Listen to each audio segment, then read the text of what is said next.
Chapter 10, Beginning. The feel of hands grabbing her out of bed forced a short scream, but a hand quickly covered her mouth. Quiet, Em. It was Kyle, and he was already running with her in his arms, down an unlit stairway. The frantic way he moved scared her. She thought back briefly to the past 2 weeks she, spent mostly in bed, and couldn't wrap her mind around what the problem was. Her coughing had stopped a few days ago, and she, even managed to go out onto the balcony for a while the previous evening. In the darkness, there were hurried voices, and she realized they weren't alone. "We don't know yet, just get her down there," a female voice said, inhumanly fast. "Which direction?" Kyle hissed at the other woman. "East, they have to come through the city to get here," she answered. Emily was too frightened to speak, too afraid to ask the questions that were on her mind. Her eyes furiously tried to adjust to the darkness, but failed. The descent ended and they were all running through what felt like a damp tunnel. She realized that at the speed the Heku ran, they had to be hundreds of feet below the ground now, and the panic swelled further. Kyle finally put her down and gently led her to a chair, where she sat and curled up, wrapping her arms tightly around her legs. Someone put a blanket over her shoulders and she shivered at how cold it was. "Do we dare?" a strange man said. "We should be okay down here," the woman replied. "No," Kyle hissed, and nothing else was said about it. "What's going on?" Emily finally managed to ask, and she could feel eyes on her, though she was unable to see anything in the blackness. She felt someone sit beside her and take her hand. It was Kyle. "Don't worry, Emily, okay. Things are under control." "Then tell me." "I am already worrying." He sighed. "The island is under attack." "What? By who?" she gasped. He paused. "Heku. Another coven is attacking." "Not exactly. Is it Ulrich?" Her mind was trying to wrap around it. "No." Emily just shook her head. "Then who is it? Who would want to attack? Our world is as riddled with wars and hatred as yours. Chevalier has made a lot of enemies in his years, and grudges aren't easily forgotten. We are okay, though. This coven is ready to fight." She could feel him sit up taller. Emily stood up. "Then I should fight with them." Kyle's smile seeped into his voice. "They fight with teeth, Em. You can fight against that as a mortal. I can too. I am stronger than you think." She tried to find her way to the door in the dark, but all she could feel were the wet, cold stone walls. Cool hands took her arm and led her back to the chair. "Nevertheless, we have orders to stay down here with you." "Oh great, just what I bet you all wanted to do while your city is under attack, protect the human," she yelled at them, and was infuriated when the three Heku with her chuckled. "Please, Kyle, I can help, you have to trust me." She noticed things had gotten quiet as Kyle placed his hand over her mouth. Emily heard whispers in the darkness, too low to make out, but the tension was intense. A light blazed suddenly and, in an instant, she was able to take in the full picture. They were sitting in a cave with a bed and chairs set up in the corner. A stone door led out to a rock hallway that disappeared in the darkness. The three Heku were crouched low, defensively, and watched the door as they stood between her and whatever was coming. Within a few moments, she heard the fast footfalls of a group of people coming down the stairs. She hoped they were from this coven, but the stance of the other three cast doubts. 5 Heku emerged and immediately met the crouch. They were all men, dressed in red, and were unlike the Heku she knew. One had deep scars across his face and his body was full of skeleton tattoos. The others were snarling with their teeth exposed menacingly. 4 of the 5 enemy Heku had matching red tattoos on their faces. Emily sat, frozen in place, as the 3 Heku took a step backwards toward her, their hands curved into claws. The tallest of the Heku hissed toward her, "She comes with us, alive. The fight began in a blur and Emily couldn't tell who was who in the mass of movement. There were snarls and curses and the violent sounds of tearing and breaking. The bed splintered as someone was thrown into it, but was immediately snatched away by unseen hands. She recoiled when the head of one of the enemy Heku was thrown against the wall behind her, and missed her by only a few inches. She could feel it, she could feel the anger swelling up inside of her and she fought to control it. There were now 7 Heku in this room and she wanted 3 of them alive. She didn't have that much control. The growls and howls of pain continued as the female member of the coven fell unconscious to the ground. Emily's eyes watched her with horror when she didn't move. The blurs didn't slow down. She couldn't tell who was winning or who was losing, and she felt as if she were losing control. Something deep within her was fighting to get out, fighting to surface. No, she screamed as the terror peaked, and then all grew quiet. Kyle looked at her, his eyes wide. The other male Heku spun to face her and she noticed the large gash down the side of his body. She couldn't see the other 4 enemy Heku. The look of shock on Kyle's face lessened as he realized who she was. He heard the stories, knew of the rumors, but now he knew it was true. He been protecting one of the Winchesters.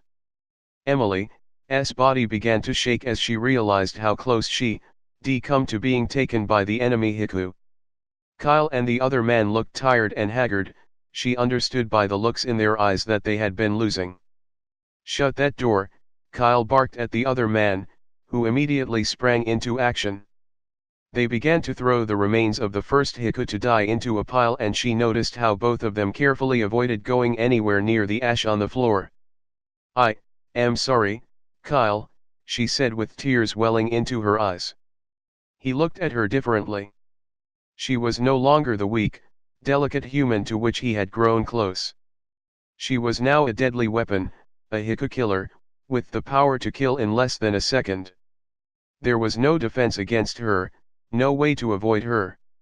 She noticed the change in his eyes, the way he stared at her from across the room as if afraid to come to her, and she buried her face in her hands.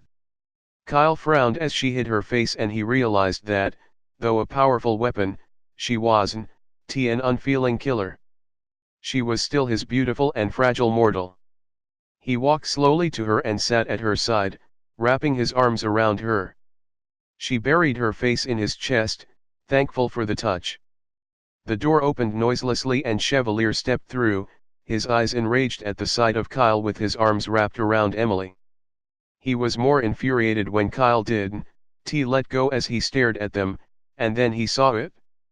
The ash on the floor of the protective cave, the unconscious member of his own coven, and the dismembered body of an enemy, and he growled. Emily's eyes were still hidden in Kyle's chest, so she wasn't aware of how quickly Chevalier killed the Heku from his own coven and added the parts to the pile in the corner. He looked at Kyle and glared.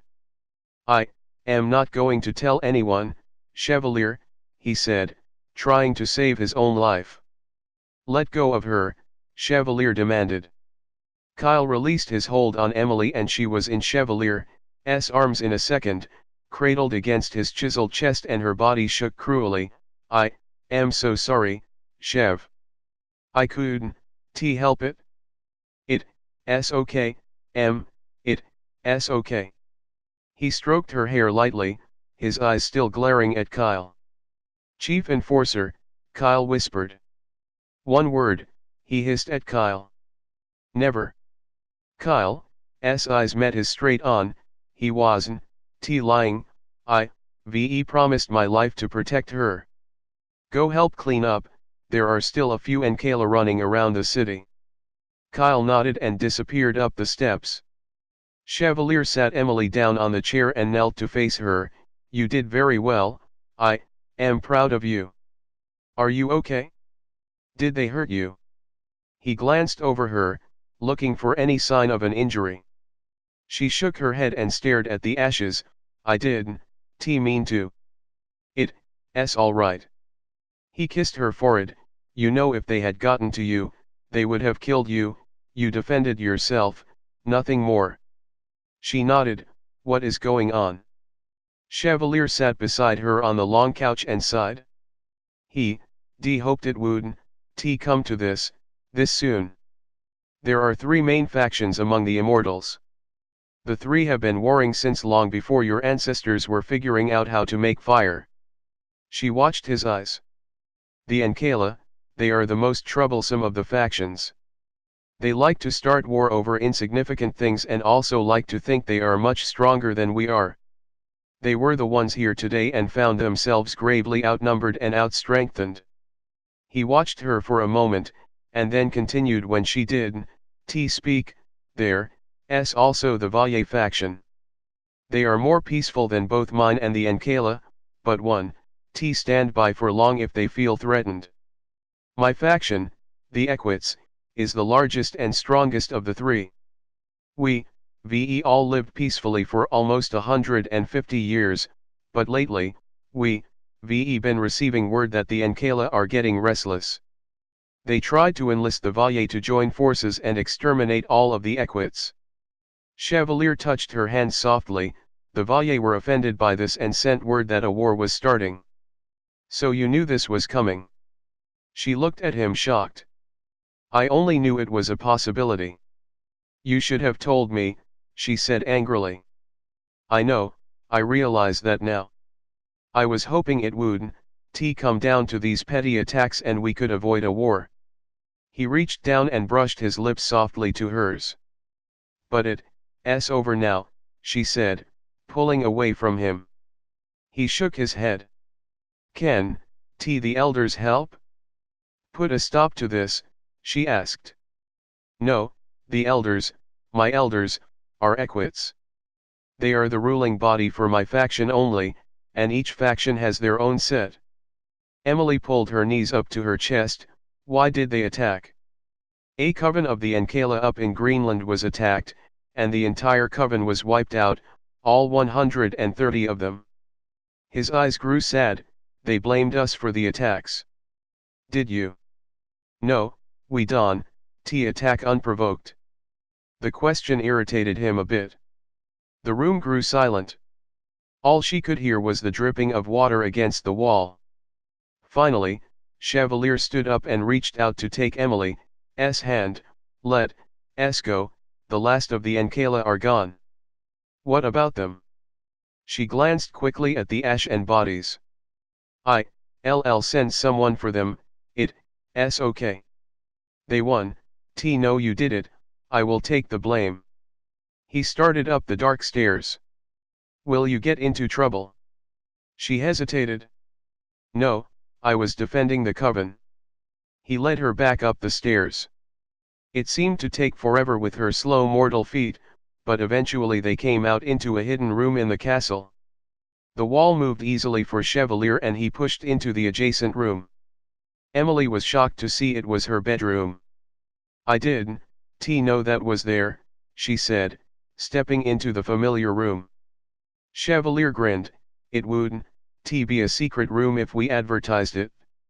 Emily looked around, horrified. The furniture had been thrown around the room and the heavy curtains were torn to shreds. Her clothes were scattered and the walls had large, uneven gashes in them and scorch marks. Chevalier stood behind her and wrapped his arms around her waist. I owe Kyle a great debt. It was fast thinking to take you down as soon as he did. A few minutes later and, he shuddered. Her eyes were taking in the damage. They were after me. Chevalier nodded. Yes, any mortal involved enough in a coven to stay permanently is a prime target. They don't know why you are here, they only know that you must have something the coven would protect. Was it Ulrich? She whispered, her eyes catching the shattered glass on the floor. No, Ulrich's coven is in the Valle. He pressed his lips against the back of her head. How many died today? She asked, her words catching in her throat. Chevalier sighed. I don't know yet. We were able to kill all of them, there were maybe only 600 of them. Do you know, had it not been for this war, you and I would have never met. She turned in his arms and looked up at his face. How do you figure? He smiled. Jerry's coven was looking for more cattle. They received a tip in an email that your Angus cows were the best. He followed that tip and found you and set up the meeting. When he met you, he knew immediately that something was different about you. Later, we found that the Ankala were the ones that tipped him off. We suspect they were trying to set him up. Had he fed from you, I would have been forced to destroy him. He is a high-ranking officer in of one of the largest Equites covens. Did they know I am what I can do? She was studying his face. I don't think so.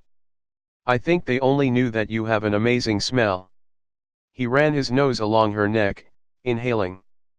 Emily was too distracted to respond. Her mind was buzzing with everything that she had seen and heard, and she still couldn't shake the feeling that she murdered, again. Chevalier sensed the tension in her body.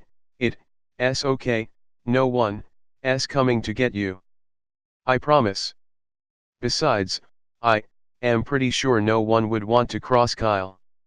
He's become quite enamored with you. Stop, Chev. Emily grinned, a blush rising to her cheeks. He's a friend. Let's get out of here and let them fix up this room, shall we? He asked, looking at the remnants of the once beautiful room. Emily nodded and then remembered that she was in her nightgown. After I get dressed. She walked over and pulled open the wardrobes, one at a time. Her things had been ripped and torn and scattered across the room. She wrinkled her nose and turned around to face Chevalier, who was laughing. Margaret, he called, and the plump Heku waddled into the room happily. Margaret gasped as she saw the fragments of clothes thrown across the room. Margaret, we'd like to get out, can you whip something up for her please? Chevalier was watching Emily. Her face lit up and she shuffled quickly out the door. Emily felt exposed as she stood in the cold room wearing only the revealing pink satin nightgown. She walked over, brushed some bits of furniture off the bed, and wrapped the blanket around her before sitting down. It was only a short time before Margaret returned and handed some clothes to Emily, then disappeared. She walked into the bathroom, cringing as she felt the soft fabric in her fingers. It was obvious that Margaret had taken liberties to improve Emily's style away from jeans and t-shirts. She searched through the fabric for any sign of a bra, and then froze when she couldn't find one. The blush crept back into her cheeks. First she slipped on the dark blue top. It was a halter top, cropped short, exposing her midriff, and the top button was inconveniently missing. Emily sighed. Having no choice, she pulled on the pants, which were just as bad. The dark blue pants were cut low across her hips and fell smoothly down to her ankles. She hesitated and then turned to look in the mirror, vowing to get Margaret fired for this nightmarish ensemble. Are you coming out? Chevalier asked, amused. Yeah, when she brings me the rest of this outfit, Emily called out to him, and she heard him chuckle. It can't be that bad. Margaret is very good at what she does. He was toying with her now. She could tell his voice was closer. When Emily stepped out from the French doors, Chevalier gasped, his keen vision instantly taking her in. His eyes fell to the muscles in her tight abdomen and the way the pants were perched low on her delicate hips, accentuating her small waist. He grinned as he noticed the missing top button. She blushed deeper than he'd seen her. Remind me to give Margaret a raise, he said, moving closer to her. His hands ached to touch her soft skin. No, you are supposed to fire her for this, Emily said, and her body shivered at his light touch. MMHMMM, he mumbled as his lips pressed against hers.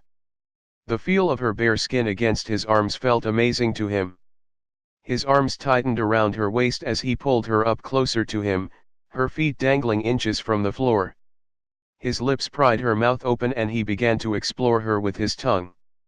Emily's fingers were wound through his hair, and she tightened her fists as her body began to warm and respond to his touch. The pain ignited Chevalier and he spun and dropped both of them down onto the bed. A knock on the double doors infuriated him and he growled at the door, "Go away." Storm's voice sounded, "Sir, the elders are requesting an immediate report on the attack." He sighed and kissed the side of her neck, "Don, move until I get back." Chevalier stood up angrily and took a few steps toward the door. He turned to glance at her quickly and groaned. She was lying on the bed on her back with her hands clasped together above her head, causing the curve of her supple breasts to peek out from under her shirt. She realized it and dropped her hands quickly, blushing. "Not an inch," he said, leaving quickly. Storm glanced at him quickly as he shut the doors behind him. "Are you okay, sir?" She hadn't seen him like this. He was furious and she actually feared wrongly for the girl. "Where do they want to do this?" he hissed at her. "There's a conference call waiting." "I can send them into your office," she said hurriedly. Chevalier opened his office door and slammed it hard against the frame. The phone on his desk was already ringing. He took a deep breath and answered it. "Chevalier here." "Chevalier, we waited for you to give us a report. It's been too long since the end of the skirmish," Elder Celeste hissed. He paused and couldn't help but grin, "occupied." "Very well, begin." The voice was monotone and businesslike. It was the Ankela, no surprise.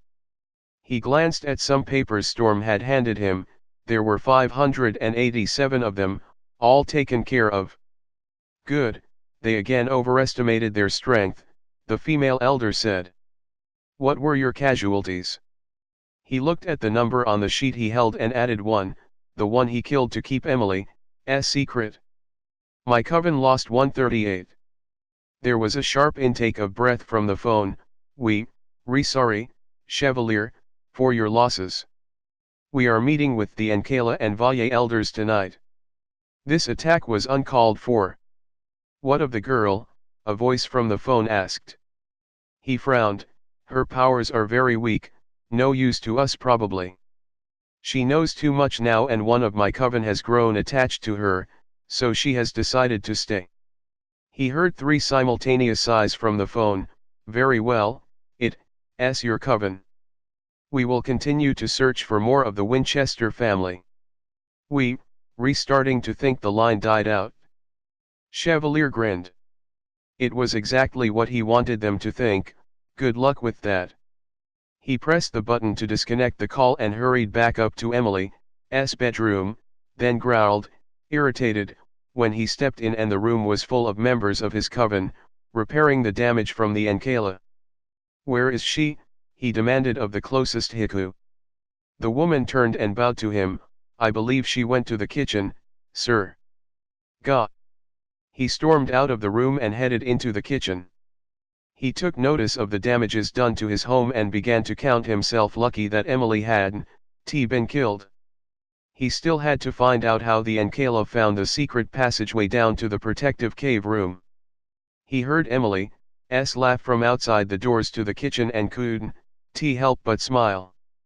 He stepped in and the 2 young chefs immediately bowed to him. Chevalier was disappointed to see that Emily had managed to find a sweater. "I thought I told you not to move," he said, sitting down beside her. "It's hard to stay still when your room is invaded by repairers," she told him. Chevalier glanced at the still bowing young Heku. "As you were." They immediately began preparing a meal. Emily slapped him lightly on the shoulder. "You should be nicer to them." He frowned. "Who?" One of the young Heku hurriedly shook his head at Emily. "Oh, yes, well, good job," he said to the chefs, who froze for a moment and then started working again. "Very smooth, Chev." She hoped the sarcasm wasn't wasted on him. The 2 chefs looked at each other, unsure they actually heard someone call the chief enforcer, "Chev." "What's the plan for today?" he asked her. She shrugged. "Breakfast first, then I haven T decided. I may see if Kyle wants to take the horses out. She did. T see the pained expression that drifted briefly across his face. I see. Well, Kyle may not be available today. Why is that? Emily asked, and then thanked the Heku who handed her a plate of hot pancakes. There's still some security to go over. We also think there might be an informant among us. He'll try to ascertain who that might be. He was watching her eat. She looked over at him. What will you do to them if you find one? Chevalier smiled. Let's say you and I go riding today. She nodded, knowing he was avoiding her question. After breakfast, they walked together out to the barn. The horses were in, ready for the ride today. All hands were busy cleaning up from the small battle. Emily put a bridle on Putra and led her out into the barn as Chevalier fit a saddle to the buckskin mare. She effortlessly slid onto Putra, bareback, and waited for Chevalier to mount up. Emily clicked her tongue and Putra began to walk forward.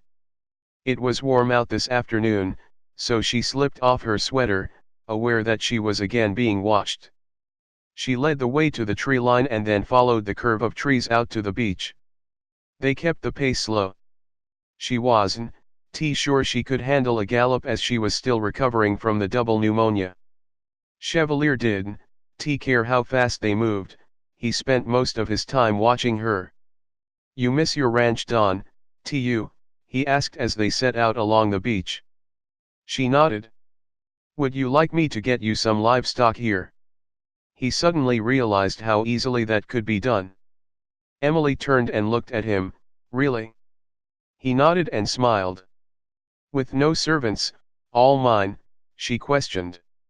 If that's what you want, then yes. Excitement glowed in her eyes. That would be wonderful. I can only wander the castle so many times before I go insane. Then consider it done. As soon as the cleanup is finished, I'll get someone right on that. He was pleased at how well she was taking his small gift to her. Chevalier got a mischievous glimmer in his eye, and just as Emily was about to question him, he blurred and appeared on Putra behind her. He quickly spun her to face him and positioned her legs over his. There. I like this better. I don't think this is an American equestrian approved riding position though, she explained, and then laughed. He mumbled as he began kissing along her neck. Chapter 11, Bonding. Emily waited, crouched behind a stone pillar in the field behind the castle. She was hunkered down, patiently holding the small gun firmly in her hand, and her breathing was steady. There was a sheen of sweat on her forehead as she peeked around the corner and drew back quickly. Looking down, she noticed her tennis shoe was untied. She set the gun down beside her, tied it, and then picked the gun back up. It was almost time to defend herself again. The cows around her ignored her as she waited, her legs beginning to strain. She checked her gun again, it was fully loaded. She heard footsteps coming toward her from the barn. She held her breath, afraid it might give her away, and she got ready to aim and fire.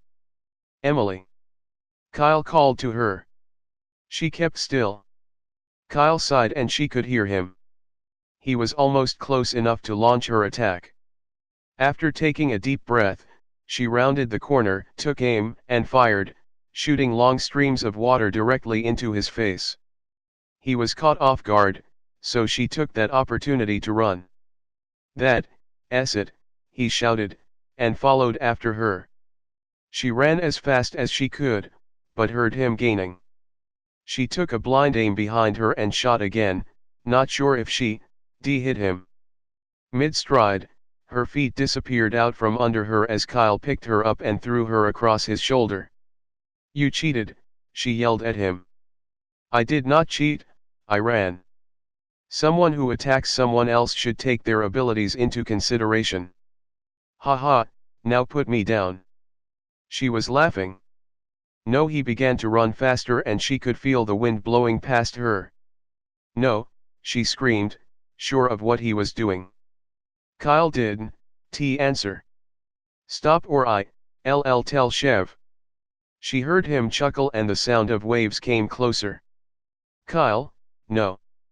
It's cold. He did, slow, and she saw the sand turn to wooden planks. Good afternoon, sir, said one of the guards, hiding a laugh. Good afternoon, Travis. Stop, she shouted. Travis, help me. The guard laughed, no can do, Lady Emily. She felt herself fall off of the pier the 3 feet down to the icy cold ocean. She surfaced, the cold water knocking the breath out of her, then swam up to the beach and stepped out, soaking wet and shivering. Some guard you are, she teased Travis. He smiled and chuckled, his teeth glistening in the sun. She spun and looked at the pier, but Kyle was gone. Wimp, she shouted after him, and she thought she heard laughing on the wind. She tossed her water gun to Travis and he glanced at her questioningly. If he comes back, shoot him, she said, starting off for the castle. The guards at the front of the castle grinned at her and opened the door. She stepped in, her clothes dripping water all over the floor. A towel flew out at her from the dark shadows and landed at her feet. Thank you, she mumbled, and headed to her room to change. As she walked up the stairs, she saw Chevalier standing at the top, watching her with a grin. Long day. Kyle tossed me into the ocean. She knew tattling wouldn't do any good.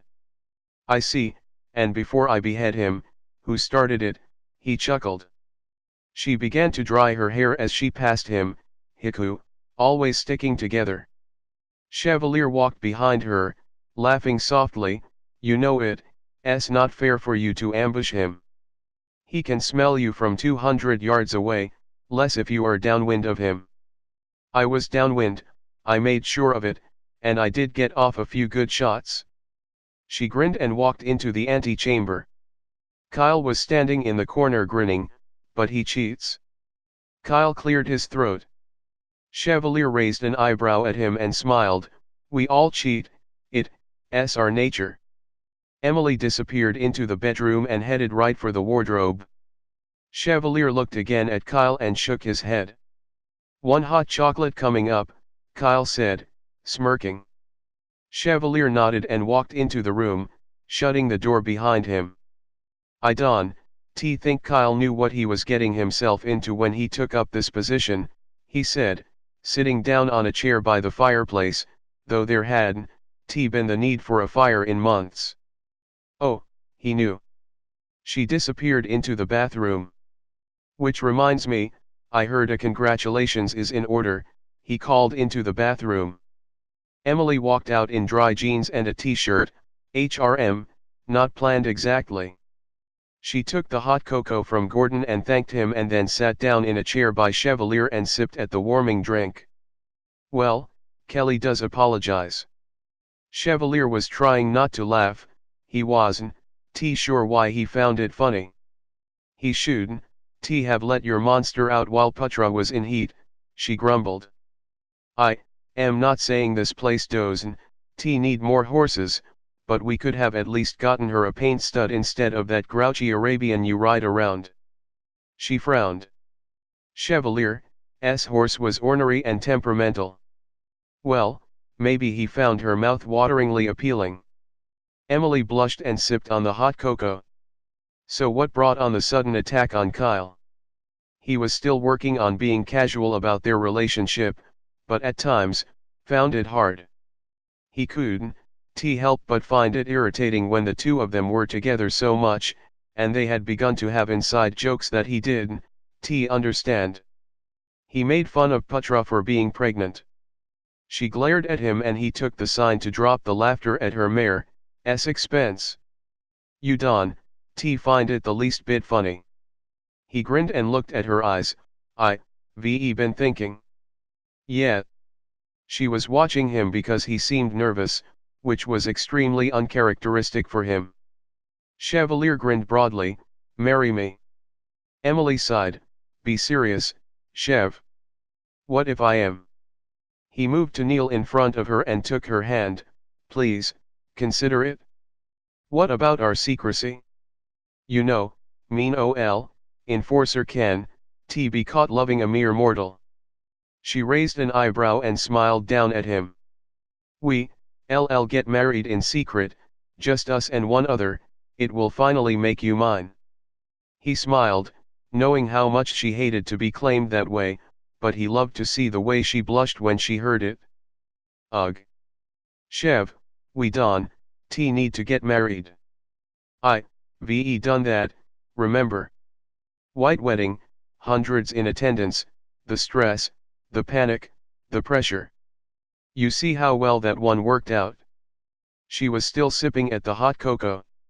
Not a human wedding, Emily, it's amazing how hard it is to find any type of preacher from any flavor of mortal religion that will marry a mortal to an immortal. It goes against the ethics of every theological professional in the world. He was still smiling. She was getting uncomfortable and he found human emotions fascinating. Well then, what are you suggesting? Her curiosity piqued. An immortal bonding, sealing us together, forever, as mates. She frowned, doesn't that sound romantic? Chevalier leaned his head back and laughed. Well, it doesn't, mates, we might as well be friends with benefits or, her words were cut off by his lips. He leaned back and stared into her vivid eyes. Please, Emily, I want you to officially be with me forever. She sighed, what exactly does it entail? He grimaced a bit. This was the part he was afraid to tell her. Well, normally, it's a small ceremony with just one other witness present. She could tell he was leaving something out, and, well, to finalize it, an exchange. Her eyes narrowed. An exchange of what? The ceremony is for immortals. Don, you see one tiny problem with that. Emily set her empty cocoa cup on the table. It can be done with a mortal too, it's just different for them. How? You, retrying not to tell me something and that's making me nervous. She studied his eyes and the nervous twitch of his lips. It's an exchange of, he sighed, blood. Emily was horrified. Ew. No way. He loved the way her nose wrinkled when she said that, how something so intensely pleasant to him, could be so repulsive to her. Well, I knew you would feel that way, so I figured we could improvise and use the mortal replacement for blood, wine. He watched her for a reaction. For both of us. She could feel the panic rise to her throat. I am an immortal, Emily. He thought that part of the ceremony would be obvious. She spoke in a whisper, her hand on her throat. You, going to bite me. It won, hurt. If done right, you might actually enjoy it. He smiled and noticed her eyes turn to his teeth. I don't, She couldn't, even speak clearly. Chevalier leaned up and brushed his lips across hers. Trust me. Her eyes filled with tears. I don't, know. He frowned. Do you not want to marry me, then? That's not the problem. Her voice was higher and nervous. I am starting to think a big white wedding would be better than this. He laughed. Stop worrying about it. I'll do it tonight, and then you have time to worry. What? She stood and backed away from him. Chevalier stood up and met her gaze. Calm down, Emily. Her breathing slowed and her shoulders relaxed. Calm, this isn't scary, this isn't vicious, this will bind us forever. Emily nodded at him slowly. She broke his gaze and gasped. He hated when her stubbornness broke the gaze, and he immediately lost the ability to do it again for a while. Don, do that, she said, walking toward the door. Where are you going? He asked. To talk to Kyle. He knew she would tell him. Chevalier figured Kyle would be the one to do the ceremony as he's the only other Heku Emily trusted. There was another motive for having Kyle there though. He wanted Kyle to see the bonding ceremony and to show him how much Emily truly belonged to him. Kyle moved to her quickly when she walked through the doors. He could sense that she was extremely upset and she motioned for him to follow her before he could ask what the problem was. He followed her silently outside, through the barn, and to the new corral that housed the herd of cattle. She stood in the middle of the small herd and began to cry. "What happened?" he asked, touching her shoulder softly. Her voice was soft and she choked out the words through sobs. "He wants to marry me." Kyle smiled and tried not to chuckle. "That's it? He wants to marry you and you, this upset?" She nodded. He'll be lucky to find someone to do the ceremony, but, he froze and looked at the pained expression on her face. "He wants an immortal bonding, doesn't he?" She nodded again. Kyle growled, "How dare he suggest that to you?" Not knowing what else to do, he grabbed her and pressed her to his chest. He could feel her tears wet his shirt. "Do you want me to talk to him? Try to talk some sense into him." She shook her head. She didn't want Chevalier mad at Kyle. She feared enough for Kyle's life because of Chevalier's temper. "When?" he asked her softly, running his fingers through her hair. "Tonight," she finally managed to say. Before she could react, Kyle's lips were pressed firmly against hers, his hands wrapped around her waist. She tried to pull away, but he moved one hand to the back of her neck to hold her in place. Kyle's body stiffened and he quickly moved a few steps back from her. His eyes were fearful. "I am so sorry, I shouldn't have done that." She watched him, her eyes wide. I, then he was gone. Emily stood in the pasture, the cattle grazing absent-mindedly around her. The air suddenly felt too hot and she sunk to her knees. She looked around at how normal everything seemed, as if nature itself didn't understand the thoughts in her mind and the feeling in her body. Emily found she couldn't even cry. Her tears had dried in her as her body reacted to the shock. She could still feel Kyle's lips pressed against hers, soft and gentle, different from Chevalier's strong, passionate kiss. Emily suddenly realized that she would have to do as Chevalier asked, and it would have to be tonight. She couldn't risk losing Kyle as a friend over this, and the pain of drawing it out would be too much. Minutes passed before she found the strength to stand up and head back into the castle to tell Chevalier. Chevalier and Emily stood facing each other. The rock outcropping fell drastically behind them to a majestic waterfall. When Kyle disappeared, Chevalier found another Heku to take his place, an older man named Morgan. He smiled to both of them as he wrapped a thin black ribbon around their wrists, binding them tightly together. She was shocked when he spoke and the language was foreign to her. His words drifted softly around the clearing as if he were singing. Chevalier watched her and smiled at the nervous look in her eyes. Morgan continued to speak quickly and his foreign words blurred as Emily watched Chevalier and fought the urge to run. Emily's breath caught in her throat as Morgan handed her a glass flute filled with a scarlet-colored wine.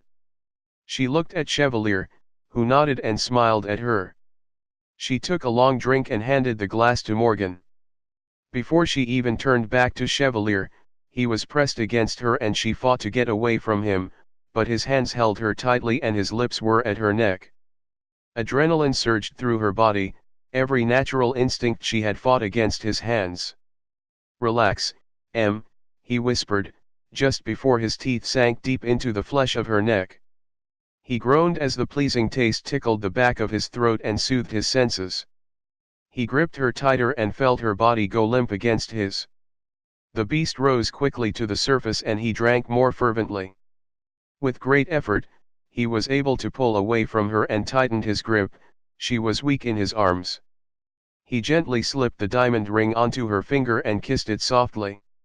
Chevalier picked her up when her legs gave out completely, and he smiled at Morgan, who nervously continued.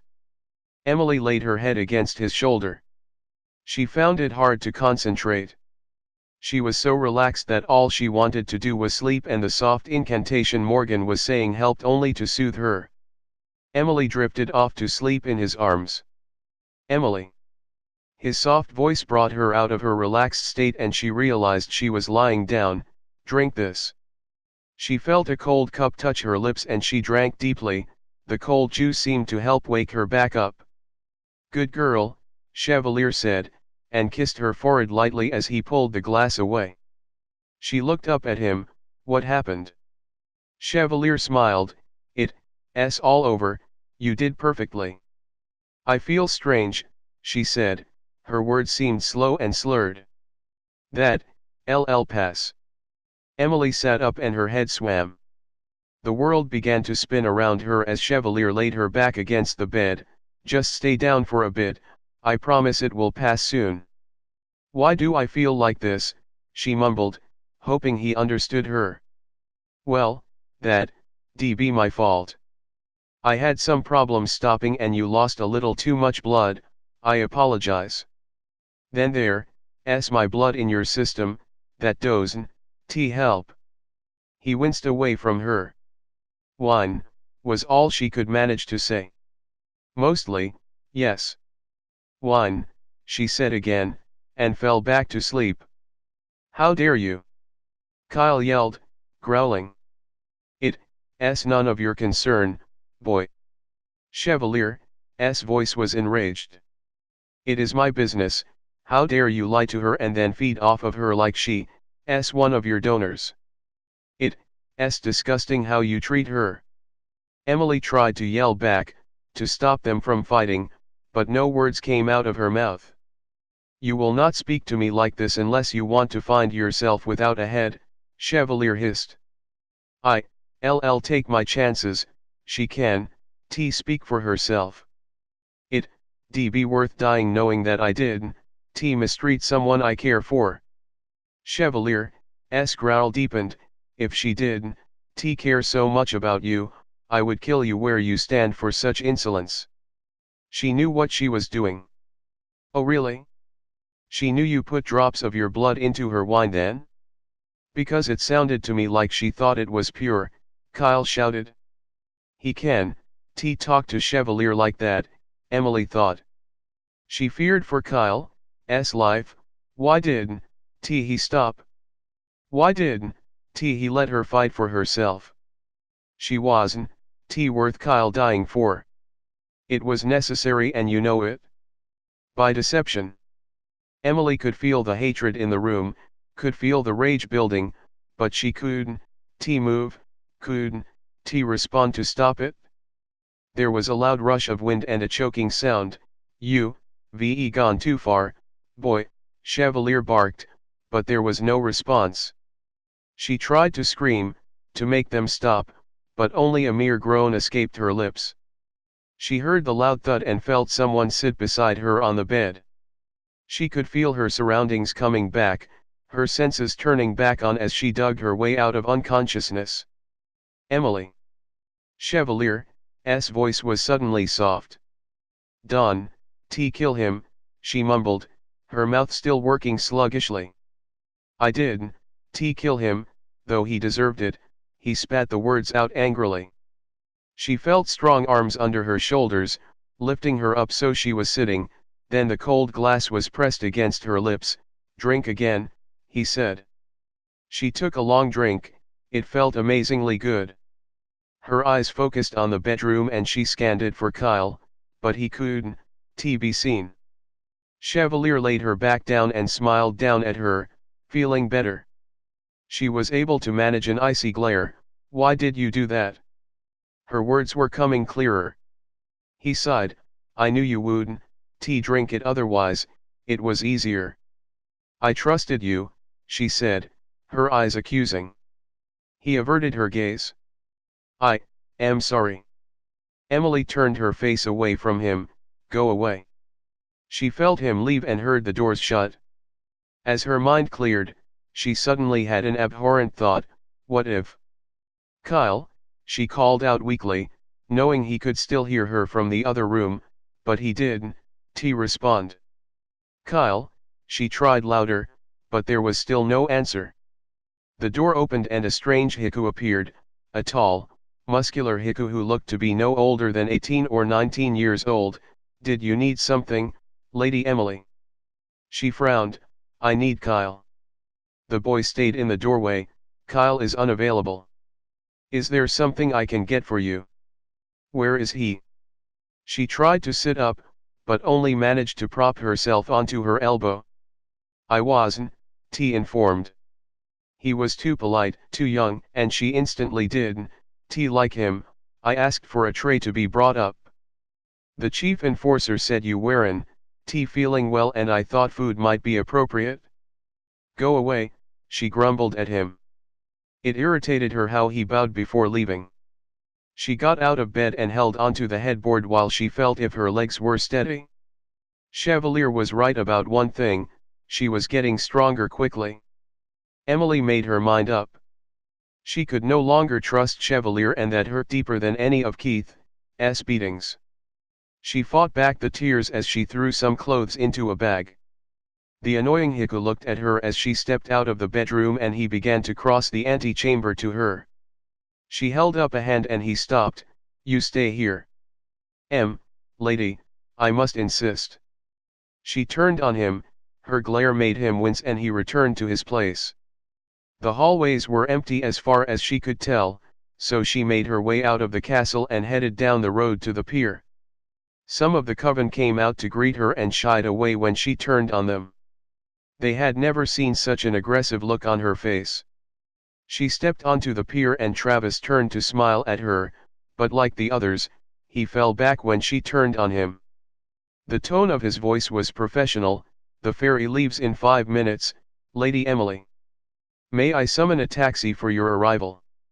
She spun toward him and took a step in his direction. Her piercing green eyes locked on his and he recoiled slightly. "You, love that, wouldn't you? Then you could ask the taxi driver where he dropped me off. Very nice." I just thought you may need a ride." He was shocked. Emily always treated him kindly and this new part of her was chilling. Emily stepped onto the ferry without responding and moved to the back, sitting on the planks to wait out the long trip to the mainland. Chevalier followed her scent to the pier and growled at how it was faded. It had been a while since she been there. His decision to leave her alone for a few hours apparently backfired. He already punished the young Heku in her antechamber for allowing her to leave alone. He understood she demanded him to stay, but his decision to choose to follow a mortal over his own had been detrimental. The 4 guards on the pier stiffened as he approached. "How long ago did she leave?" He scowled at Travis. "It's been 4 hours since the ferry left. It arrived safely a few minutes ago." He stood at attention. The hiss from behind him made his heart skip a beat. "Where is she going?"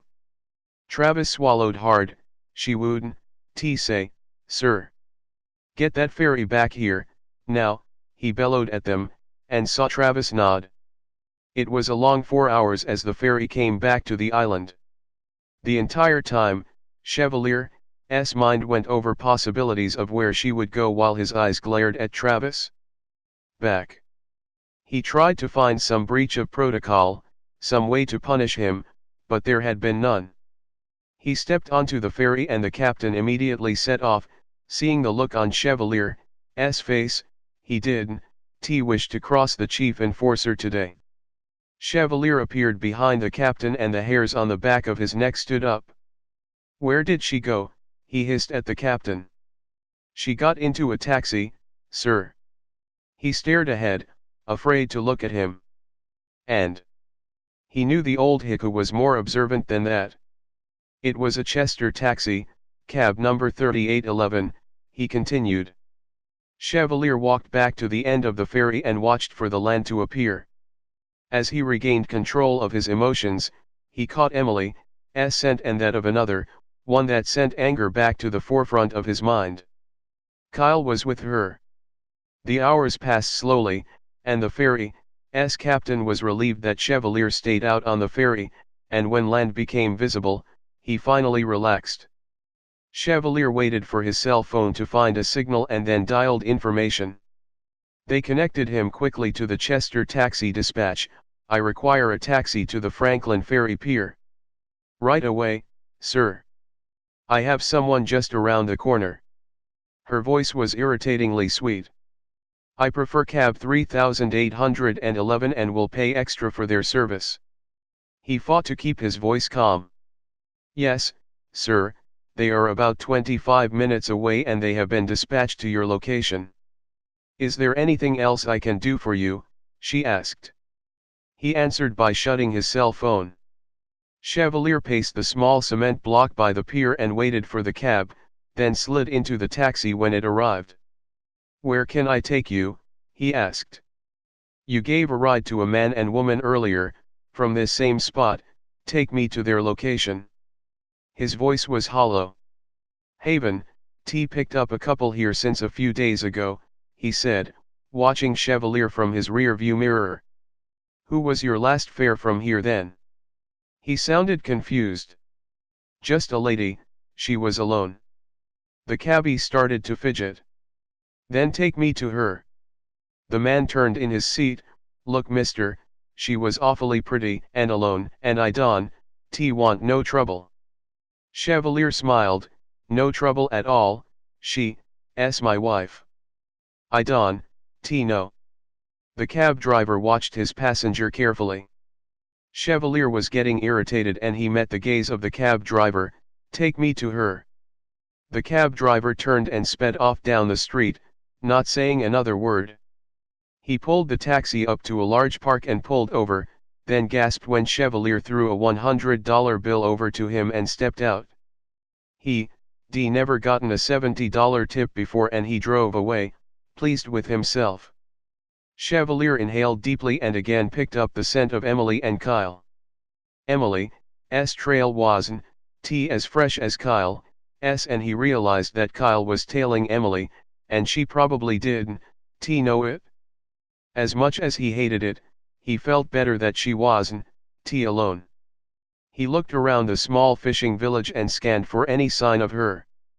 Walking past the large sign that read Welcome to Jonesport, America, he turned north, following their path.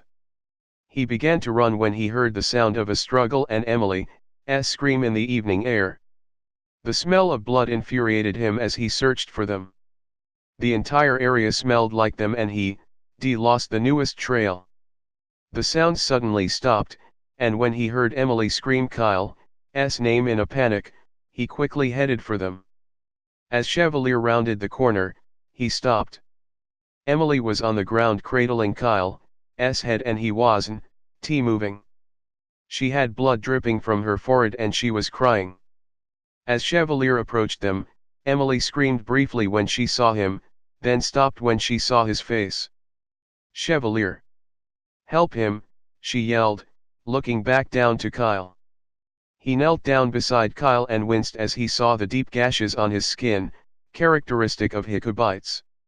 Chevalier glanced up and saw 3 Heku torn into pieces that were strewn around the alleyway. What happened? He whispered as he ascertained the extent of Kyle's injuries. Emily shook her head, her eyes full of terror. I didn't know he was behind me. They attacked out of nowhere and he just appeared. I couldn't she paused, replaying the next few minutes in her mind. I couldn't ash them, I couldn't and I tried. He fought them off, he was so mad. They were biting him and trying to pull him apart. She shivered. Chevalier picked Kyle up in a fireman's hold. He'll be okay in a few days, we need to get him back to the island. He started walking back toward the park and turned when Emily didn't follow him. She was still kneeling on the cement, staring at the bodies of the Heku. Emily, come on, he urged softly. She shook her head. Let's discuss this later, come back with me. You aren't safe here. He took one step towards her, knowing he couldn't carry both of them. I can go back, Chevalier. The resolve of her words stung him. Please, he watched her. She shook her head again. I can, trust you anymore. It's not safe for you here, not since, he sighed, hesitating to bring it up. Not while my blood is in your veins, it makes you a stronger target. She frowned. I'd rather face them than know that you lied to me. Her face showed the pain and anguish she felt. For Kyle then, come back until he's better. He knew that was cold, but he had to get her back to the safety of the island. She hesitated and looked over at the bodies of the Heku, then slowly followed Chevalier to the park. The taxi driver watched them oddly, but didn't question why the man and woman had an unconscious third with them. He wasn't paid enough to ask questions, he thought. The 4-hour ferry ride was painful for both of them. Chevalier laid Kyle down on a bed in the cabin and sat, watching him. It was twice now that Kyle had saved Emily and Chevalier owed him his life. As he sat patiently, the words Kyle yelled at him that morning made sense. He'd been too rash to get his way, and he now realized what a grave error he made in lying to Emily. He was too used to getting his way, no one dared defy him, but Kyle had, taken his duty to protect Emily to new levels. Emily stayed up on the ferry in the cold night air, ignoring the way the cold wind bit painfully at her exposed skin. She sat in the stark white bedroom, the hard bed abandoned in the corner, and watched out the window with her legs drawn tightly to her chest. There was no warmth in this room, no touch of life, and it's exactly what she wanted. Emily ignored the knock on the door, then sighed when it opened anyway. Emily. Chevalier said, sitting down on the edge of the bed. How is he? He's going to be okay, that many bites take longer to recover from though. His voice was soft and she picked up a hint of regret. I am more worried about you. I am fine. She was fine, in fact, at least physically. She only had a small cut on her forehead. I wasn't honest with you about the bonding ceremony, and I am sorry. I was trying to make it easier on you. Yeah, how did that work for you? She snapped. He just shook his head. What we did, know, myself included, is that when it was over, we were bonded more strongly than I ever imagined. I can feel your hatred toward me and pain at what happened with Kyle. You shouldn't have to feel such things. What do you mean you can feel it? She was still watching out the window. I don't know, exactly. I haven't before heard of a mortal and an immortal going through the bonding together, maybe it's normal. It's like every part of me is in tune with every part of you. I can feel your emotions, I can more clearly smell the blood from the cut on your head. It's amazing to be able to be that close to you. His voice was soft. I'll see how strongly that tie is when I am in California, she mumbled. California. Yeah, the place in the US that's furthest from this island, she said wryly. Please, Emily. I can feel how you aren't joking. She spun on him and the anger in her eyes shocked him. You don't lie to people you love, you don't deceive those you care about. You are so wound up in getting everything you want that you would step on anyone to get it. I can, no, I won't, live with that. It wasn't, like that, he sighed as she turned back to the window. I was honestly trying to make it easier for you. I knew you couldn't, drink blood, it's not in your nature, so I made it easier for you.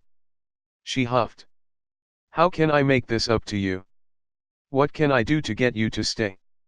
He was on his knees beside her. I don't know if I can ever trust you again, she said, her voice was starting to crack. I wish I could make you see how insignificant that one lie was. I know how repulsive that was to you, but in my world, it's beautiful to share of each other. The feeling that I am tied to you so deeply is incredible and I am intoxicated by its power. Chapter 12, Recovery. Chevalier sat in his study with his eyes closed.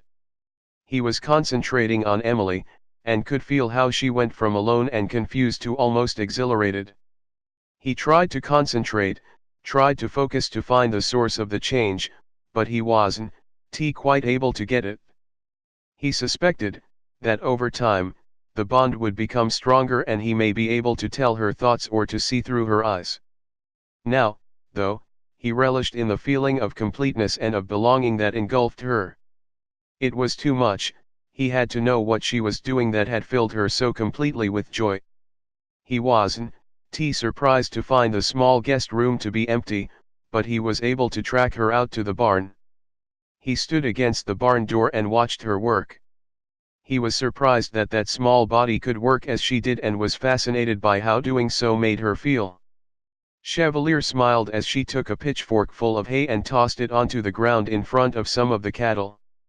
She slipped off the cowboy hat she wore and ran her sleeved arm along her brow. He didn't like how the cowboy hat shaded her eyes, he preferred when he could see them. Chevalier quietly slipped back into the shadows of the barn when Emily glanced in his direction. Her human senses weren't too off, the feeling she was being watched was correct, but when she couldn't see anyone, she turned back to work. Emily was enjoying being out with her cattle again. She was able to release her mind and focus on them. She liked how her muscles strained beneath the heavy hay and looked forward to the soreness it would bring the next day. She was doing more than normal, somehow the pain caused her mind forget the deception. She groaned slightly under the weight of the hay on the pitchfork, but was still able to push herself to throw it. With the cattle fed, she headed into the barn and began mucking out Putra's stall. She kept turning around, the feeling of being watched was stronger in here. She dripped with sweat as she cleaned the stall meticulously and then refilled it with clean straw. Once there was clean water and fresh oats, she went out to the cow pasture to get Putra, who was munching lazily on hay. Putra saw Emily coming and stepped away from her. "Come on, Putra, it's time to go back inside," Emily said, walking casually up to the horse. Putra reared slightly and took a step back. Emily frowned. "What's wrong, girl?" She reached a hand out to her, but again, Putra moved away. "You old pregnant fool, come back here," she called, running after Putra when the horse took off. Chevalier was glad he was a long ways off in the barn, he was laughing. Emily got just a few feet from Putra and was able to grab the bridle finally. Putra nipped at the rim of her hat. "Stop that," she told her, and started to walk. She landed on her butt on the hard ground as Putra set her feet and wouldn't move. Emily stood up and pulled harder at the reins, but Putra only looked down at her. She finally walked over to the horse.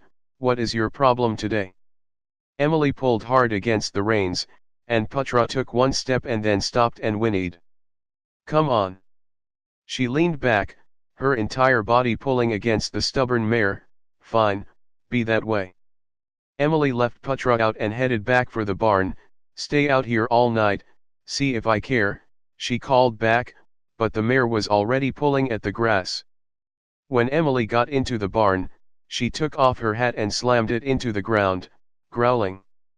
The tiniest noise escaped Chevalier as he laughed from his perch above her. She spun toward the back of the barn, but didn't see anyone. Giving up, she kicked her hat at the wall and stormed off to the house.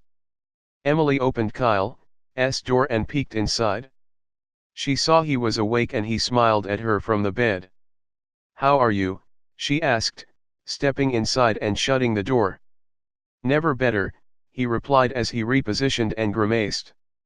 "I thought Heku didn't get hurt," she said, and sat down on a chair by the bed. "Well, mortals can hurt us, but we're pretty good at injuring one another." He watched her. "Good to know, I guess. I owe you another thank you, it seems." She leaned toward him. "I couldn't just let you leave that mad, I am glad I was there though. So enough about me, how are you?" He watched her intently. I wasn't hurt at all, I am good. Her eyes told a different story. I am not talking about what happened on the mainland and you know it. Are you talking to him yet? She shrugged. I'll take that as a no. I've been thinking about that quite a bit this morning, and I am not sure it's as bad as I first thought. Are you kidding me? Kyle, I drank blood. She wrinkled her nose, fighting back a gag. Is that the real problem? He raised his eyebrows. Well no, he lied to me and I trusted him, she said sourly. Kyle nodded. If he told you, would you have done it? Emily shook her head. Are you sure about that? You are as in love with him as he is you. I have a feeling you would have done it anyway. She looked at the ground. At least if I had, it would have been my choice. Fair enough, but didn't he spare you the agony of having to decide? You, on his side now then? Is that it? She asked, getting mad. I didn't say that. His voice was almost pleading. I just said that he's good for you, I can see that and I wish you would too. I wouldn't punish him for too long for one bad judgment. He lied to me. Her voice faltered. He loves you, he lied to protect you. I am not saying it wasn't wrong, but look at it from his side. Would you lie to him if it would save him the pain of making an impossible decision? Chevalier stood outside the door and listened. He planned on going in to talk to them both, but Kyle's words hit him and now he just stood by the door, awestruck. Emily didn't answer. Just give him a break, okay? I've known him for almost 950 years and I've never seen him like this, the way you make him. I hate to use the word happy, but it's close. I've no doubt he doesn't want anyone to know you two are bonded, it would show he has a weakness, a very human emotion. That or he's embarrassed to be married to a mortal. Chevalier could feel some of the self-loathing creep back into her and he cringed. You know that's not it? If he were embarrassed, he wouldn't have paraded you back through the island. He would have stayed in Colorado. It wouldn't have been the first time he disappeared for a few years. Emily's voice was much softer and Chevalier could feel her emotions changing. I still don't know, Kyle.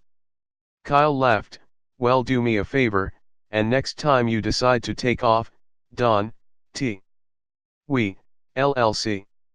There were a few minutes of silence before Kyle spoke again. That ring suits you. Emily looked down at the large glittering ring on her finger. Yeah, well, for some reason, I can get it off. Chevalier winced. Kyle laughed. Did he not explain anything to you? You can get it off, not until the bond is broken. Do what? She gasped. It's an essence ring. In the bonding, it's the symbol that you are tied to the giver. It won't come off until the bond is broken. Nice, and how does one break the bond? She asked, still tugging at the ring. Kyle's voice became nervous. I am not going to tell you that. That's between you and Chevalier. Chevalier was thankful for that and stepped away, leaving them alone. He walked slowly to the solitude of his office. He shut his eyes and focused on her again, moments before the phone rang and broke his concentration. He cursed under his breath and answered it. What? He snarled into the phone. He straightened up when the nasally voice spoke. I have called to inform you that the elders will be making a formal visit to your coven in 3 days, please be prepared to discuss. He heard papers shuffling, past Ankala attacks, and they also request the presence of one of your coven by the name of Emily Russo. He cringed. She's not in my coven. She is still required to be in attendance. Fine, we'll be ready. No one refused the elders, not even a member of their council. Chevalier slammed down the phone and yelled for Storm. When she knocked on his office door, he stepped out. Yes, sir. The elders are coming in 3 days. We need this place ready. Set up the conference room to accommodate 6. Yes, sir. She sounded panicked and immediately sped off, barking orders at Heku as she passed them, ordering to clean faster. Chevalier knocked softly on Kyle's door and the two inside became quiet. Who is it? Kyle called. He sighed. Me. No, Emily whispered. I can, deny the chief enforcer, Kyle whispered back. Then I'll go out the window. Chevalier heard her chair scoot a bit as she stood up. We, on the 3rd floor, Emily, just sit down, Kyle whispered, and then turned toward the door. Come in. When Chevalier entered, he saw Kyle sitting up in bed and Emily looking out the window. He saw how her fingers tensed around the window frame and could feel unease coming from her. How are you feeling? Chevalier asked, sitting in the chair by the bed. Fine, sir, thank you. Kyle, I owe you a great debt of gratitude, again. Chevalier couldn't tell him how much he owed, it was more than words could describe. It's my duty. His voice was professional, but Chevalier understood it was more than a duty. I need a favor, he sighed, and looked toward Emily, from both of you. Emily turned to look at him. I have no right to ask, I know that, but there's no time to make things right before. He watched Emily. Before what, sir? Kyle asked. Chevalier reached out with his senses and caught nervousness from Emily. The elders are coming, in 3 days. As Chevalier spoke, Kyle sat up further in bed.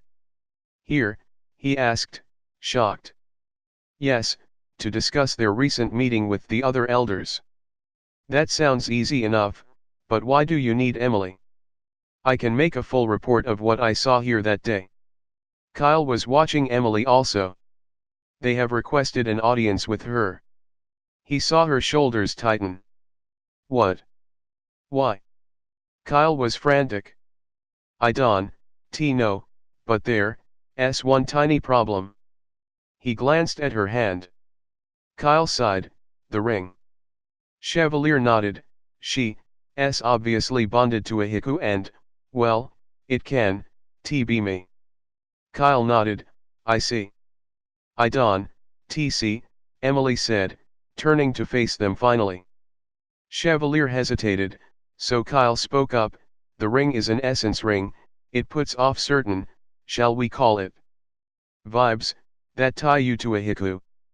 It pretty much lets others know you are taken. He hesitated also when he saw her wince. The elders will want to know who you have bonded to, and as we mentioned, for Chevalier to remain in his position, he can have fallen in love, Kyle sighed, so for this meeting, I will be your mate. Emily frowned, that's absurd. She tugged at the ring. Love to a mortal is a weakness, at least as seen by most Heku. The chief enforcer can show any weakness.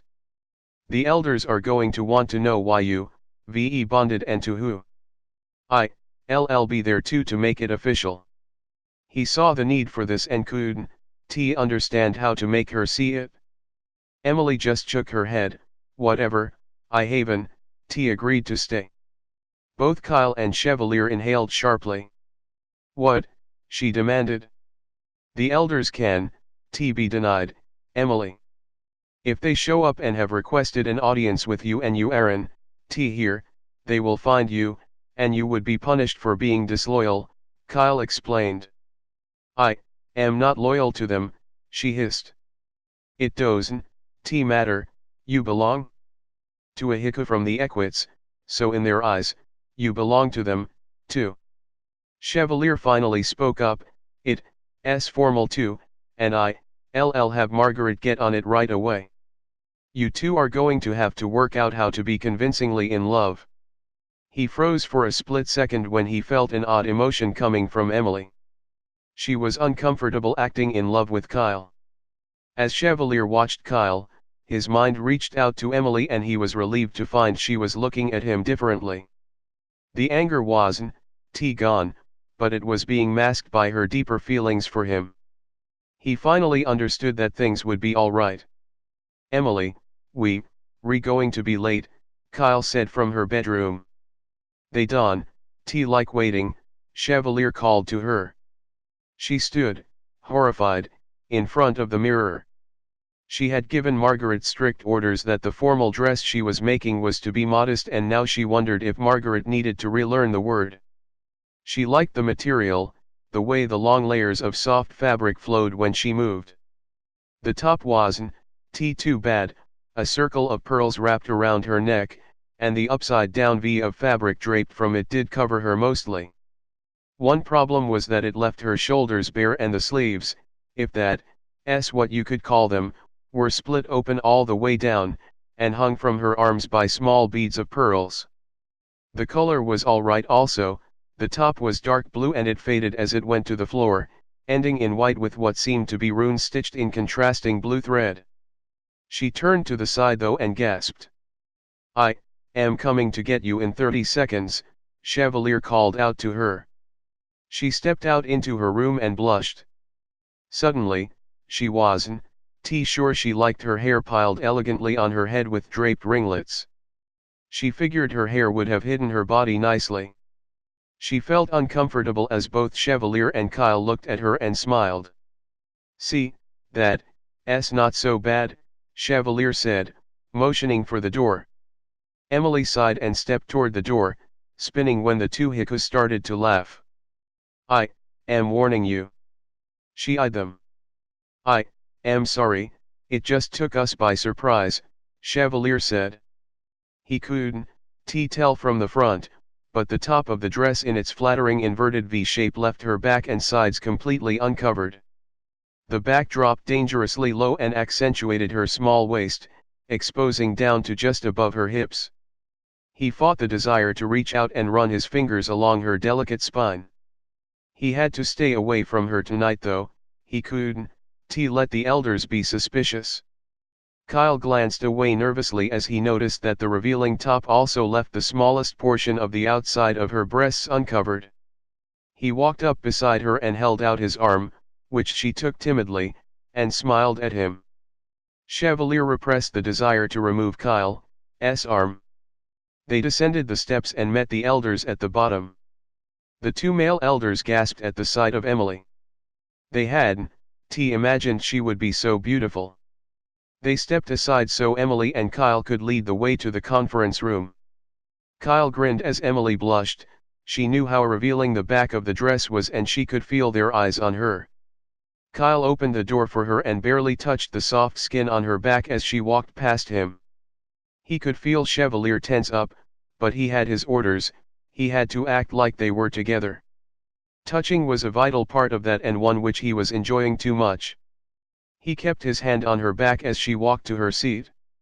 Her seat was obvious as there was a glass and pitcher of water in front of it. The other seats faced an empty portion of the table. Kyle pulled out her chair and scooted her in as she sat. He reached down and kissed her lightly on the shoulder before sitting down beside her. Emily watched Chevalier, and his face was unnaturally still. She felt Kyle's lips against her skin and stiffened, ready for Chevalier's rage, but it didn't come. She sat back in the chair and waited for everyone to be seated. The female elder, Celeste, spoke first. "Thank you for allowing us this meeting, Chief Enforcer, and you, Lady Emily, for gracing us with your presence." Emily just smiled politely, feeling uncomfortable as all eyes turned back to her. Kyle squeezed her hand gently. "You know you are welcome here anytime," Chevalier said. Emily was proud of him. He was acting perfectly normal though she knew his jealousy had to be raging.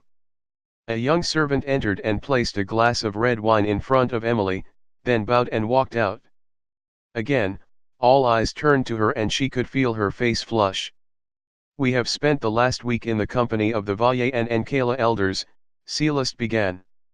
I can, say as though any progress was made, but we did ascertain that, for now, there will be no further attacks. She emphasized, for now. The elder to her right began, we do believe we have found that the attacks on the Enkala's coven were from the government of Greenland, not from one of the other factions. They do send their apologies for the unwarranted attack on this island. Chevalier growled. We understand the frustrations, but things are explosive. We had to come to a mutual peace understanding or we fear these attacks would continue and grow. So what happens now? Chevalier asked. My way of life was attacked, the people I protect were put in danger and that's unacceptable. We all understand this. The Enkala elders were most upset by the attacks and have punished those involved. We have received, he glanced at Emily, proof of their punishment and have accepted it. Chevalier scowled. The elder to the female, left then spoke, we will leave the proof with you to do with as you wish. This seemed to calm Chevalier some, but Emily wasn't sure what they were talking about. The female elder smiled, now on to more joyous things, Emily. Emily jumped at her name and stammered out, yes. The elder smiled, you were of some contention in the meeting, child. Emily frowned, but Kyle spoke, what kind of conflict could my wife bring? The Valye are trying to seek a claim to her. Emily gasped and she saw a twitch in Chevalier's face. Kyle wrapped an arm around her waist, they have no such claim. The elder smiled, it is true, more so now with the bonding and we will tell them about that when we return. Emily's body was tense and she found little comfort in Kyle's arm. We did, realize though, how very young Emily is. How old are you, child? The female elder asked her. She looked at Kyle and he nodded and smiled, I am 24. Ah, so young, we had no idea. Emily couldn't help it, I am not a child, 24 is an adult. The oldest elder laughed, still a child, dear. Emily scowled and felt Kyle rub her back. And beautiful, the Valye failed to mention how stunning you are. Emily blushed. We look forward to seeing the children this union produces. To think a Winchester heir could be in our ranks.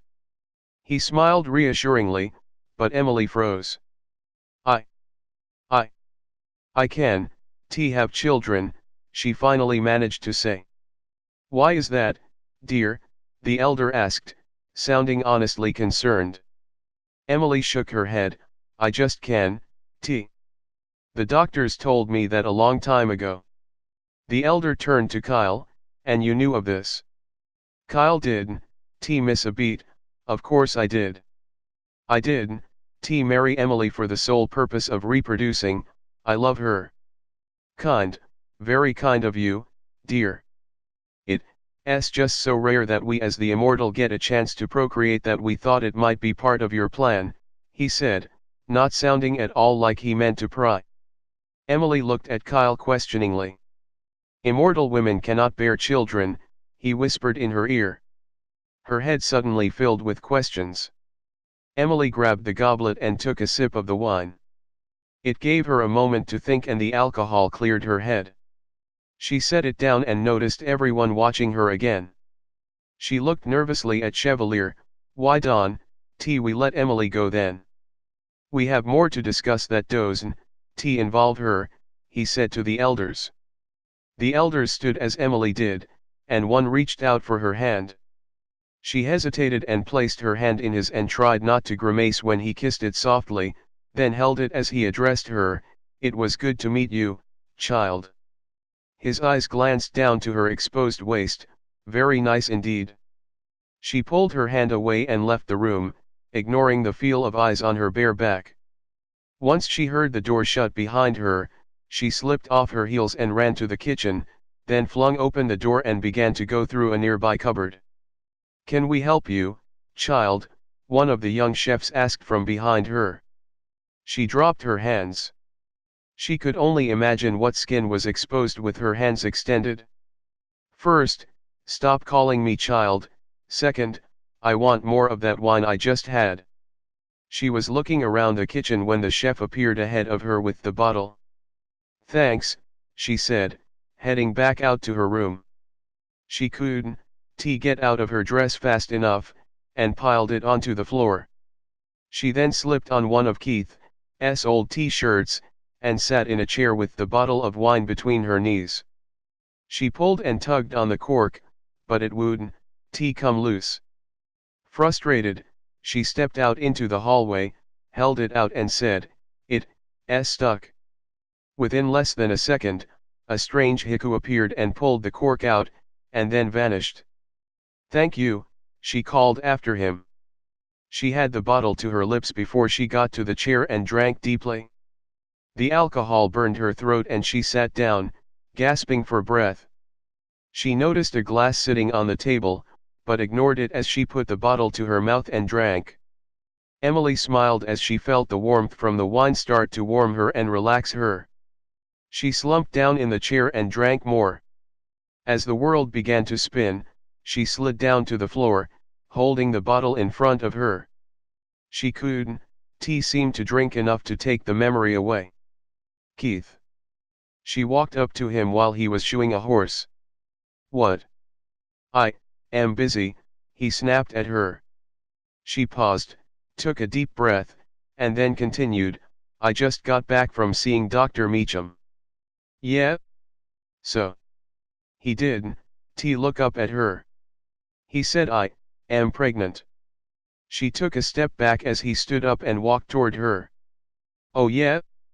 Who asked the dad?" "Huh, Emmy." His fierce eyes raged. She took another step back. "Don, act like that, Keith, you, re the only one." Before she could finish, he punched her hard in the mouth and she fell to the floor of the barn as blood seeped from the corner of her mouth. "I am, not the entire male population of Cascade? I am not going to spend my hard-earned money taking care of you and some asshole's little brat." He finished by kicking her in the side. The doctor looked down at her from the table. "I am so sorry, Emily, the baby's gone." Emily was numb, and she just nodded her head. "I am afraid there's more." The doctor put a warm hand on her arm. "The horse did more damage than we first thought." She looked up at him. "You can have any more children. I am so sorry." The doctor had tears in his eyes that Emily didn't. She felt relief at not bringing a baby to become part of Keith's fury. Emily took another long drink, the warmth spreading through her faster and her mind finally began to block it all out. She leaned back onto the floor and looked up at the ceiling tiles as they danced and moved above her. She smiled as she watched them. Suddenly, a face blocked her view of the swirling tiles and she frowned.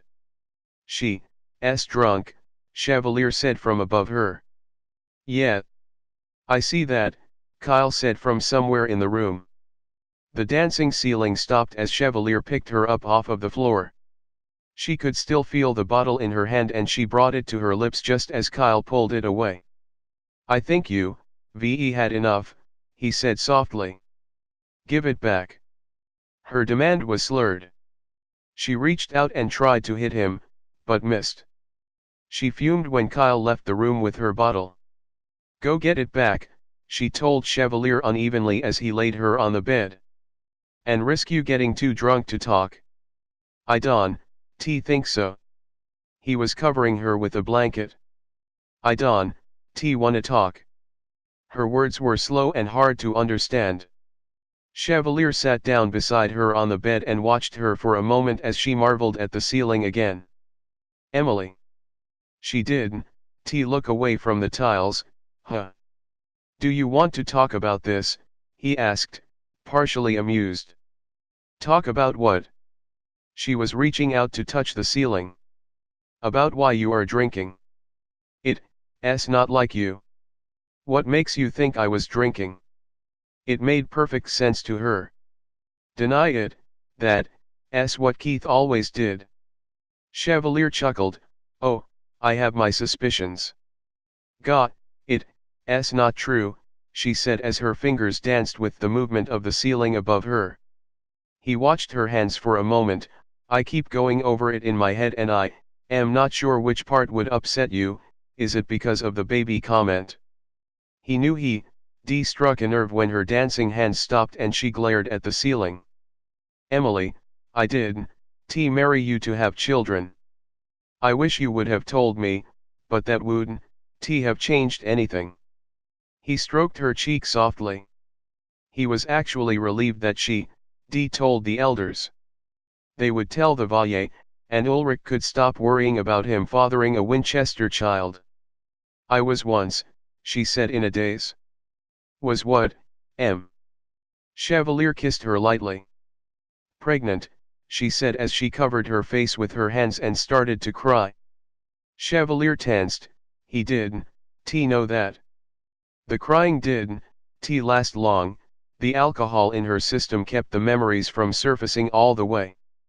Keith wasn't very happy, she said, reaching for the ceiling again. I see, was all Chevalier could say. Does the ceiling dance in your room? She asked, her words more slurred and she suddenly became tired. Chevalier didn't answer, but watched as her eyes slowly shut and she relaxed. He held her all night as she lay motionless. He wished he could kill Keith again, this time more painfully.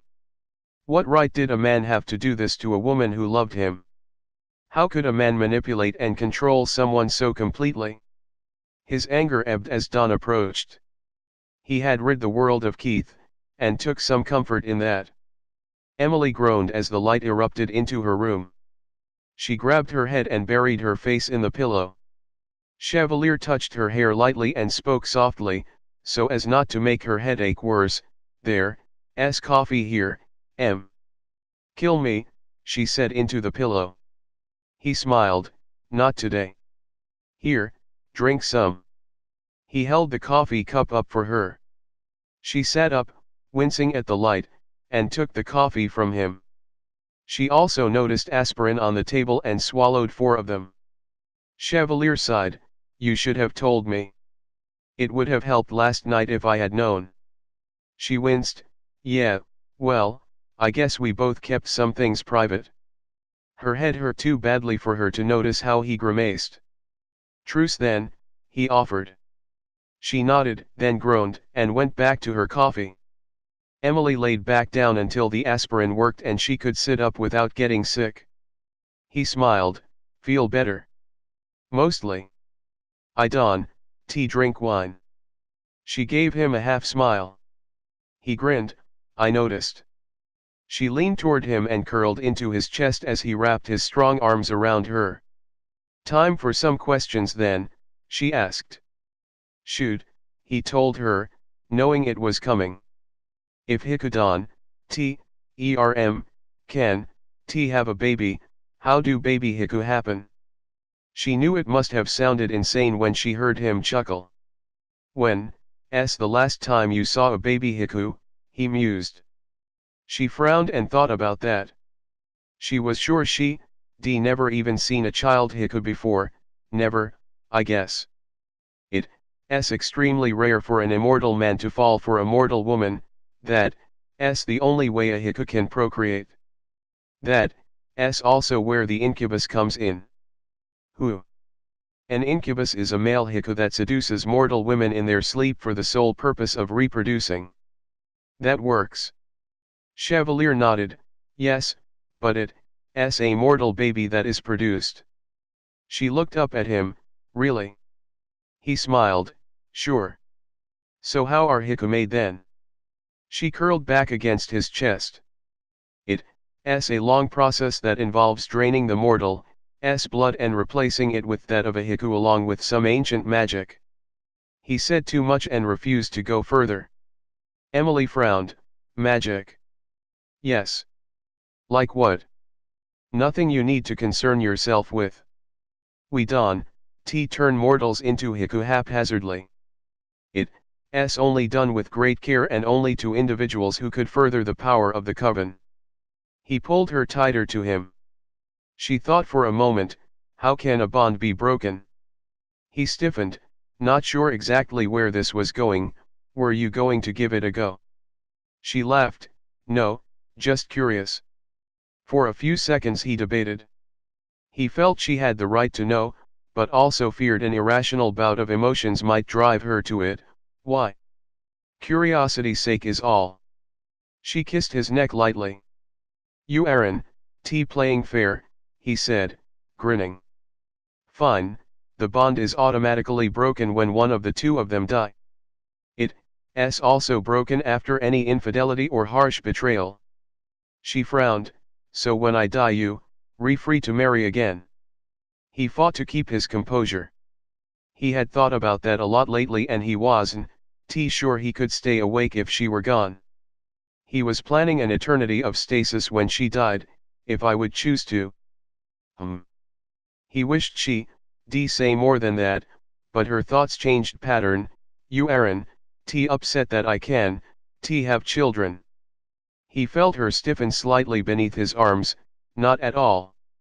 I wouldn't have gotten mad had it happened, but I've never seen myself as a father. It's so rare for a Heku to do it that it's ludicrous to consider it. Still, when we got married, it had to have crossed your mind. Maybe, but we hadn't discussed it. I wasn't sure if you even wanted children. He kissed the top of her head.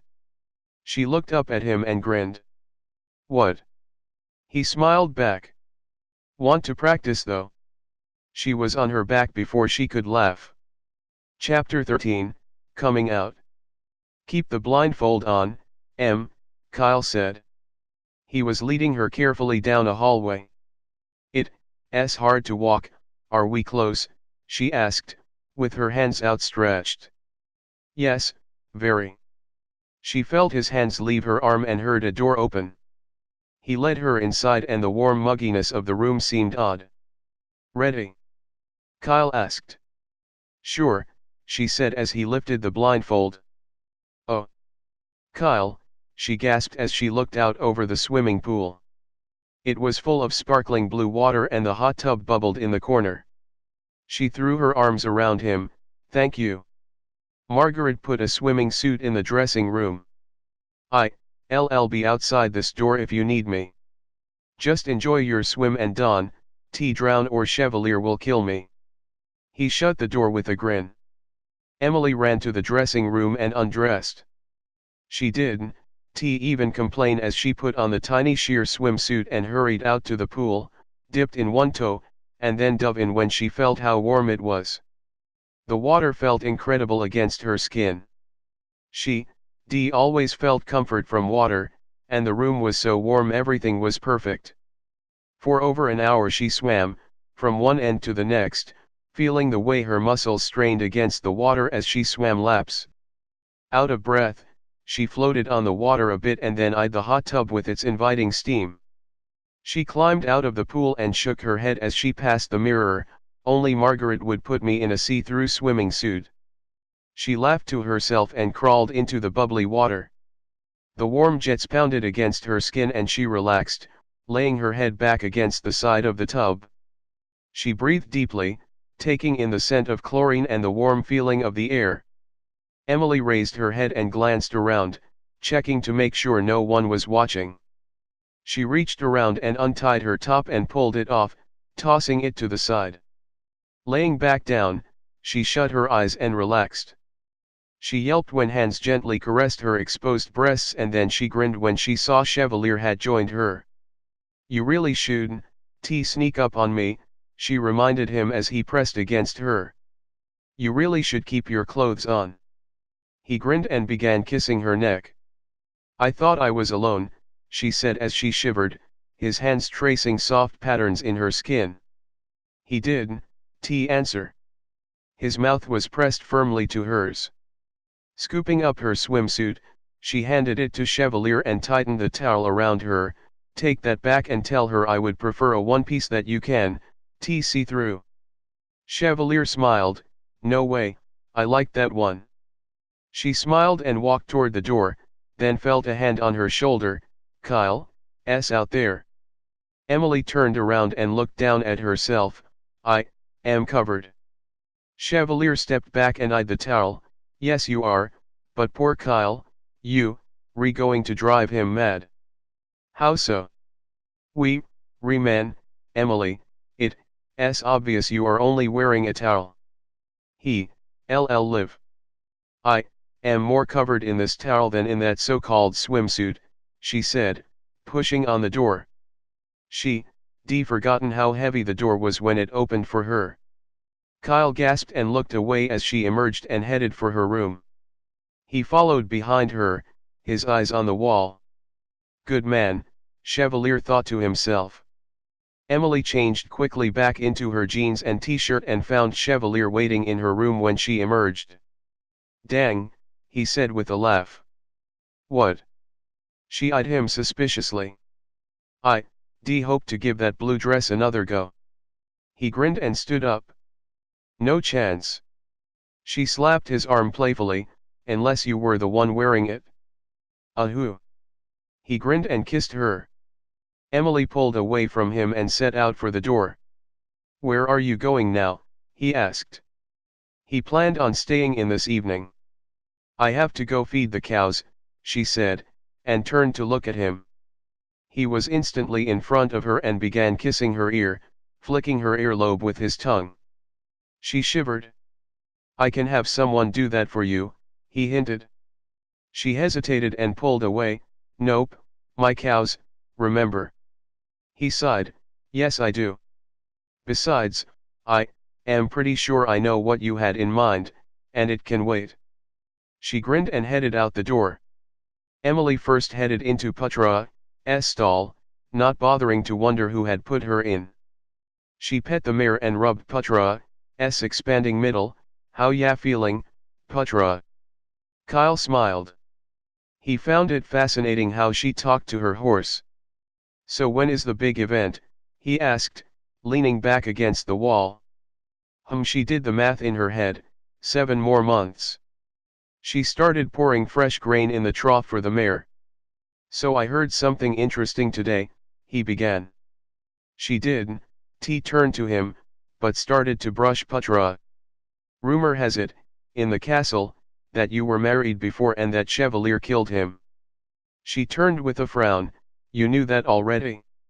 Yes, but the interesting part is that somehow, so does everyone else now. She cringed. Seriously? Everyone? She ducked out of the stall and pulled the door shut. He nodded. I am going to talk to Chevalier about it. I don't like people talking about you, and especially that. They shouldn't, judge. Her body suddenly tensed. What all do they know? He shrugged. I am not sure. Do they know he, well, she waited for him. I don't think so, no one mentioned it. She relaxed some and loaded a bale of hay onto a small four-wheeler. Kyle cringed. I wish you let me at least load the hay for you, it's heavy. She smiled and climbed onto the ATV, then it would be your cows and not mine. He followed behind her as she drove the ATV out to where the cows were grazing, then grabbed her pitchfork and went to work. Kyle's mind began to run through training scenarios for the guards. It didn't do for him to watch her work if he valued his life. His thoughts turned to her too often, and as much as he tried to control it, he couldn't. Emily, I am going to go talk to Chevalier. You safe out here, he reassured her needlessly. She felt safer out here than anywhere else on the island. Kyle disappeared into the house, and Emily went back to work. She hummed to herself as she fed the cows and looked back proudly as they all ate. She checked their water and poured it out for fresh, then took the ATV back into the barn. As she put away her tools, a sound in the barn scared her and she turned toward it. She grinned when she saw a barn cat looking at her. Well, hello. She walked over to it and sat down on the clean straw to pet it. It purred loudly and wound itself around her hand, keeping the mice away, I hope. She smiled at the cat. You need a name though, let's see. Emily thought for a moment and then smiled. I'll call you Peanut. The cat meowed and went back to rubbing against her arm. Peanut climbed up and leaned against her chest, his soft head at the nape of her neck. You, a friendly thing Aaron, to you. She stood up. I'll be back tomorrow, you watch over things. The sun was setting and the full moon was already starting to creep into the sky. She stepped in through the back doors and frowned, everything seemed too quiet. Even though she rarely saw Heku servants, she could often hear them and always could feel their presence. Tonight the castle seemed empty and cold. Emily slowly wandered through the kitchen, into the foyer, and even peeked into the library, but still heard nothing. She made her way back into her bedroom and changed into an oversized t-shirt. When the silence had gone on too long, she left and went down to the TV room. It didn't take long to thumb through the movies and find a good romantic comedy. Emily put it in the DVD player and turned the sound up, curling up on a beanbag with a light blanket around her. The movie ended and the silence in the castle became irritating. She vowed to find where everyone had gone. Getting up, she headed out into the silence. Starting on the ground floor, she went room to room and listened at the doors. She frowned when, after an hour, she still hadn't found anyone.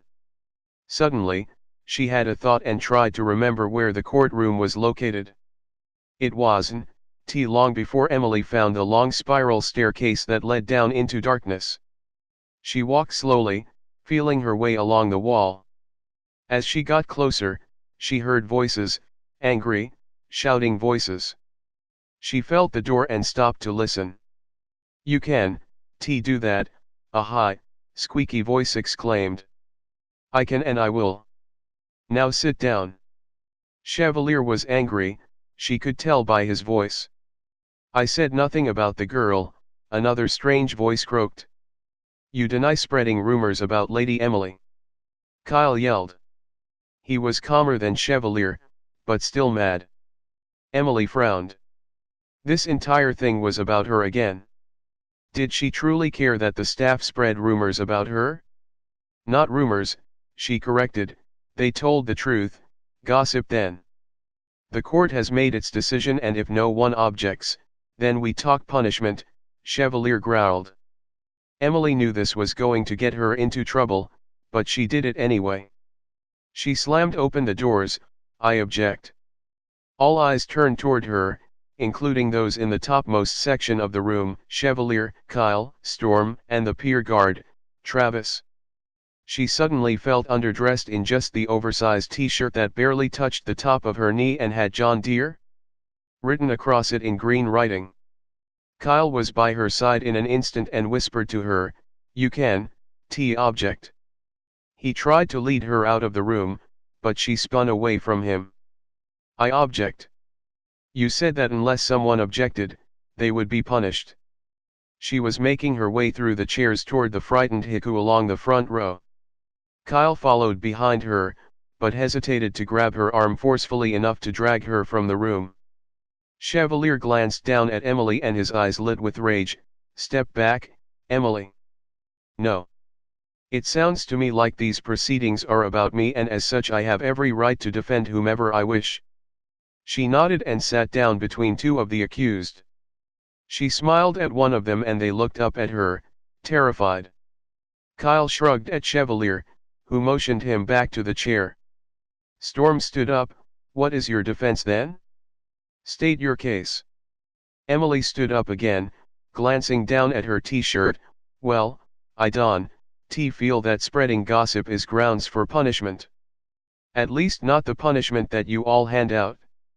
Mumbles ran through the courtroom. Quiet. Storm bellowed, and the entire room fell silent.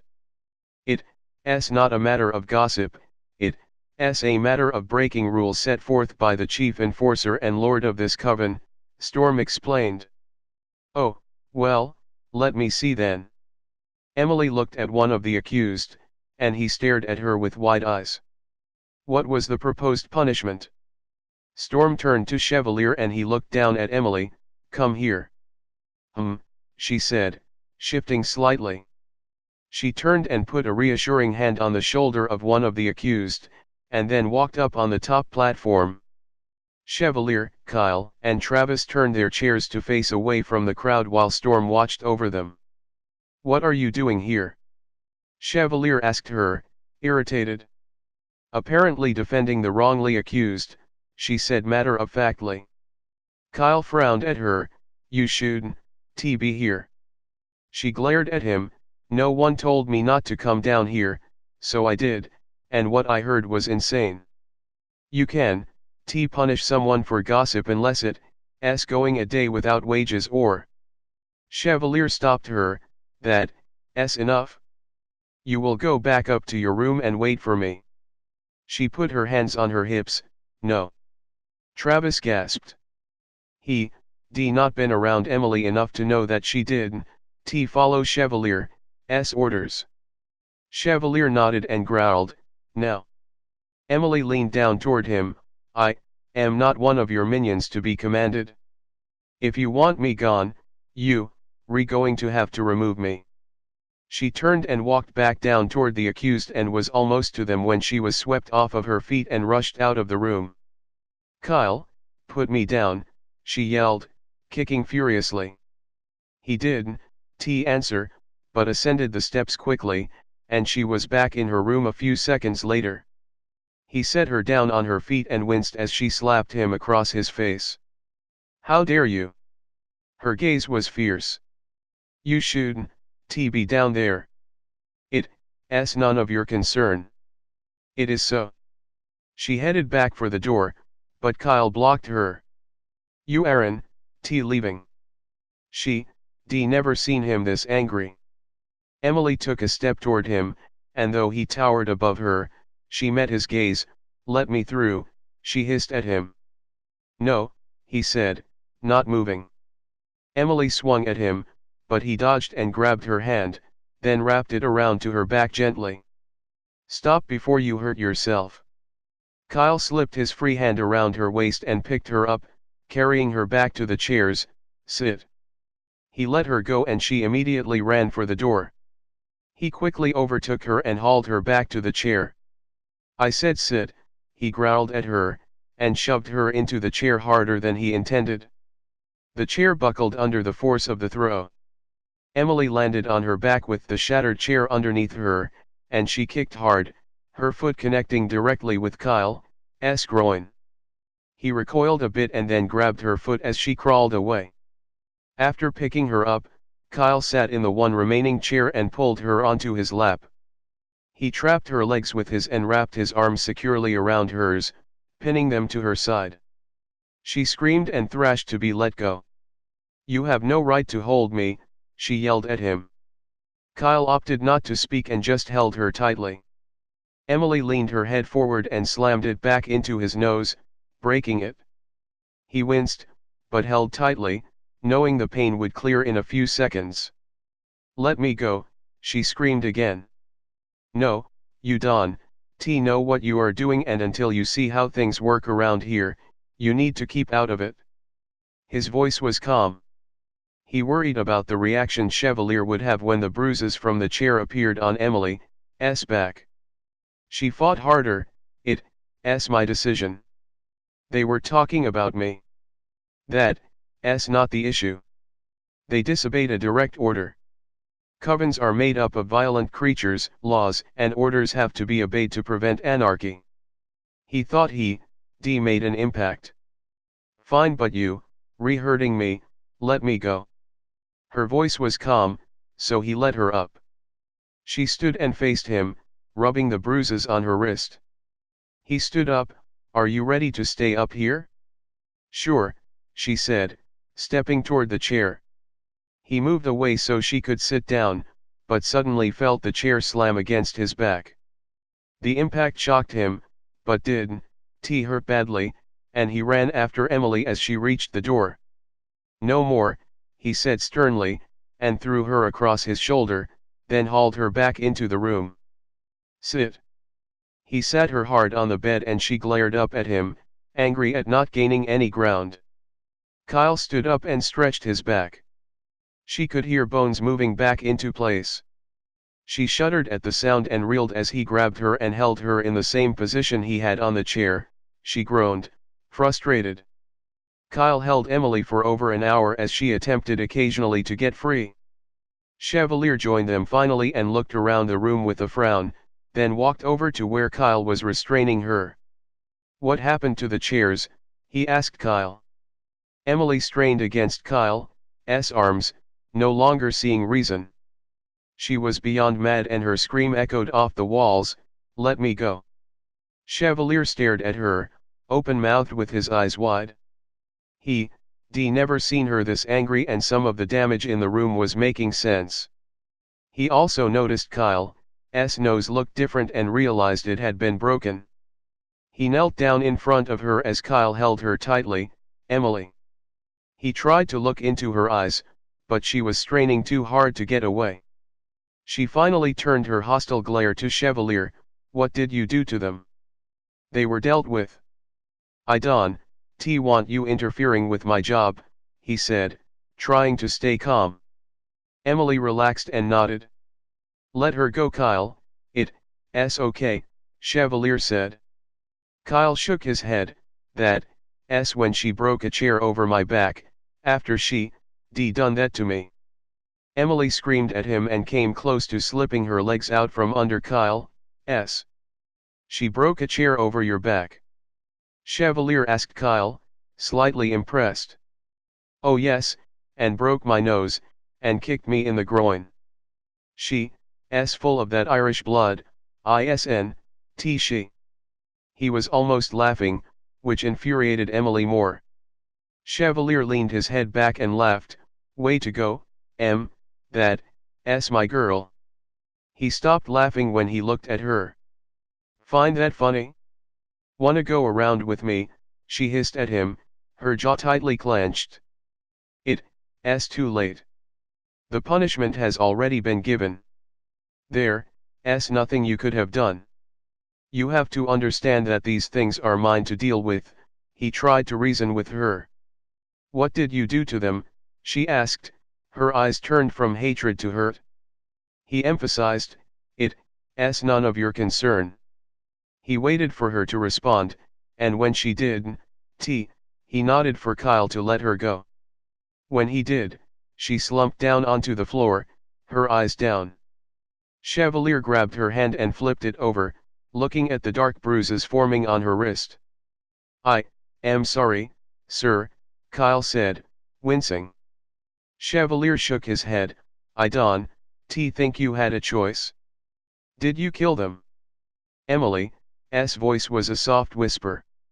Chevalier tilted her chin up with his hand so she was looking at him. "Stop, Em." There was a gruesome cracking sound as Kyle reset his nose. Emily shuddered at the sound and Chevalier grinned up at Kyle. "Anything else injured?" he asked. "Nope, that's about it." Kyle smiled at Emily. "I watch her, though. We had a few tangles and I was as careful as I could be, but sent her through a chair at one point." His mouth twitched. Chevalier laughed. "I didn't know she had that in her." "Thank you, Kyle, you may go and take the night off, go feed." Kyle nodded and left the room. "I am glad you find that amusing," she grumbled at him. "Not funny, necessarily, impressive maybe." He guided her back up so she was sitting on the bed instead of the floor. "What?" She looked up at him. "You would have put a mortal man in the hospital," he told her, and then grinned. His mind suddenly wondered why she never fought Keith back like that, but then remembered the control Keith had over her. "Where else are you hurt?" he asked, looking over her arms and legs. "Nowhere," she hissed at him. "Then why do I smell blood?" She shrugged, but winced slightly. Chevalier walked around to her back and lifted her shirt. He inhaled sharply as he saw the deep cuts and bruises on her back. "Must have been the chair," he murmured to himself. "I suppose you LL punish Kyle for that too, she said sarcastically. Nope, he deserves a raise for putting up with that kind of fight and holding on. Chevalier again sounded pleased. He sat down beside her. Listen to me carefully, Emily.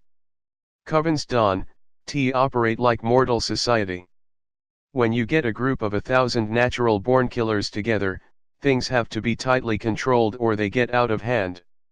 Not one small infraction can go unpunished, or we risk mass murders and Heku running around breaking rules. It is my job in this coven to do the punishments and to enforce and create the laws. I can, help it if you don't, like it, but that's how it is and that's how it will be. Emily watched his eyes. I don't like it any more than you do, but I've seen covens that have no enforcer, no laws, and it's chaotic, innocent people die. I won't let that happen here. We have too much of a good thing going and, for the most part, my laws are obeyed. I can let even the smallest infraction go by without notice. He kissed her bruised wrist lightly. What about me then, she asked. They know you are an exception. No one asked why, and no one dares question that. They know you are bonded now, but have wrongly assumed it, to Kyle. I won't lie if they dare ask me, but they won't they are happier seeing it the way they want to. He gently kissed her other wrist. I am causing too many problems here. No, this happens even without you here. Someone always has to try to break the rules, to see how far they can go. As long as I keep control, things will go smoothly, he assured her. I am sorry about court then, she whispered. Chevalier started to laugh. I've never seen a more shocked group of Heku.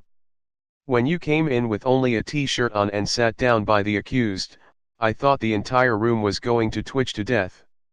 Had you been immortal, they would have kicked you out themselves, but by my orders, they were afraid to even look at you, though who could help it? Emily watched as he laughed and had to kind of smile at the mental image. You really are too attractive to be living. It should be a crime against humanity to have you near men. He laughed harder when the blush rose to her cheeks. Once he calmed down, he brushed his lips lightly across hers and kissed the nape of her neck. Why don't you get some sleep now, it's late. She nodded and laid down. He crawled in next to her and she curled against his chest, falling asleep quickly. Chapter 14, Alone. Chevalier came back from a long day out in his study and found Emily's bed empty. He glanced at the clock and saw that it was only 3 a.m. Kyle was away on a 2-week-long mission and Emily hadn't let Chevalier replace him, so her antechamber was also empty. He caught her emotions and she was upset and worried, which made the need to find her more pressing. He smelled for her, but her scent was faint. She hadn't been in the antechamber in hours. Find Emily, he ordered into the air, and the sound of scrambling feet echoed through the castle. It was only 5 minutes before he heard a voice on the wind whisper, "Barn." He appeared in the barn seconds later and walked around to Putra's stall. Putra was lying on the clean straw, panting, and Emily was at her side rubbing the mare's tummy. He suddenly understood. How is she doing? He asked from outside the stall. Emily looked up at him with tired eyes. It's taking a long time. Is there anything I can do? She shook her head and went back to rubbing the mare's belly. Chevalier appeared at her back and began to rub her tight, knotted shoulders. She moaned, and leaned her head forward. He grinned and continued to rub the knots out of her shoulders. Kyle will be sad he missed this. He's been waiting to see her foal for 11 months. Emily just nodded. She was clearly worried about the time it was taking Putra to deliver. Putra raised her head and whinnied loudly as her stomach contracted violently. Come on girl, push. Emily encouraged. After a few minutes, the mare laid her head back on the straw, panting heavily, and Emily sighed. The hours passed, and the more Emily worried about Putra, the more Chevalier worried about Emily. Her shoulders grew into hard knots and he knew her head was aching from the stress. The light of dawn filled the barn and the mare had just begun to push again, when Emily stood up, walked to the rear of the horse, and sunk her arm, shoulder deep into the mare. Chevalier watched, shocked, not exactly sure what Emily was doing until she was using her entire body to pull. She groaned, her teeth grinding as she tried to pull the foal free. She panted and again pulled with all of her strength when she suddenly flew back and landed hard against the ground. "Gah, slippery bugger," she screamed, and sunk her hand back into the mare. Emily was sweating now, her shirt was stained, and her hair was plastered to her head. She pulled again and Chevalier considered putting an end to it, but wasn't ready to face her wrath. Emily gave one last scream and pulled two long thin legs out just as Putra gave what Chevalier could only describe as a bellow. A loud, sloshing sound accompanied the rest of the foal emerging and Emily quickly began to clear its mouth. Putra raised her head and craned her neck to begin licking the foal, which was already fighting to stand. The colt stood up on shaky legs and nuzzled toward his mother and began to nurse. Emily laid back on the straw, trying to catch her breath. She was soaked with sweat and covered in blood, but she was smiling. Chevalier stood and walked over to her, then looked down and smiled. "It's a boy." Emily nodded, completely exhausted. He reached a hand out to her. "Come on, get some sleep." She shook her head. "I can, I need to keep an eye on him for a while," she said, and then sat up with considerable effort. "Can I get someone to do that?" he asked, even though he already knew the answer. "No, it's my responsibility." She sat back against the wall of the stall and watched the colt eat. He sighed. "I have a meeting." "I am okay, go. When I get done here, I am just going to shower and go to bed." She looked down at her clothes. Chevalier grinned. "Good, you stink." She threw a handful of straw at him and he left. Emily shut her eyes for a moment and relaxed as the colt nursed. She opened them to yell at Chevalier, but noticed the noise had come from Peanut. "Hey, Nut." Peanut crawled into her lap and began to purr as she pet him. "Look what we did, we made a colt." She was smiling. It was only a few hours later that Emily was finally convinced the horses would be okay. The colt was up walking around on unsteady legs and Putra was standing up eating. She kissed the top of Peanut's head and went inside to take a shower. She heard odd hisses as she walked past the Heku servants and she looked down at her blood-stained shirt. She couldn't blame them for being antsy. The shower felt incredible and she let it run longer than usual. When she was too tired to stand any longer, she pulled on her t-shirt and laid down on top of the covers of the bed, and fell fast asleep. Emily was only partially aware when Chevalier came in and moved her under the covers. The warmth was perfect and she snuggled deeper into the bed and fell back asleep as Chevalier joined her under the covers and wrapped his arms around her. Emily stirred and saw the sun was rising. She jumped up and hurried to put on her jeans.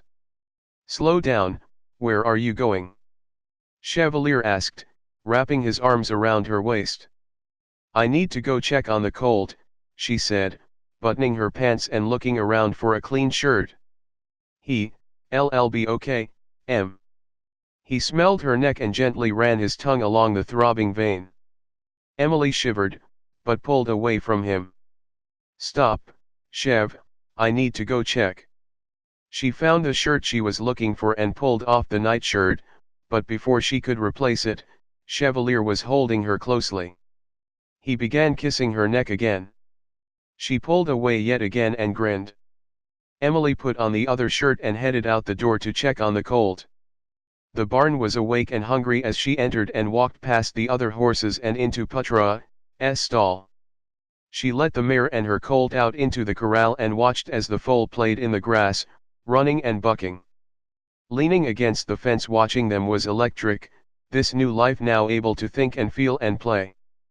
She smiled as she watched them, and Peanut wound himself around her legs.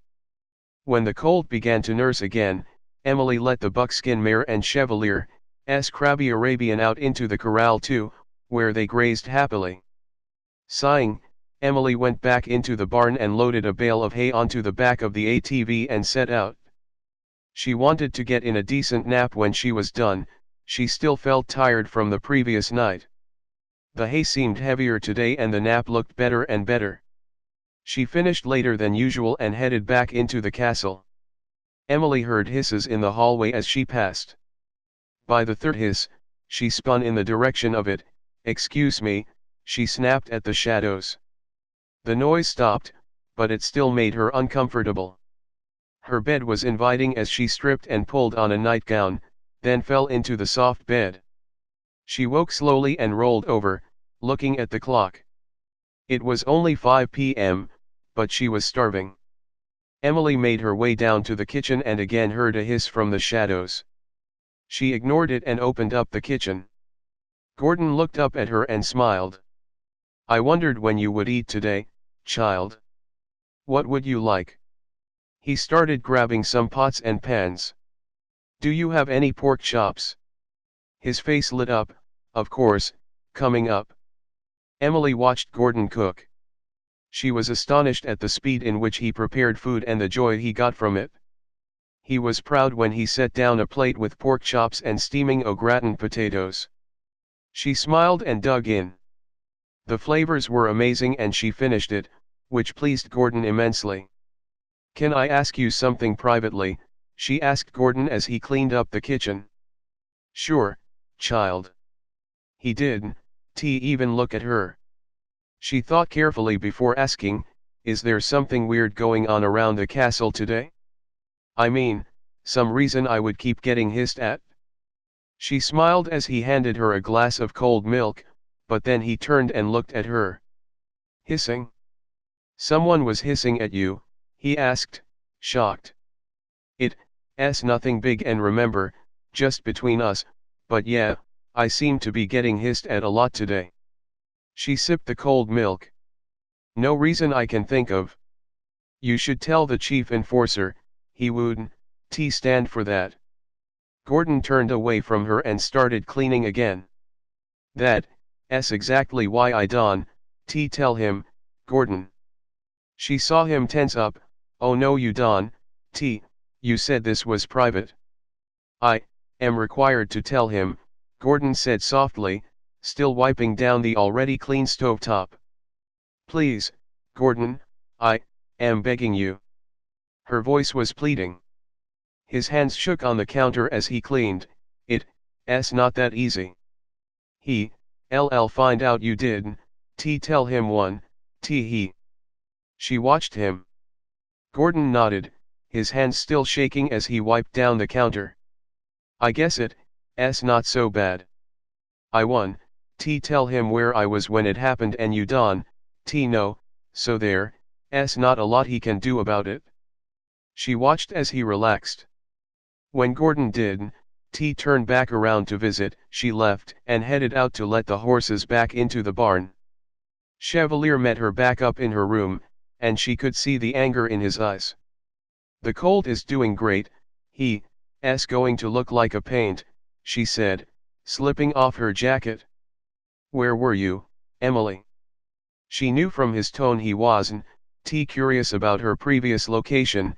He wanted to know more about the hisses. She turned to look at him, around. "Hissing is a sign of aggression with Heku, a sign they are about to attack," he snapped. "Where were you?" She sighed. "It was just a hiss, Chev, and once I yelled at them they stopped." She added a mental mostly. Chevalier stood up and took her shoulders in his hands. "Tell me, now." She tried to pull away, but he held tightly. "No. I told you to stop messing with my affairs, and this is definitely my area," he growled. "No, I am not going to be a part of this." She again tried to pull away, but his grip tightened and her shoulders began to hurt. "Let go, you, hurting me." He shook her twice and pulled her off the ground. "Tell me, now, he yelled at her again, his face inches from hers. Chev, please, it hurts, she whispered. Chevalier dropped her the few inches to the ground and stepped away from her, his eyes still angry. I'll find out my own way then. His senses reached out to her and his heart fell, she truly feared him at that moment. He growled and disappeared from the room. Chevalier quickly headed to the mainland to feed, that would help calm his mind. Emily sat down on the bed. Her shoulders ached and she had a headache from when he shook her. She, done it again, fell in love with someone who hurt her. She did, count them as exactly the same, though. Keith hit her for fun, Chevalier was truly angry, but Emily wasn't, sure that mattered. Emily, the voice was soft beside her. Emily looked up at Anna, she couldn't, even talk. Are you hurt, child? Anna touched her arm lightly. Emily shook her head and moved over as Anna sat down beside her on the bed. If you don't mind, I want to talk to you. Emily just watched the Heku beside her, her head pounding. I am sure the chief enforcer would be mad, because this is none of my concern, but I feel someone needs to try to smooth things over. Anna handed Emily a few aspirin. She chewed the aspirin, grimacing at the taste, and then leaned back against the headboard. Let him protect you, child. Anna's voice was sincere. Emily looked away from her, her eyes again filling with tears. It's in his nature to protect those he loves. He's good at what he does, and when you fight against his natural instincts, it's hard for him. Anna smiled softly at Emily. He loves you, child, we all know that, we can see it in his eyes. I've known Chevalier for almost 200 years and this is the first time I've seen him truly happy. Until tonight, that is. When Emily did respond, Anna continued, he was right about the hissing from the shadows, and we, as a part of this coven, have taken care of it to stop the tension between you two. Emily gasped, what did you do? We handled it. Anna smiled, we also feel protective of you. We all care about you and have grown to love you in our own way. Our people, the Heku, we don't take kindly to one of our own being targeted. Emily realized that Chevalier had been wrong. His staff knew she was bonded to him and not to Kyle. Let him be himself around you, let him protect you, it's what makes him happy. Anna smiled again and touched Emily's arm, you can fight nature, and if you are to stay among the immortal, it's time you realize we are natural fighters, born predators, and it's not within us to watch our loved ones be hurt. Anna stood up, I'll have Gordon bring something up for you. Before Emily could respond, Anna was gone and she was alone again in the dark room. A few minutes later, Gordon appeared with a mug of warm milk. It tasted funny, but he encouraged her to finish it and left only after it was gone. Warmth spread through her and she was soon fast asleep. Chevalier growled when the knock on his door sounded so soon after returning from feeding. Come. Anna entered the office, her face warm and comforting to him. I am stepping out of line, I will warn you, sir. He glared at her, waiting. I've spoken to Lady Emily about things, and I hope it will help. She watched for a reaction. You were just with her, he asked. Anna nodded, yes, and she isn't hurt, sir, not physically. Chevalier sighed. Well she paused, we took care of Benjamin, sir. Benjamin. Yes, he followed the child through the hallways, hissing. He was ready to attack and we couldn't have that. She waited for her punishment. You took care of him. He was stunned. A group of us, yes. I do hope it will help. She looked into his eyes and relaxed when she did, see anger. He nodded toward her, unable to speak. Don't worry about Emily, Gordon brought her some, shall we call it, special? Milk, and she is already asleep. Anna bowed and left the room. Chevalier reached out to Emily and found her peaceful and relaxed. His thoughts returned to the feeling of fear she held for him, and he hated himself for it. He, never been adept at controlling his temper, but for thousands of years, he had, needed to. Emily was fragile, unlike members of his coven, and he tried to wrap his mind around a way to keep her safe from his temper. He soon gave up and joined her in bed. She did, stir when he walked into the room, and her blood smelled of medicine. He wrapped his arms around her and held her close to him. Emily flipped to her back and floated on the still water. Her muscles ached from more than an hour of laps, but it felt good to her. She steadied her breathing and just floated, hearing nothing but the sound of the filters running. She could feel her hair flowing gently around her, and she sighed. "Happy anniversary." The voice came out of nowhere and she sunk quickly, gasping in a lungful of water. Swift hands pulled her to the surface and held her while she coughed. "Sorry, Chevalier said, amused. She slapped him on the shoulder. "Are you trying to kill me?" "Oh, I can think of much better ways of killing you," he said as he gently ran his teeth along her neck and then laughed when she shivered. "Happy anniversary to you, too," Emily said as she brushed her lips softly against his. Chevalier chuckled. "Don, even get me started. I came to take you away." He carried her out of the water and set her down by the towels. She looked at him. "Where are we going?" "Absolutely nowhere." He grinned and watched her dry her hair. I don, like that swimsuit." Emily looked down and laughed. It took hours to convince her that a one-piece was the way to go. He patiently watched her dry off. "So what does one pack for going nowhere?" she asked, wrapping the towel around her. "Silly mortal, you don, pack to go nowhere." He quickly redressed and then pulled out a black scarf and grinned. "Turn around." Emily frowned. "What if I don, trust you?" "Never trust a Heku," he told her, and then grinned. She smiled, but turned around anyway.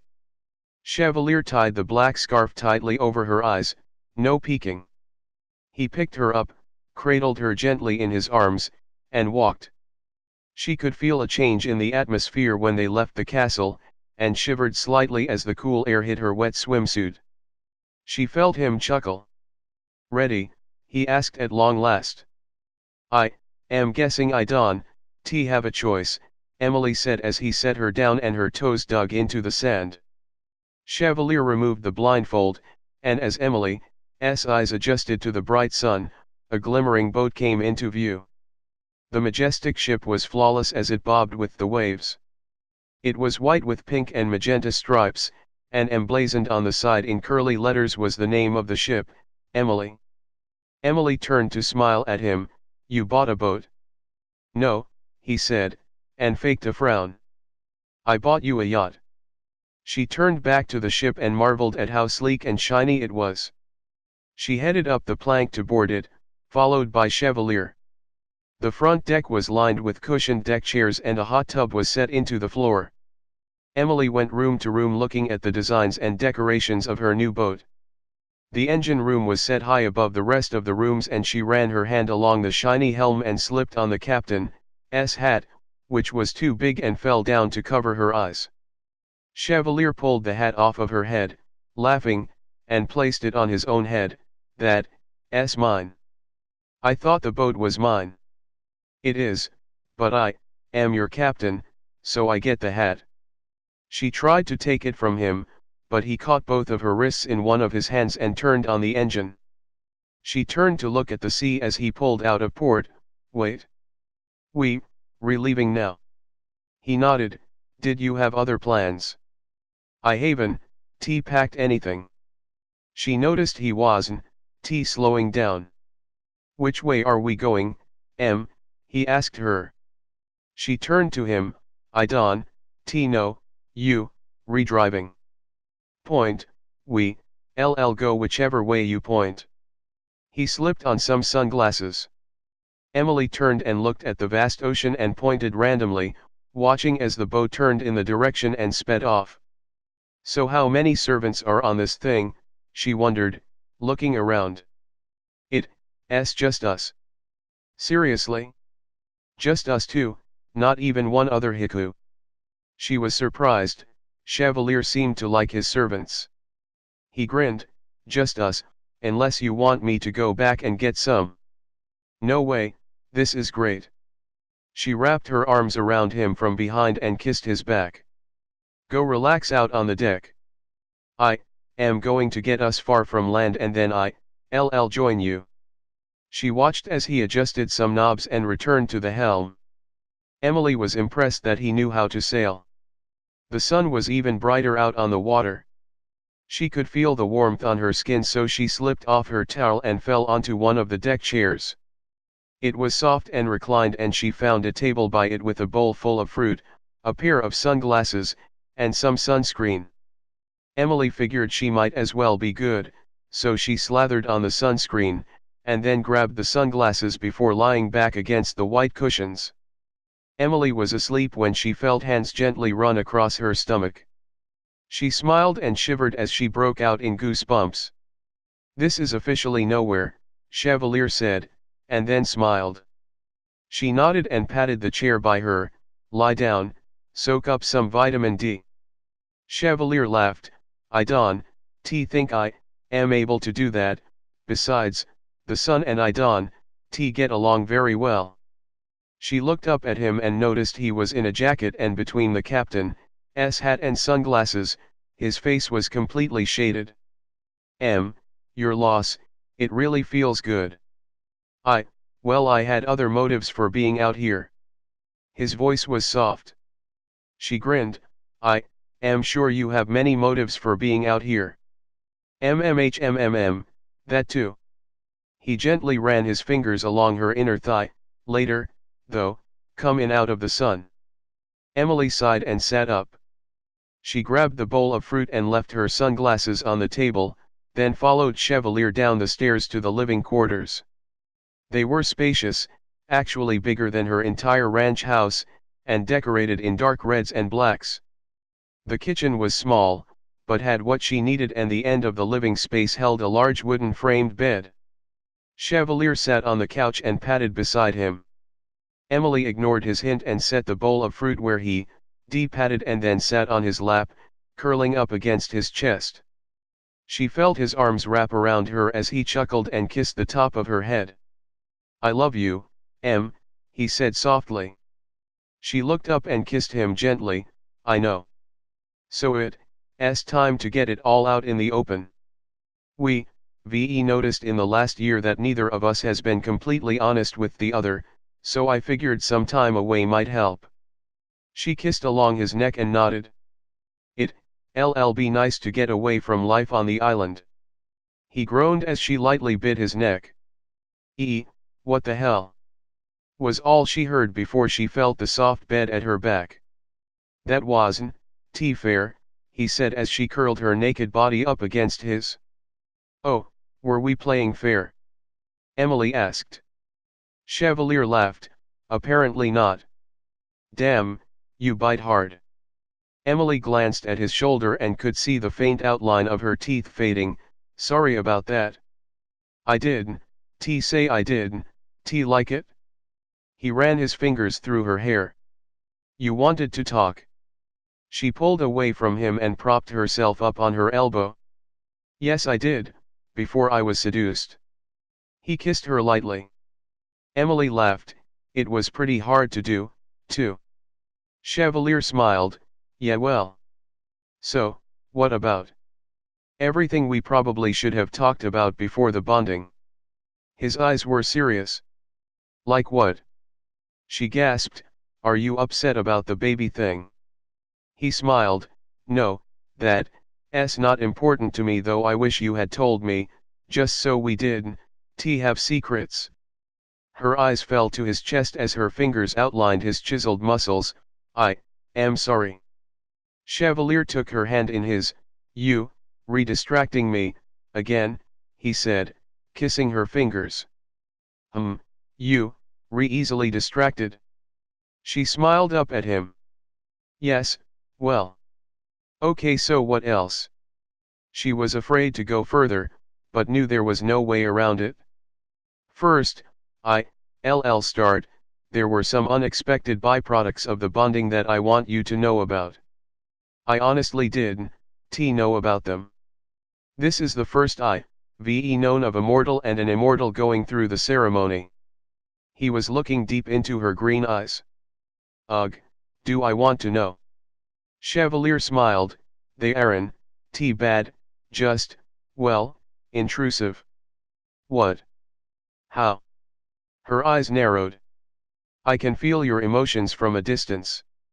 The stronger the emotions, the stronger I can feel them.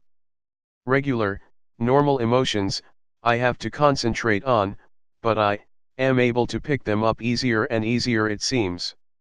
She frowned. Okay. Lately, and it's only been the last few days. I am starting to see images of what you are thinking. She gasped. You can see what I am thinking. He shrugged. Not always, it's more like images pop into my head and I can figure out how they got there, and then I realized that you were thinking them.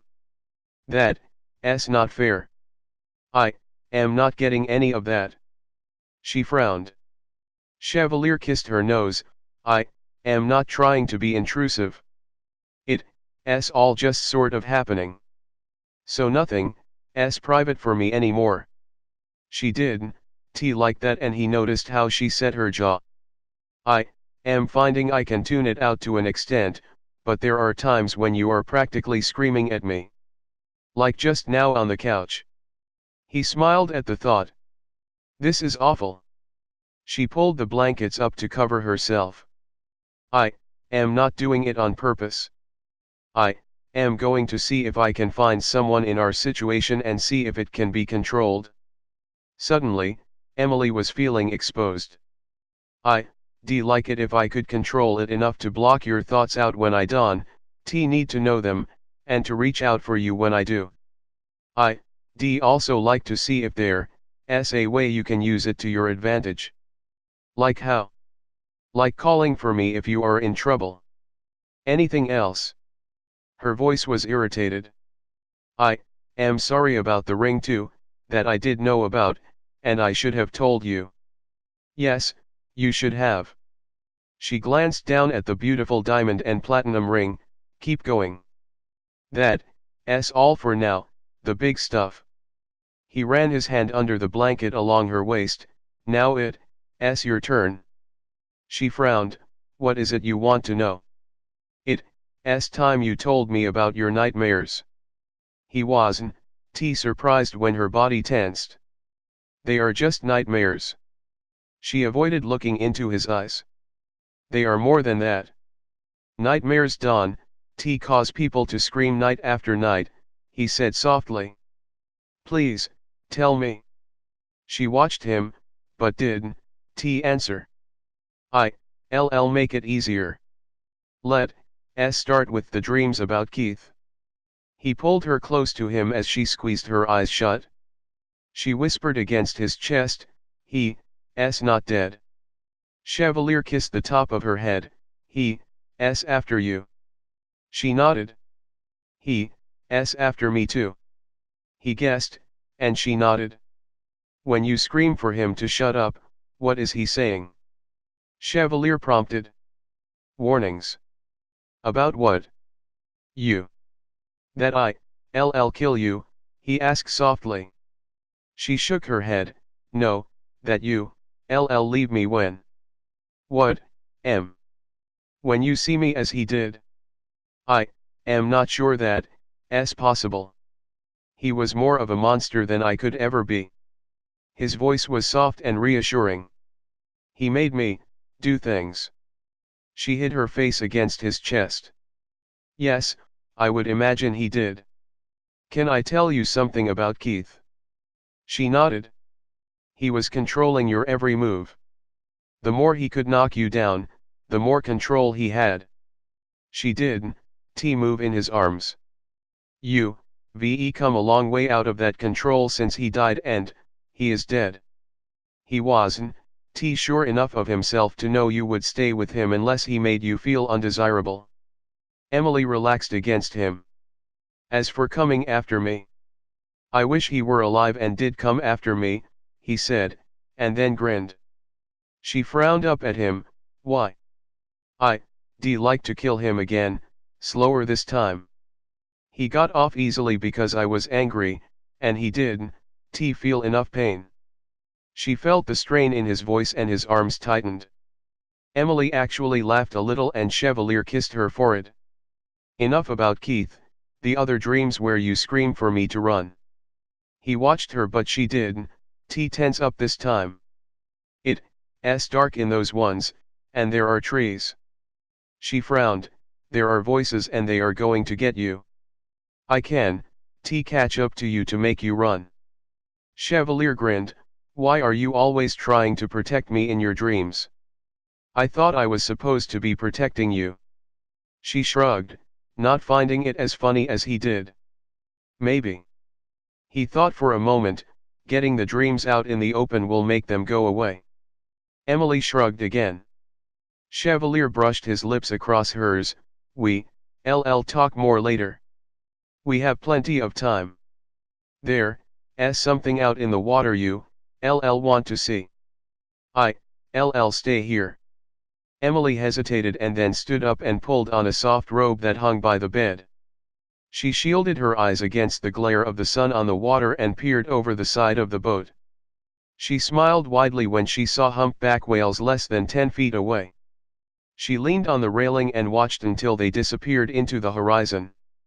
The water was so blue that she could see fish below the boat also, and it wasn't until dusk that she moved back below. Chevalier was just pulling open a cupboard to reveal a large TV, DVD player, and a few hundred movies.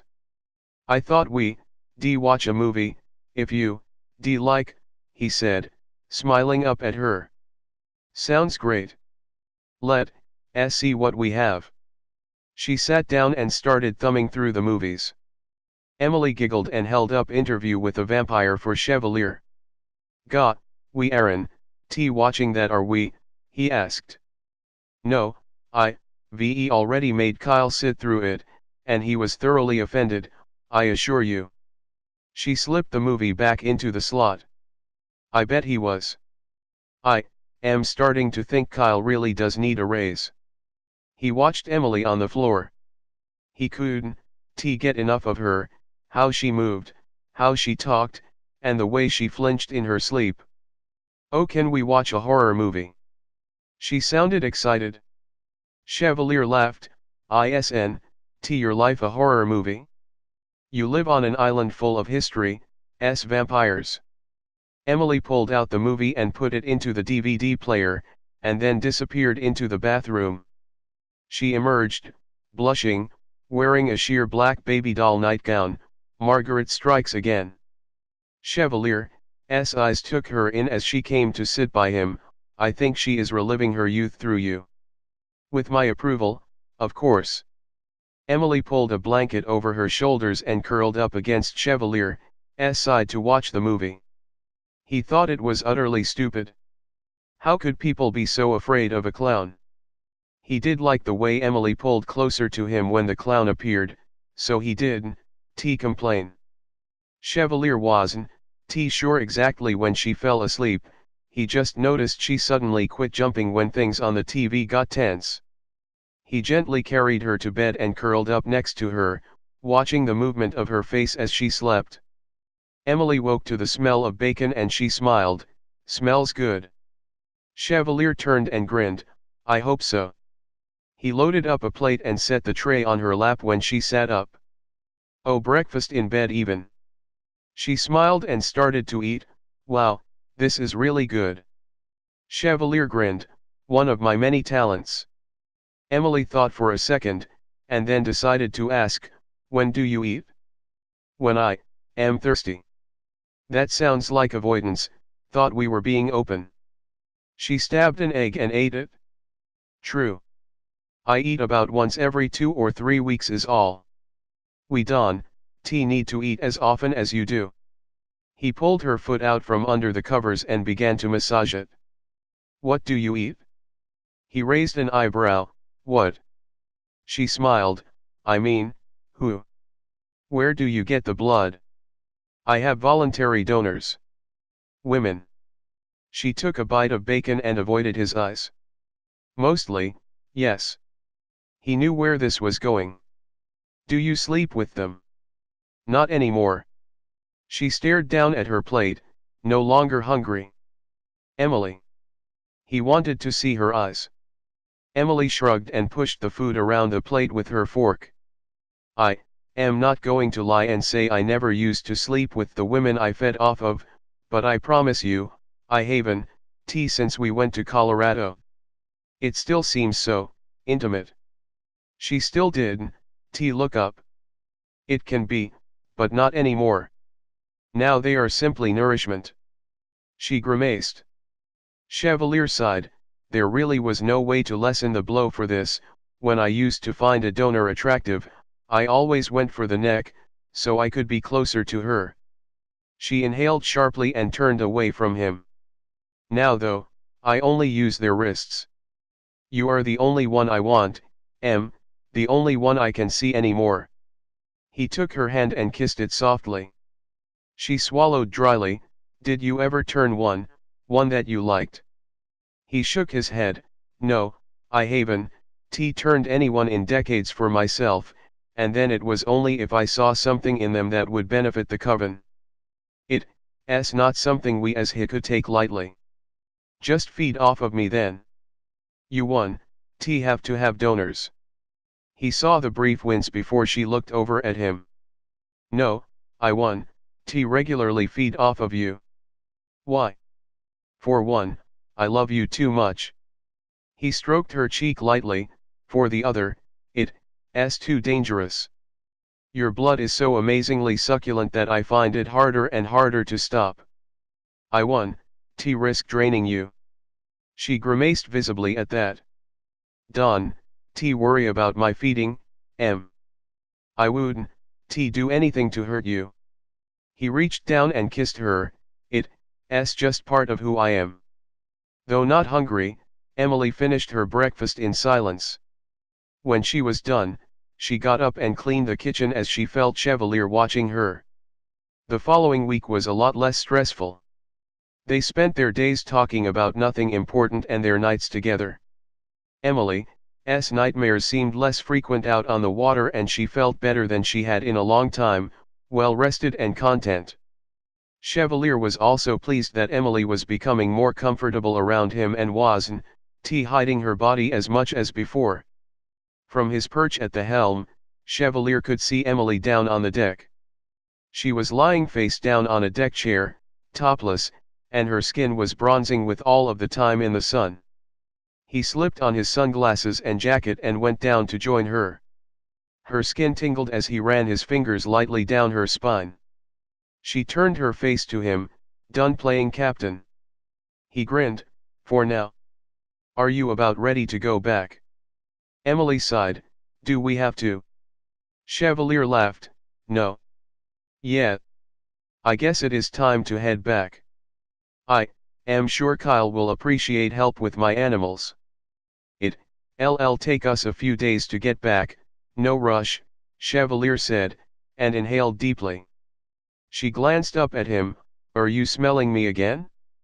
It's making me self-conscious. It's so incredible, I think the time on the boat has made it stronger and lately there's a change. Maybe all of that vitamin D. Emily stifled a giggle. What? He couldn't help but smile at her. Nothing. Tell me what's so funny. This time, Emily laughed for a bit before she was able to talk.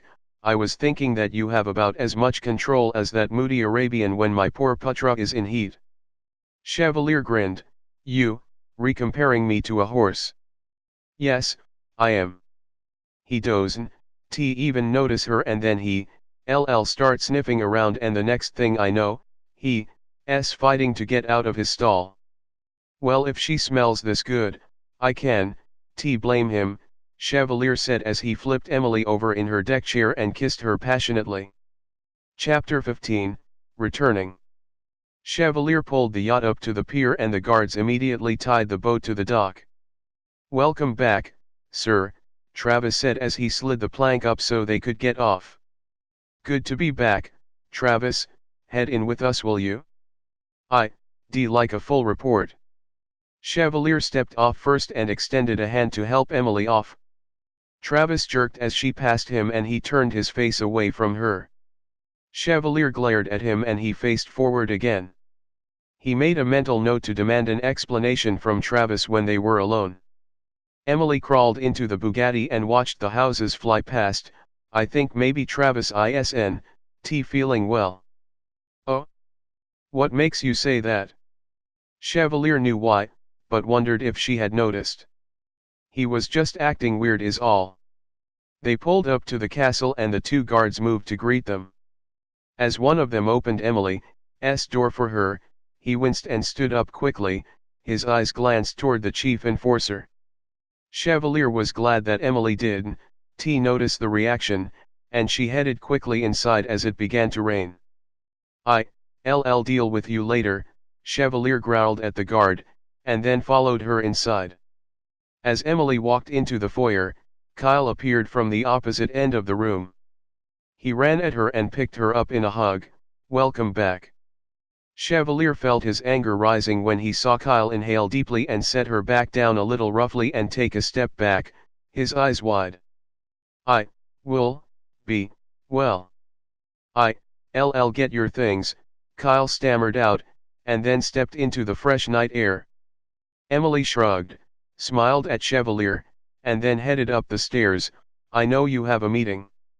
I am just going to take a shower and go to the barn. He nodded at her and stepped outside, shutting the door behind him. Less than a second later, he had the guard pinned against the stone walls of the castle, his hand around his neck. Explain yourself. The guard choked and fought to breathe, his words coming out in a whisper. I apologize, sir, it won't happen again. Chevalier let go of his neck and glared down at him. It better not.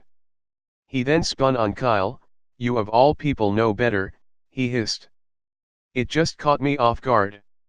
I think I may need to go feed tonight. Kyle took a step away from Chevalier's icy glare. I'll expect you to keep well fed in the future if you are going to keep your position. His words were fierce. Yes, sir, Kyle said, looking down at the rocky ground. Now come in, I need a full report, he said to both Kyle and Travis as Travis walked up. When they sat down in the conference room, the three guards sat as far away from Chevalier as they could. He had a command presence about him that left no doubt who was in charge. Travis, he said. Travis began, nothing new on the pier, sir. It's been a very quiet week. I had one group of tourists stop to use the bathroom, but when I mentioned the quarantine, they left quickly. Mason. The door guard looked up nervously. Nothing to report, sir. Kyle. His voice sounded angrier. Kyle sighed. There's been some speculation that there may be a Chevalier among us. Chevalier's jaw tightened. Speculation. Yes, one of our informants from the Chevalier said that a small group of their recognizance team has gone missing, and as he's on the Ankala enforcement team, he suspects they come to our side. And they think they are actually here in this coven. Chevalier leaned forward toward Kyle. Yes, sir. One of the Chevalier's speedboats is missing and as we're the only coven on an island. Chevalier growled, any idea who it is? Not yet, sir, but we're keeping our eyes and ears open. We have 3 open positions here in the house we not filled because we don't know who we can trust. Chevalier nodded in agreement, keep them empty. I am not going to risk a Chevalier informant in this castle. Kyle knew only too well that the Chevalier would love to get their hands on Emily, and just the thought made him hiss slightly. Put a task force together and get me those Chevalier, he demanded. Already started, sir. Kyle nodded at him. Chevalier stood up and left for his office. He needed some time to think. If the Chevalier were in his coven, they might already know too much about Emily. He wondered if he should take her back out on the ocean again, but wasn't sure how to do it without making her suspicious.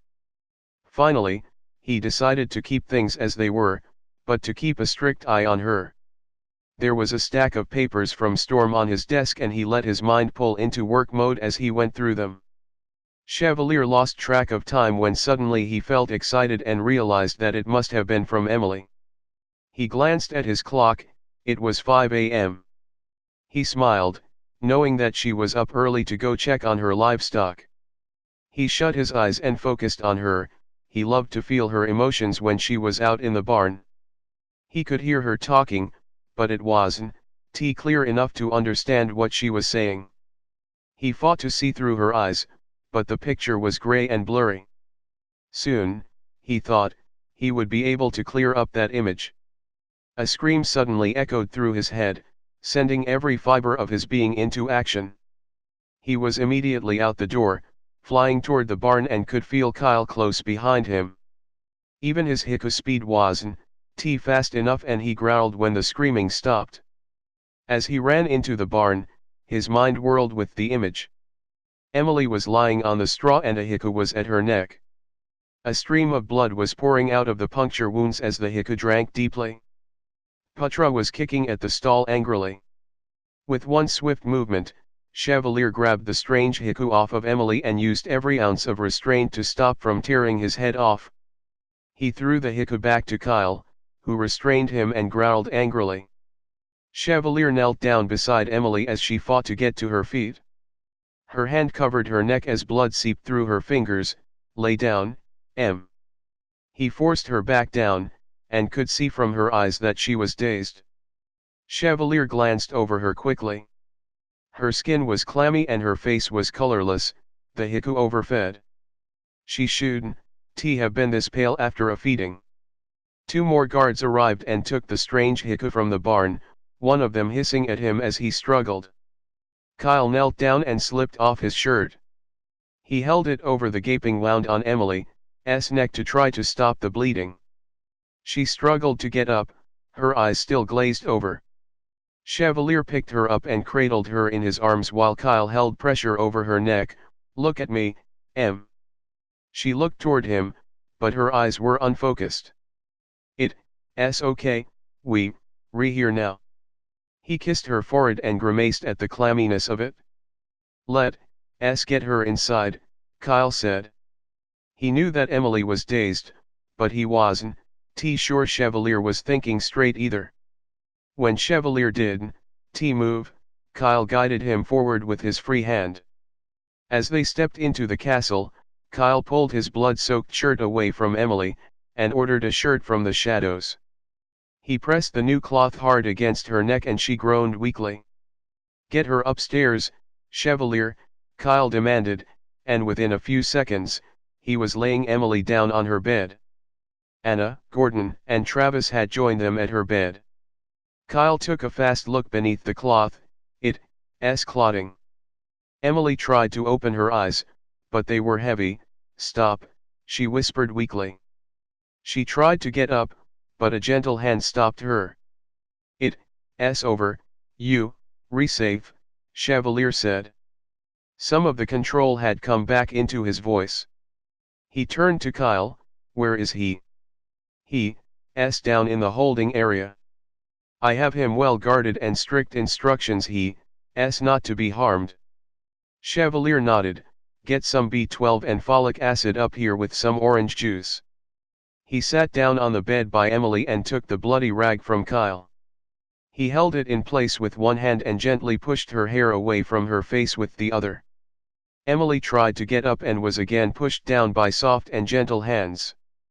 Get him, she whispered. Chevalier locked eyes with her, but they weren't focused, she was still too dazed. Gordon appeared with orange juice, and when Chevalier pulled the rag away, the flow of blood had stopped. He slid an arm under her shoulders and lifted her up so she could get a drink. She turned her head away. No, she whispered, and her hands pushed weakly against his arm. Drink this, he said, trying again, but she wouldn't. Drink. He set her gently back on the bed and pushed her head to the side to see her neck. There were multiple sets of puncture wounds and one gash left from when the careless Heku had gotten greedy and took a bite out of her. It was clotted now and the skin around the area was red and swollen. Anna handed him a roll of gauze and he bandaged around her neck. Kyle came back with 2 bottles of pills and handed 2 of each to Chevalier. Emily, take these. She squeezed her lips shut tightly. Kyle leaned down, glanced once at Chevalier, and then spoke angrily, Emily, you take these right now. She hesitated, but then took the pills and swallowed them dry. Chevalier held her up again and she didn't fight when he brought the orange juice to her lips. She took a sip and then grabbed the cup in her hands and began to drink deeply. As he laid her back on the bed, she pulled at the bandage on her neck. Get it off, she whispered. Her eyes were on Chevalier and they were starting to focus. He grabbed her hands and held them in his. No. Kyle, Travis, go find out what you can from that Heku, but don't kill him, he said through gritted teeth. They both nodded and left as Anna sat on the bed beside Emily and adjusted the bandage. She took the empty glass and disappeared. Chevalier sat in silence and watched Emily. She was restless as she started to come out of the daze. Her pale complexion was unsettling and in contrast to her vibrant green eyes. He held her hands as she tried to free them to pull at the bandages. He knew the wound on her neck had to be painful. Emily tried to clear her head. She had to warn them that there was a Heku with her in the barn. She had to tell Chevalier, but the pain in her neck wouldn't allow her to talk. Her mind was telling her to get out, to get away, but something was holding her back. Her hands were tied, she could feel them restrained and she didn't seem to be able to break the bonds. She had to get loose, her mind fought to pull away from its fog and to call for help. Help, she mumbled, trying to pull her hands free from Chevalier's grasp. You, Resafe, I am here. He worried about how restless she was. My neck. She flung her head to the side, trying to relieve the burning sting. I know, he whispered back to her, and noticed that there was some blood on the gauze, but not a lot. She groaned. He held her hands all night and watched her. Her color didn't improve, but she finally settled down into a peaceful sleep. Once in a while, she would try to pull the bandages off of her neck, but his voice would settle her back down. It wasn't until dawn that he heard a knock on the door. Enter, he whispered, and watched as Kyle came into the room. He looked haggard and worried about Emily. How is she? He asked, looking down at her. A little better. What did you find? He was anxious to know. Chevalier, sir. Chevalier's eyes narrowed. There are more here.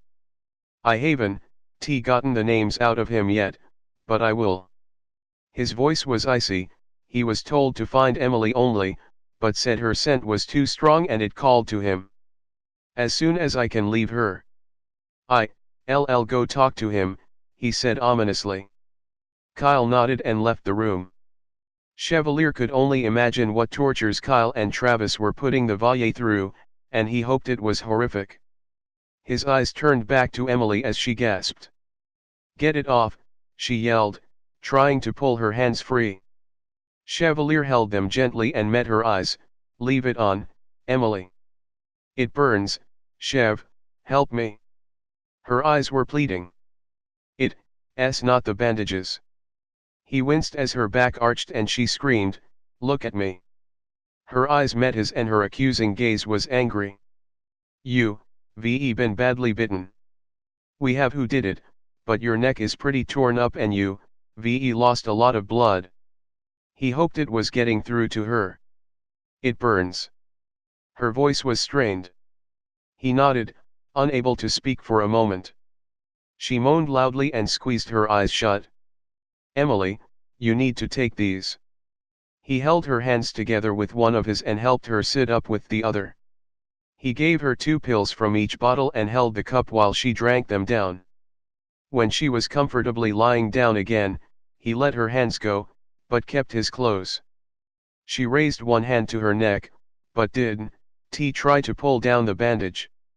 She inhaled sharply when her hand touched the wound. Her eyes met his and they were filling with tears.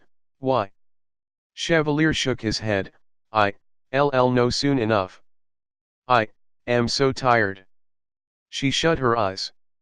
Sleep then, you'll feel better when your body replenishes the blood supply. He wasn't sure she heard, as she was fast asleep. Emily heard the voices as if in a dream. You know her scent has been stronger, more appealing, Kyle said. Yes, I noticed. It's hard to resist, not as an excuse for that low life, but just as an observation. I suspect it was the sun, vitamin D as she put it, Chevalier was whispering. The Chevalier has given us 2 names, Emmanuel and Paul. We, managed to track down Paul, but as yet can't seem to find anyone in the coven named Emmanuel. Kyle sounded tired. Both Paul and Ian are in the prison, though Ian won't be talking any time soon. He sounded proud. I will call for some antibiotics, her wound doesn't smell right. Good idea, it wouldn't hurt to get some peroxide either, to clean it. The voices faded and were forgotten by her. Take more of these, Chevalier said, handing her 4 pills. She took them with a glass of orange juice and crossed her legs, sitting up in the bed. Okay, now let me see.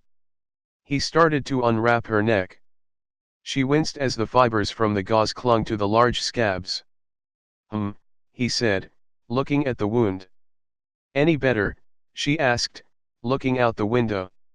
Well, it's hard to tell, but I say the infection is down. He pulled out fresh gauze and began to rewrap it. Maybe it's you that needs a raise and not Kyle, she said with a half smile. Why, that? He was concentrating to put the bandage so it was covering all of the wounds. Compensation for added stress. She tried to laugh, but her neck burned with the movement and she winced. He grinned, stop laughing, I'll break it open again, and I do consider myself fully compensated. Gah. She winced again, how long is it going to burn? I am afraid for a while. He got you pretty good. He sat back and looked at her. She had some color to her lips finally, but was overall still pale. Did you send Kyle away to get some rest? She insisted Kyle go rest when she seen him. His clothes were torn and he was exhausted. Chevalier knew he been putting in extra time with the Chevalier and didn't envy the enemy at all.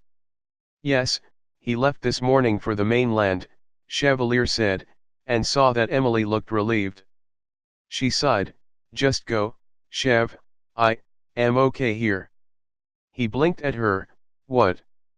I know you, itching to go talk to the Chevalier, just go. She smiled at him and grabbed her book from the table. Are you sure? He asked, already standing up. She nodded and motioned him away with her hand, her eyes already on the book. Chevalier grinned to himself as he left the room. He been waiting 6 long days to talk to the Chevalier Heku personally, and his excitement carried him faster. He found himself down in the cell dungeon within a few seconds. Travis looked up at him and motioned for the guard by him to move back. Out, Chevalier told the guards, and they bowed and left the cell area. The shrieks echoed through the castle. Emily flinched, but tried to focus on her book and ignore the sound of blood-curdling screaming. It continued ceaselessly for hours. The Heku servants looked wide-eyed at one another and a visitor to the castle turned and ran away from the front doors. Just when the screams ebbed, they began again, but were even louder. Emily laid down and pulled pillows over her head to try to mute out the noise. Heku in the castle stopped working and stepped out into the hallway to look nervously at one another. The two guards by the cell entry door fidgeted nervously. They wanted to go in and help, and wanted to see exactly what happened when the chief enforcer hit his limit. Travis stood silently in the kitchen. He had been talking to Gordon when the screaming began, but Gordon left early on, mumbling about heading home. Travis was grinning, though he, like the guards below, wanted to go and join his commanding officer. When Chevalier walked out of the door, the two guards grinned at him. His shirt was caked in blood but his face was exuberant. He had a malicious grin as he walked up the stairs. The two guards went back into the cell and gasped. Blood covered every inch of the cell space. One Heku sat trembling in the corner, but the other was nowhere to be seen. They escorted Paul back to his cell as he rambled about bunnies, gone insane. Chevalier went to his room first to shower and change. He knew he looked grotesque and figured Emily did, need to see him like that. He felt so alive, his senses were more acute, and he could hear the sound as a Heku sighed across the castle from him. He let the hot water of the shower pour over him and he concentrated on Emily and the rhythmic sound of her heartbeat in the next room. He smiled and threw on a robe, then crawled into bed with her and pulled her close to him, tossing his robe to the side. She stirred slightly when he pulled the pillows off of her head and set them by the side of the bed. Chevalier inhaled deeply while he held her. Her scent was back to normal and was growing stronger every day as her body produced more blood. He kissed her lightly on the forehead and grinned when she frowned slightly in her sleep. Just after dawn, Emily jerked awake suddenly and sat up. Strong hands wrapped around her and pulled her back down into bed. Chevalier kissed her softly, nightmare. Emily just snuggled closer to him. He ran his fingers through her hair. So am I released today? She asked, yawning. He smiled, I'll have to see how your neck is doing before I answer that. Emily laughed slightly, doesn't matter, I can, stay here another day. Chevalier kissed the top of her head, oh, you think you can leave if I say no? She grinned up at him, yes I do. I just had those chairs replaced. Please try to refrain from attempting to maim someone with them this time, okay? He did, let her answer as he pressed his lips to hers. Chevalier shut his eyes and reached his senses out to her. He reveled at her emotions and the passionate way she went about everything. For now, she felt relaxed and content, and he smiled. When Emily sat up, it broke his concentration. He raised an eyebrow and looked at her. Let's get it over with. I want to get out to Putra, she said, unwinding the gauze from her neck. The sight of the wounds on her neck never failed to bring his temper forward, and he fought back a growl and looked carefully, okay, I'll admit, the swelling, down and it's looking a little better. I guess you can go. She kissed him lightly, good choice. She scooted out of bed and went to the bathroom to get ready. Anna had already laid out fresh gauze, so she wrapped it quickly around her neck. She knew the scent of blood made the Heku nervous. She made sure she had it as covered as possible before she pulled on her jeans and t-shirt, and went back out into the bedroom. Gordon left a tray full of pancakes and sausage, but the smell made her nauseous, so she ignored it and headed out to the barn. Kyle was wandering out to check on Emily when he saw her standing in the backyard, staring at the barn. Morning, Em. She did, respond. He frowned and walked closer to her, noticing her eyes were locked on the barn. Kyle followed her gaze and looked into the empty barn, Emily. When she did, answer, he looked closer at her. Her body was rigid and she was breathing quickly. He walked into the barn and looked around, then used his senses to find anything out of the ordinary, but found nothing. He walked back out to her and took one of her fists in his hand, smoothing her hand in his, it's okay, there's nothing in there. Kyle pulled lightly on her hand, leading her toward the barn, but her feet were planted firmly and she didn't move. Come on, it's okay. He pulled harder and she took a hesitant step forward. He pulled her hand again, forcing her to take another step. Kyle, stop, she whispered. I am here, come on. He pulled her another step, ignoring the panic in her eyes. She dug at his hand that was holding her other one, trying to pry it loose as she was forced to take another step. Let me go. Nope, he said, forcing her to take another step. We're going to the barn.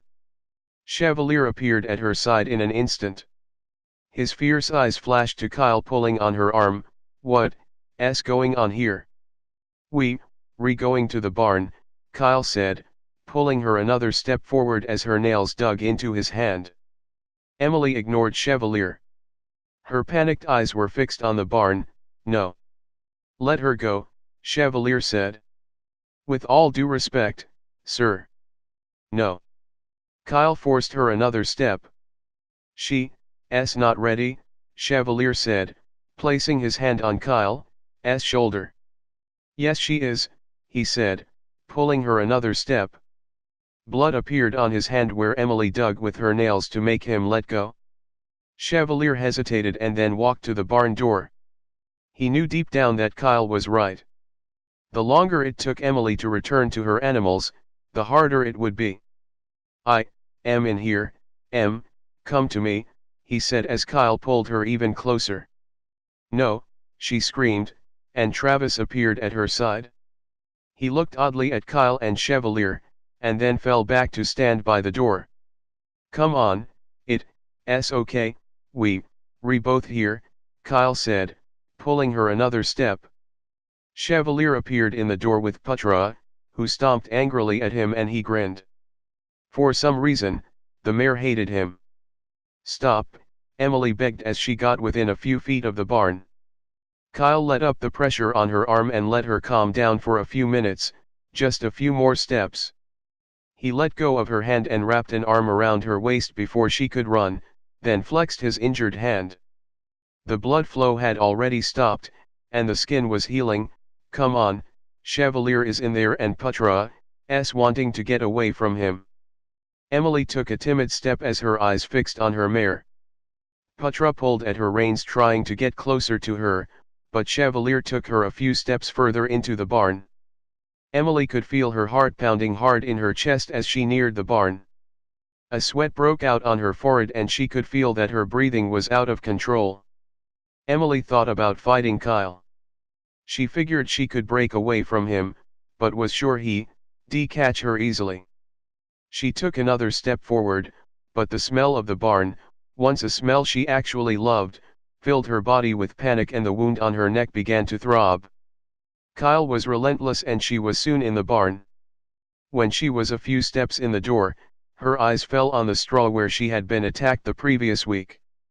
The straw was clean and fresh, and she realized Kyle had changed it out. She pulled forward, away from Kyle, and walked up to Putra, burying her face in the horse's neck. Kyle and Chevalier stepped back to the walls of the barn and watched. Emily wrapped her hands around the mare's neck. Good morning, girl, she whispered. Putra bit at Emily's long red hair and she laughed. After a few minutes, Kyle and Chevalier left the barn and met Travis at the door. Stay by the door, don't go into the barn unless there's trouble, Chevalier told Travis. Travis nodded and turned back to watch the barn. It wasn't long before Emily felt the old exhilaration that working with the animals brought her. She let the horses out into the corral and watched the cold play for a while before going in to grab some hay for the cows. She felt her neck wound pull painfully as she lifted the bale of hay and cursed when she felt the bandages. Blood was soaking through them. She decided to deal with that later and loaded a new salt lick by the hay. The ATV ride was always fun and she enjoyed it today, as well. She inhaled deeply and smiled. Chapter 16, Training. Chevalier came out of his office and looked around the castle. Things were going smoothly. Nothing had happened to cause concern in over 2 months. He headed up to Emily's room to see if she was there. He had trained his senses enough not to feel the common emotions she experienced, which lately, was constantly. He was also able to hear voices from her dreams, and found it fascinating. She wasn't in her room, but the heavy curtains were tied to the side and bright sunlight filtered in from the balcony door. He stepped onto the balcony and looked out over the grass, then froze as his eyes fell onto the 3 figures on the lawn. Emily was lying down on her back on the thick green grass. Travis was on top of her, his teeth at her neck as Kyle stood aside and watched. Fury raged through him as he jumped from the 2nd-story balcony and landed on the ground, denting the soft grass as he landed. He blurred to them and ripped Travis off of her, throwing him far enough he landed against the side of the castle and the rocks crumbled beneath him. Kyle was at Chevalier before he could get to Emily. Chevalier. It's not what you think, he said, but was pushed aside. Emily was on her feet quickly and had her hands on Chevalier's face. Stop, Chev, stop, it's okay. She locked gaze with him and her green eyes calmed him.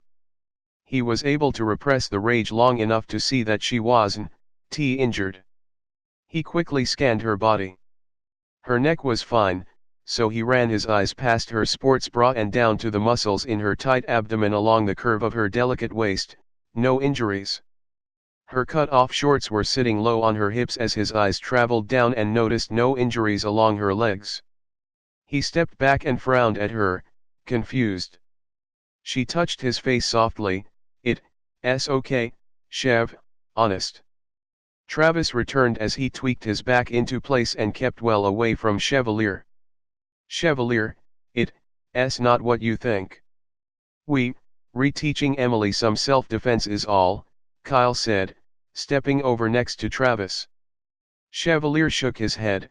You, redoing what? Self-defense, that's all, Emily said, stepping back from him, smiling. But, he was biting you, his mind swam. I was not. Travis said, offended. We were trying out a different position. It's no good teaching her to fight a haiku if it's not as close to real as possible. Watch, Chev. Emily said proudly. Come on Travis. Let's show him what we just went over. Travis hesitated and gave Chevalier a wide berth as he approached Emily. His eyes were weary as he grabbed her from behind, one arm around her stomach and the other high on her chest. He kept a close watch on Chevalier as he brought his teeth to rest against Emily's neck.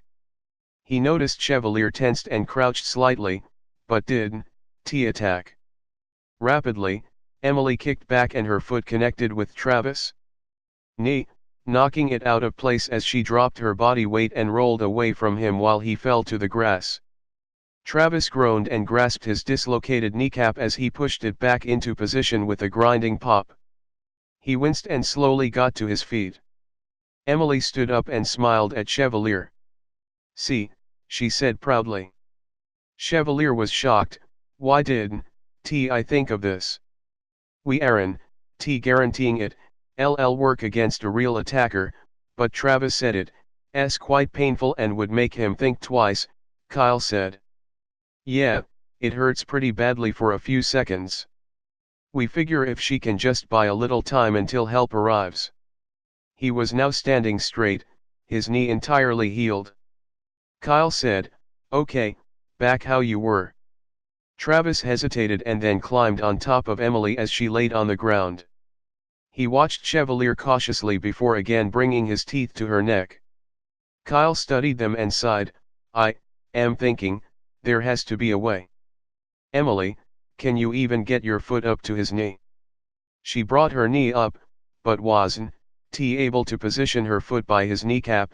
Don't think so. Chevalier growled, let me do it, Travis. Travis scrambled quickly to his feet and Chevalier took his place, his jealousy finally subsiding. As he placed his teeth at her neck, he grinned and kissed her neck instead. Emily slapped his arm, behave. Travis knelt down beside them, studying the location of arms and knees. I can knee him, Emily said, bringing her knee up slightly.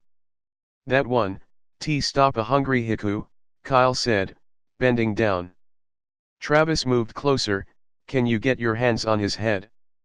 Emily reached up and put a hand on each side of his head.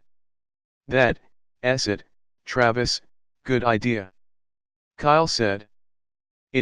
It's the element of surprise that, LL make this work. If he knew it was coming, he'd be able to stop it, but I doubt anyone will think of this. What? Emily asked, thwopping Chevalier's head as he kissed her neck again. Emily focused on Kyle, who was demonstrating the move behind Chevalier's back, and she winced. Seriously? This whole training will only work if we know it's possible for you to do, Travis said, standing up. Chevalier felt Emily's body tense moments before his head was wrenched to the side, and the crack of his vertebrae echoed through the lawn. He growled and rolled off of her, readjusting his head and cracking his neck back into place. Are you okay? She was crouched by his side. I am okay, just give me a minute.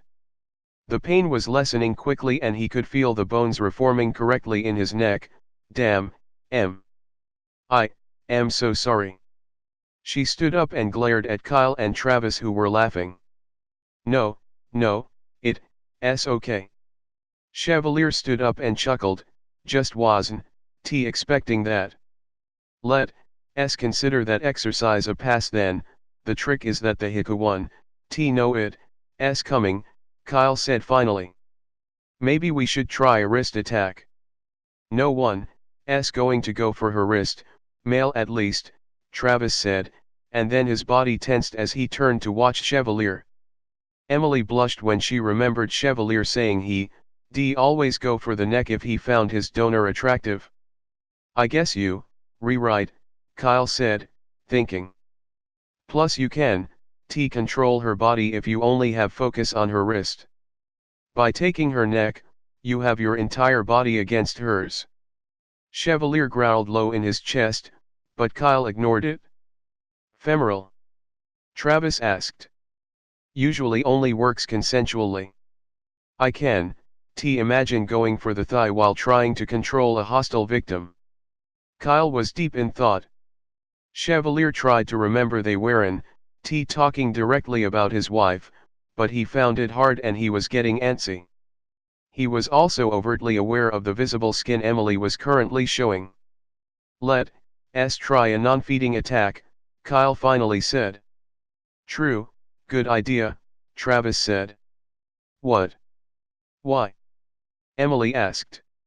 Just a precaution, Kyle said, and turned to nod at Chevalier. She'd be running more than likely, right?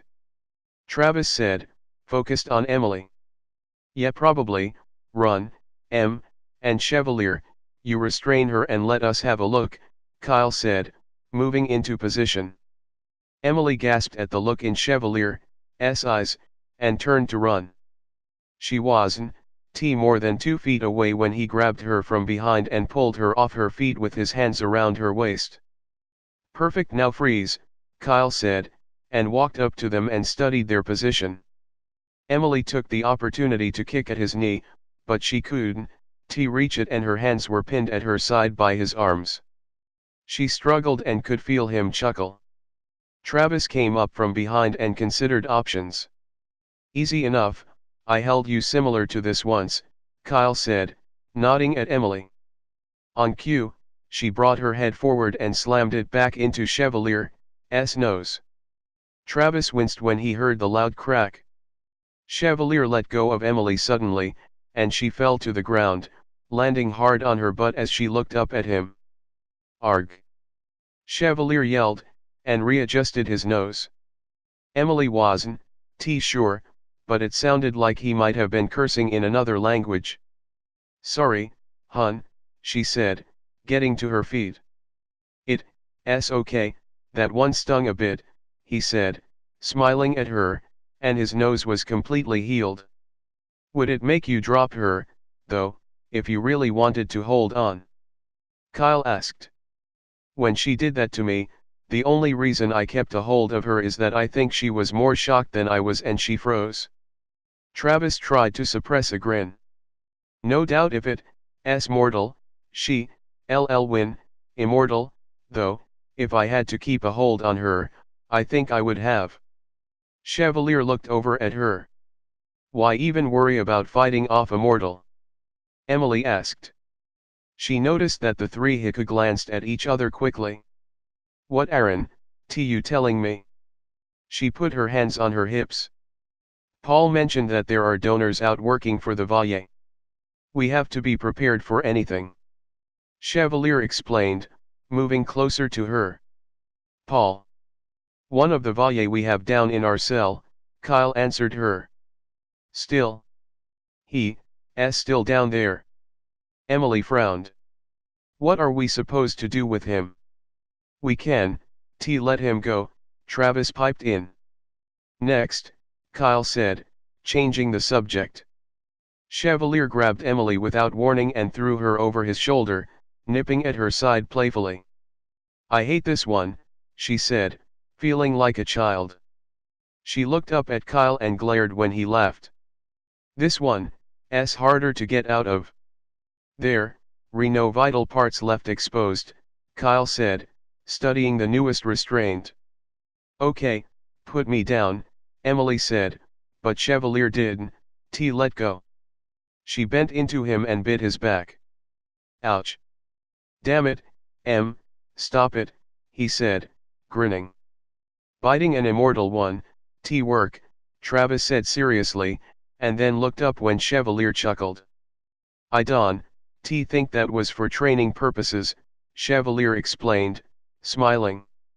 Oh. Travis grinned and looked away quickly.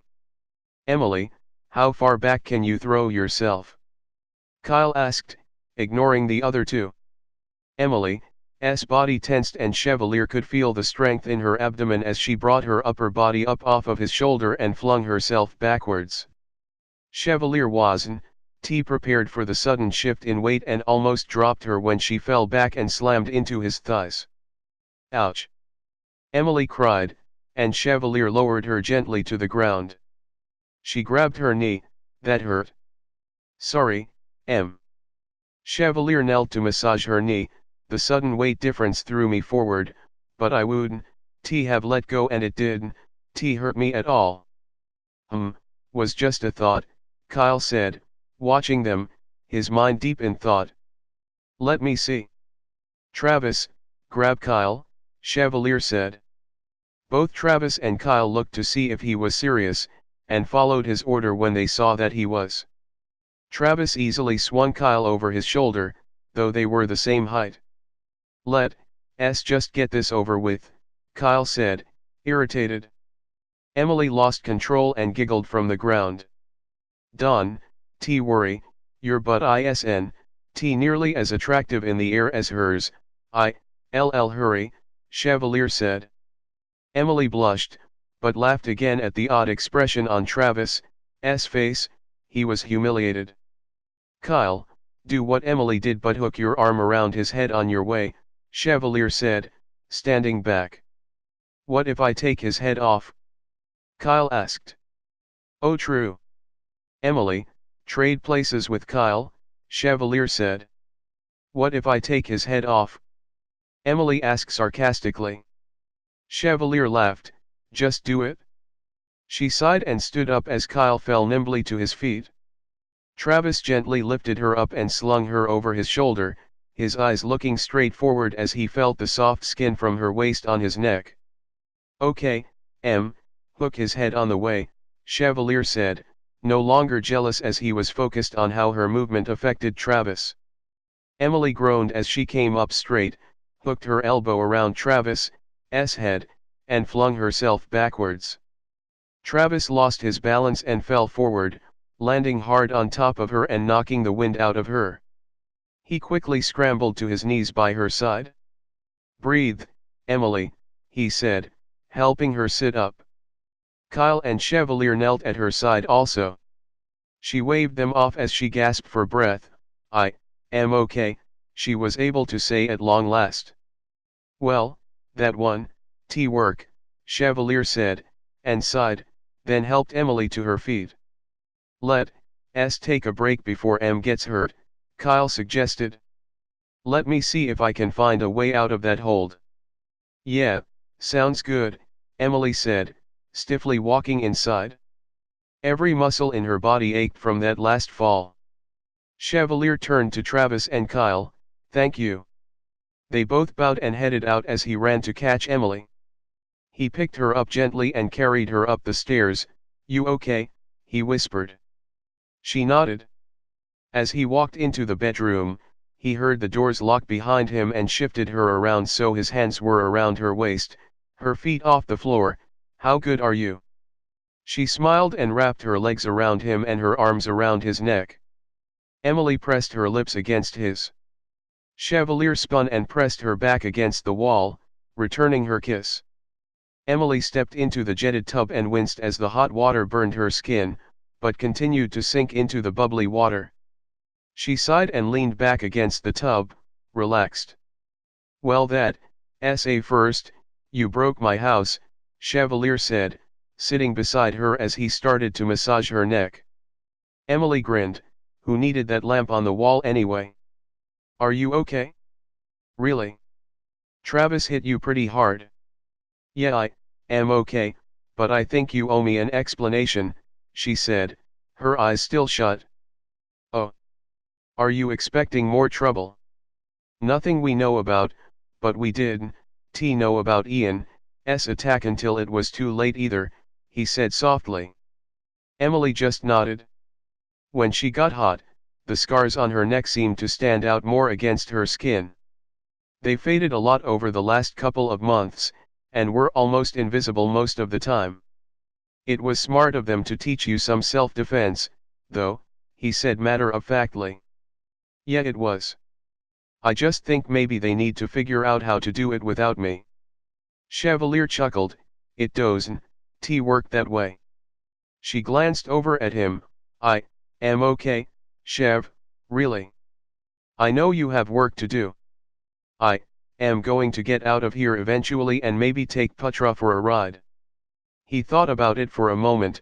Take Kyle with you though, okay. She nodded and he stepped out of the room. Once her muscles relaxed, Emily got out of the jetted tub and dressed quickly, knowing full well that she wasn't headed to the barn.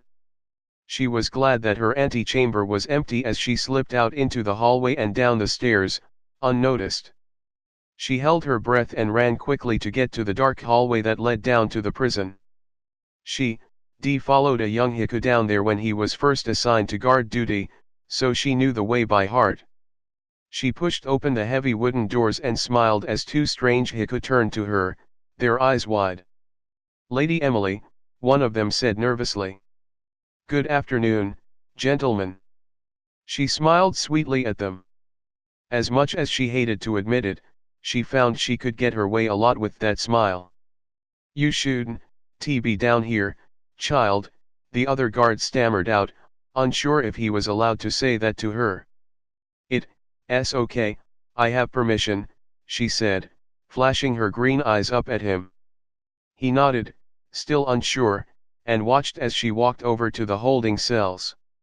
She looked through the cells. Which one of you is Paul? He's not all the way with it, Lady Emily, one of the guards said to her. She turned to face him. What's wrong with him? The guard looked at the other guard and back to Emily. Well, he went insane I guess, sort of. He mumbles a lot to himself. Emily frowned and turned to the Heku that was sitting in his cell on the floor, talking to a board. Let me in, she said to the closest guard. He gasped, eyes open wide. Lady Emily, I can let you in there. Why not? She asked sweetly. He's dangerous. What if he? The guard shuddered. She sighed and slid down to the floor, sitting cross-legged in front of the cell. Paul? She asked softly. He looked up at her and grinned evilly. Emily. She fought the urge to run. His eyes were pure evil and his grin sent shivers down her spine. "Will you talk to me?" she asked after she, regained her nerve. He crawled over to her and inhaled at the bars. "Emily," he said again. His eyes shut as he savored her scent, then ran his tongue over his teeth and he sighed. "Will you talk to me?" she asked, again. "Yes," he hissed, looking into her eyes. Paul sat against the bars, pushing against them to be as close to her as possible. She leaned a little closer to him and whispered, "Do you know who I am?" He nodded and watched her neck. "Who am I?" she asked. "Lady Emily, a Winchester, and granddaughter too." He inhaled deeply and when he opened his eyes again, they were full of hunger. "My master." "Ulrich is your master?" He nodded, his eyes falling to the rise and fall of her chest as she breathed. "Did he send you to watch me or to bring me back?" She tried to ignore the feel of his eyes on her.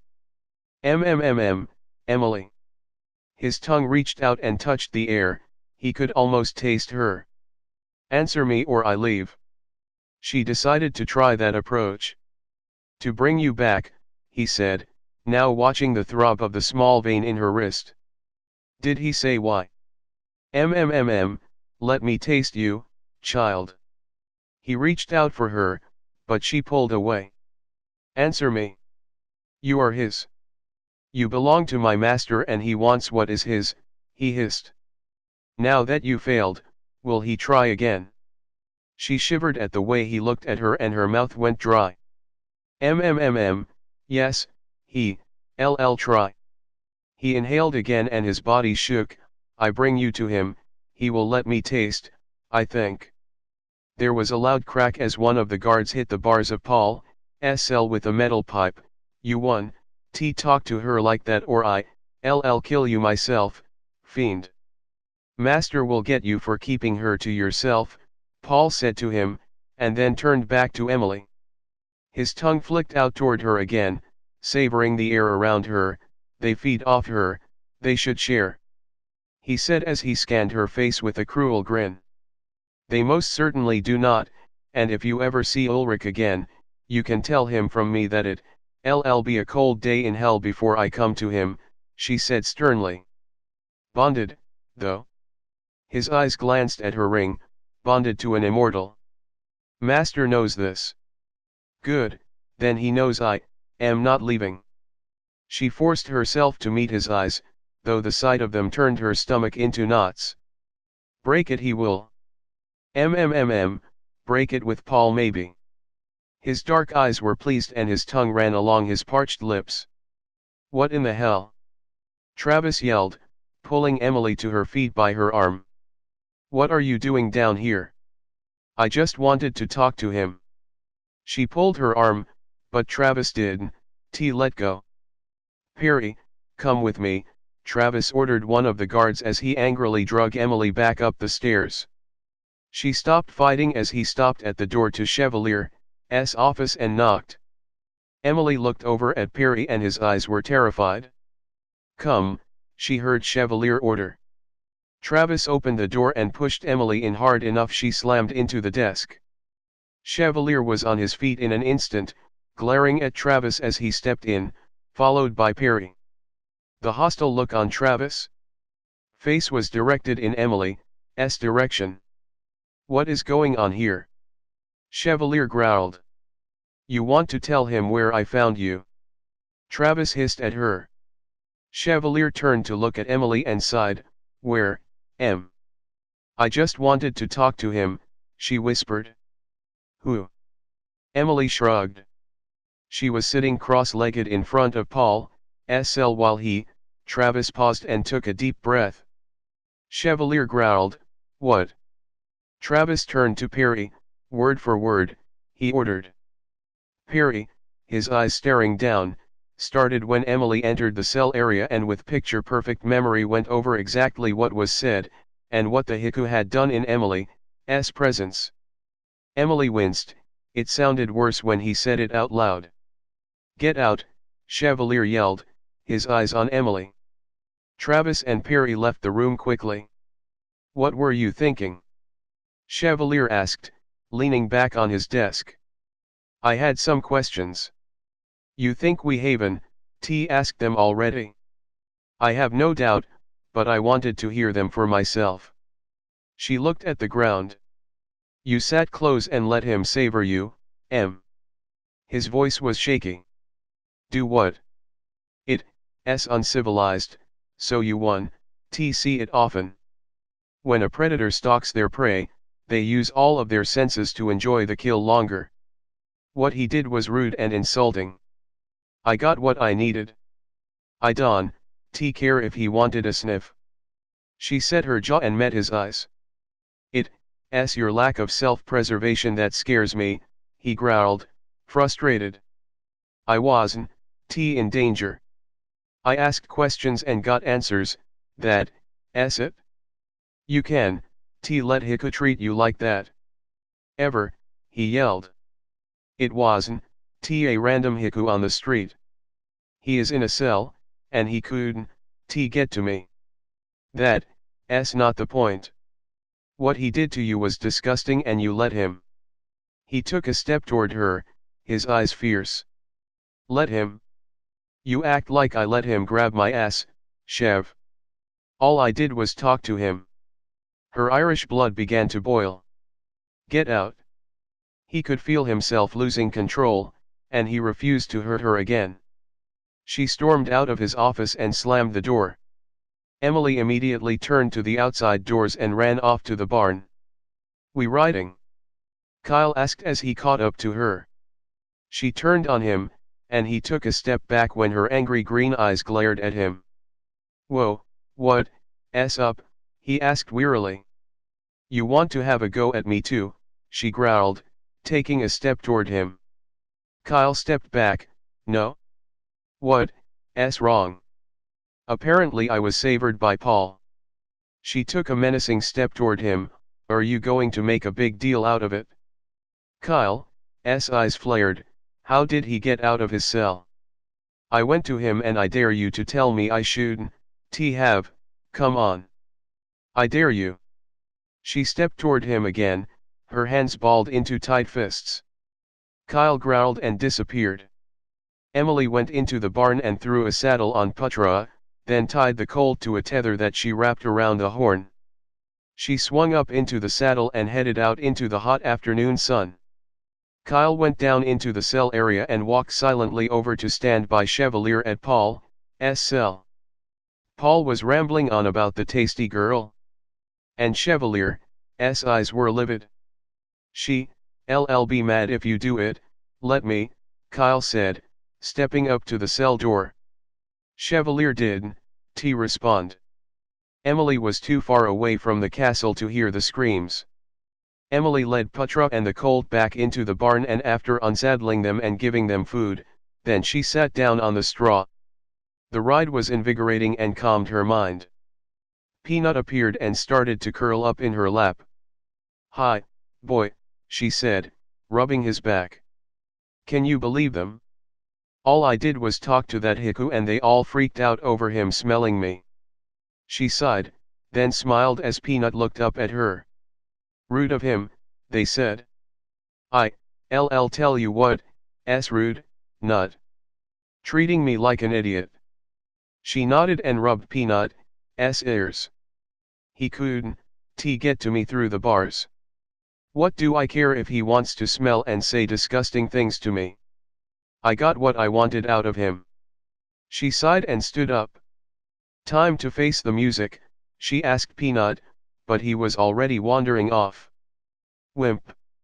She walked into the castle slowly. Hello, she said as she walked into her bedroom and saw Chevalier sitting in the chair by the fire. He watched her, but didn't talk. On a scale of 1 to 10, how mad are you? She sat down in the chair by him and pulled off her boots, the warm fire felt good against her cold feet. When he didn't answer, she kept talking, fine then, on a scale from 1 to 10, I'd say I was about an 8, but after the ride, I am maybe a 3 or so you will probably survive the night. Emily. His voice was soft, am not so much mad as, well, disappointed. She frowned at him, disappointed. Yes, I hoped your time here was teaching you how dangerous Heku are and how you can, take anything they do for granted. Oh. I don't, He was behind bars. There was no way he could get to me. That isn't, exactly the point. What he did was intimate and intrusive. He took her hand and kissed it lightly, then frowned slightly and turned her hand over, smelling her wrist. She shrugged. You mean like what you just did? I am allowed, he said seriously, and then leaned forward and inhaled against her neck. Stop it, I am serious, she said, and leaned away from him. So am I, Emily. He leaned back and his eyes narrowed. You smell different again. So stop smelling me and let's get to the point. You don't believe I am smart enough to stay safe around a Heku in a prison cell, she grumbled. Yes I do. What I don't understand is how you could let him treat you like that, how you let him talk to you as if you were his for the taking. He leaned back in his chair again. I didn't care. I got what I wanted to know, she said, her voice flaring up again. Like what? What did he tell you that you just had to know? That Ulrich sent him here. We knew that. I didn't. Then he said that he was here to take me, not just to check up on me. We knew that. Nice to know. It's also good for me to know that Ulrich plans on breaking our bond when he takes me. Chevalier tensed. That, he didn't know, he won, get that chance. No he won, not if I can help it. She watched as Gordon brought a tray up for her and then left quickly. Emily picked up the lid and grabbed some cheese toast off the tray, then returned the lid. She sat back and took an uninterested bite. Were you out in the sun a lot today? He asked finally, allowing her to eat some. Of course, I was out on Putra. He nodded. So are you mad or not? She asked finally. I am not mad. I just wonder where this stuff comes from. What would possess you to all of a sudden decide to talk to a prisoner? Curiosity. That's it? Yes, she said, shrugging. Suddenly, he was down on his knees in front of her, kissing her neck. That scent is toxic. Good to know. She flinched away from him. Still mad, he said, rocking back on his knees. Hurt, not mad, she told him, and then got up and went into the bathroom. Chevalier thought for a moment and whispered Kyle's name so Emily wouldn't hear. Within a few moments, Kyle appeared at his side. Well, he whispered to Kyle. Kyle's eyes filled with panic as he fought the desire to inhale deeply. Again. Chevalier nodded. I wanted to know if you caught it too. It's almost irresistible.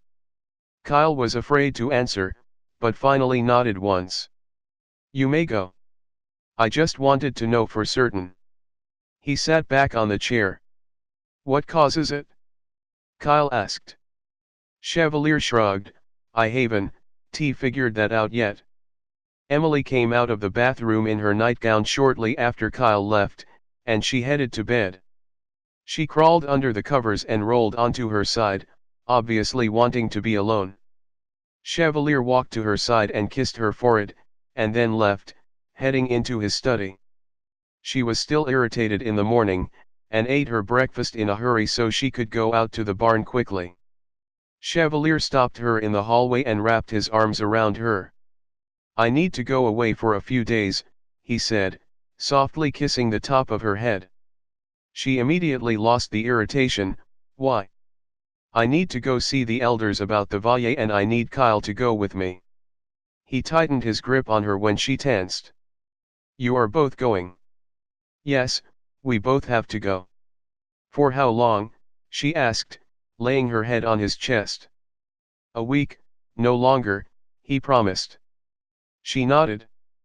We have someone here to watch over you.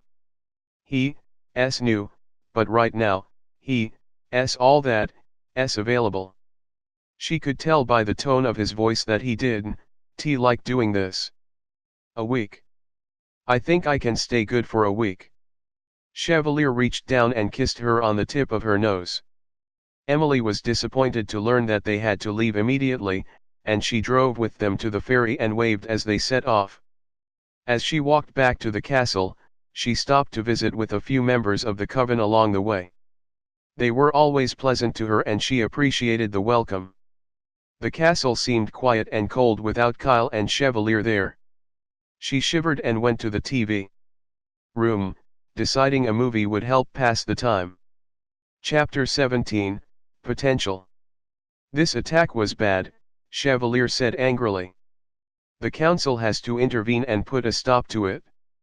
This council is aware of its responsibilities, but doesn't feel that it can take further action because of an attack on a mortal, Silas said stiffly. Not just a mortal, my wife. Kyle growled. Bond or no, she is a lower life form, a mortal. Starting a war with the Chevalier over an attack on her would be premature. Mortal or no, she is in my coven and that makes her an Equites, which also makes her your responsibility. Chevalier was glaring at the elders. We take no serious stand on protecting the mortals that our covens decide to harbor. A Winchester, Kyle hissed.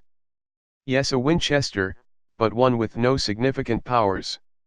If it were up to us, we would send her to the Chevalier to live with her family. As it were, the affairs of this coven we leave up to the chief enforcer. Chevalier growled. She has shown potential for powers, though. Given more time, they may surface, Kyle said, just as they had planned.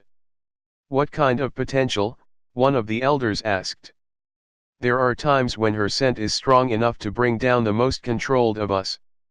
We suspect this is the start of her coming to her own, so to say. It's long rumored that the Winchesters had blood strong enough to drive any Heku insane. Kyle's lines were well rehearsed, but sounded natural. At what times does the scent happen? We haven't narrowed it down yet, but we will. If we can find out the cause, we may be able to see if we can provoke powers from her during that time, Chevalier said confidently.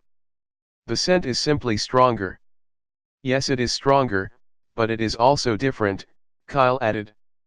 If it is in any way tied to the destruction of the immortal, we will need to know immediately, Silas said, watching them intently. Of course, Chevalier told her strongly. The elders turned and talked among themselves while Kyle and Chevalier waited impatiently.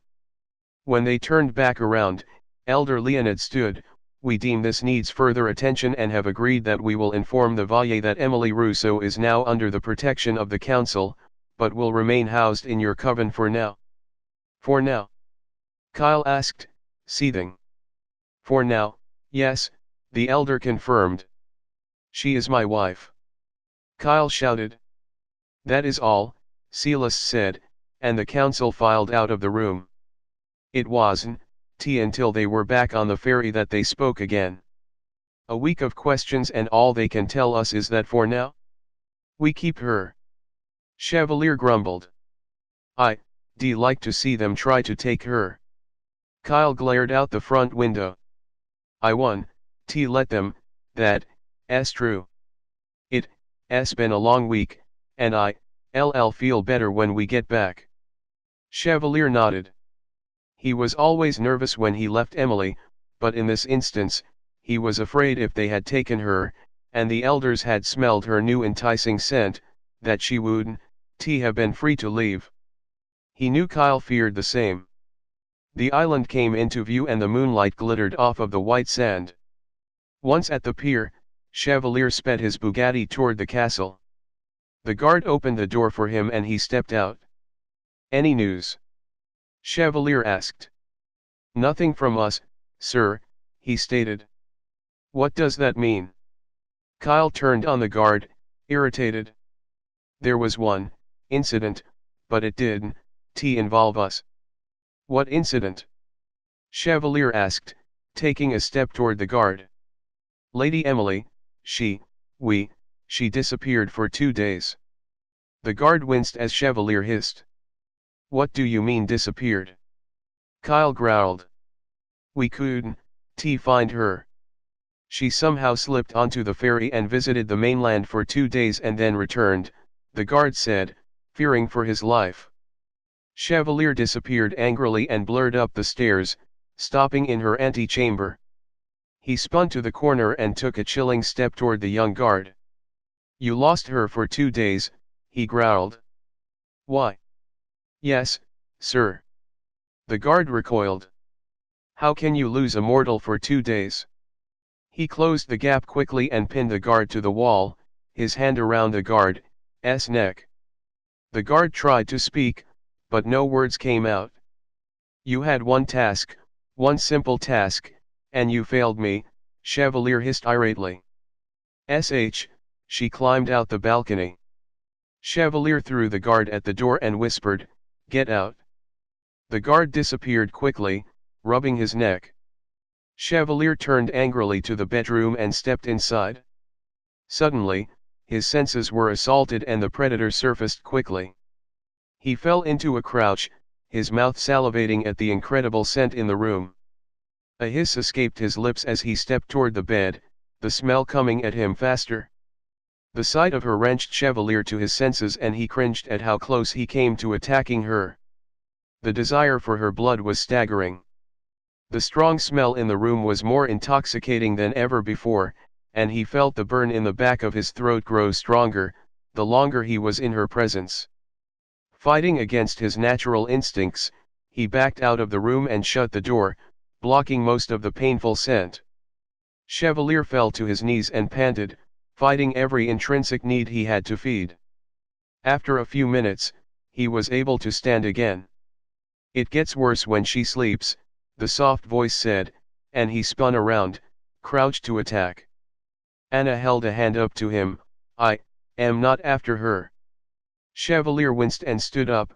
What's happening? I don't know, sir. The, shall we say, aroma, grows stronger when she sleeps. I had to ban anyone from entering her room at night as soon as I noticed it was apparent to all of us. He was slowly regaining his control. I take it that's when she snuck out on the balcony.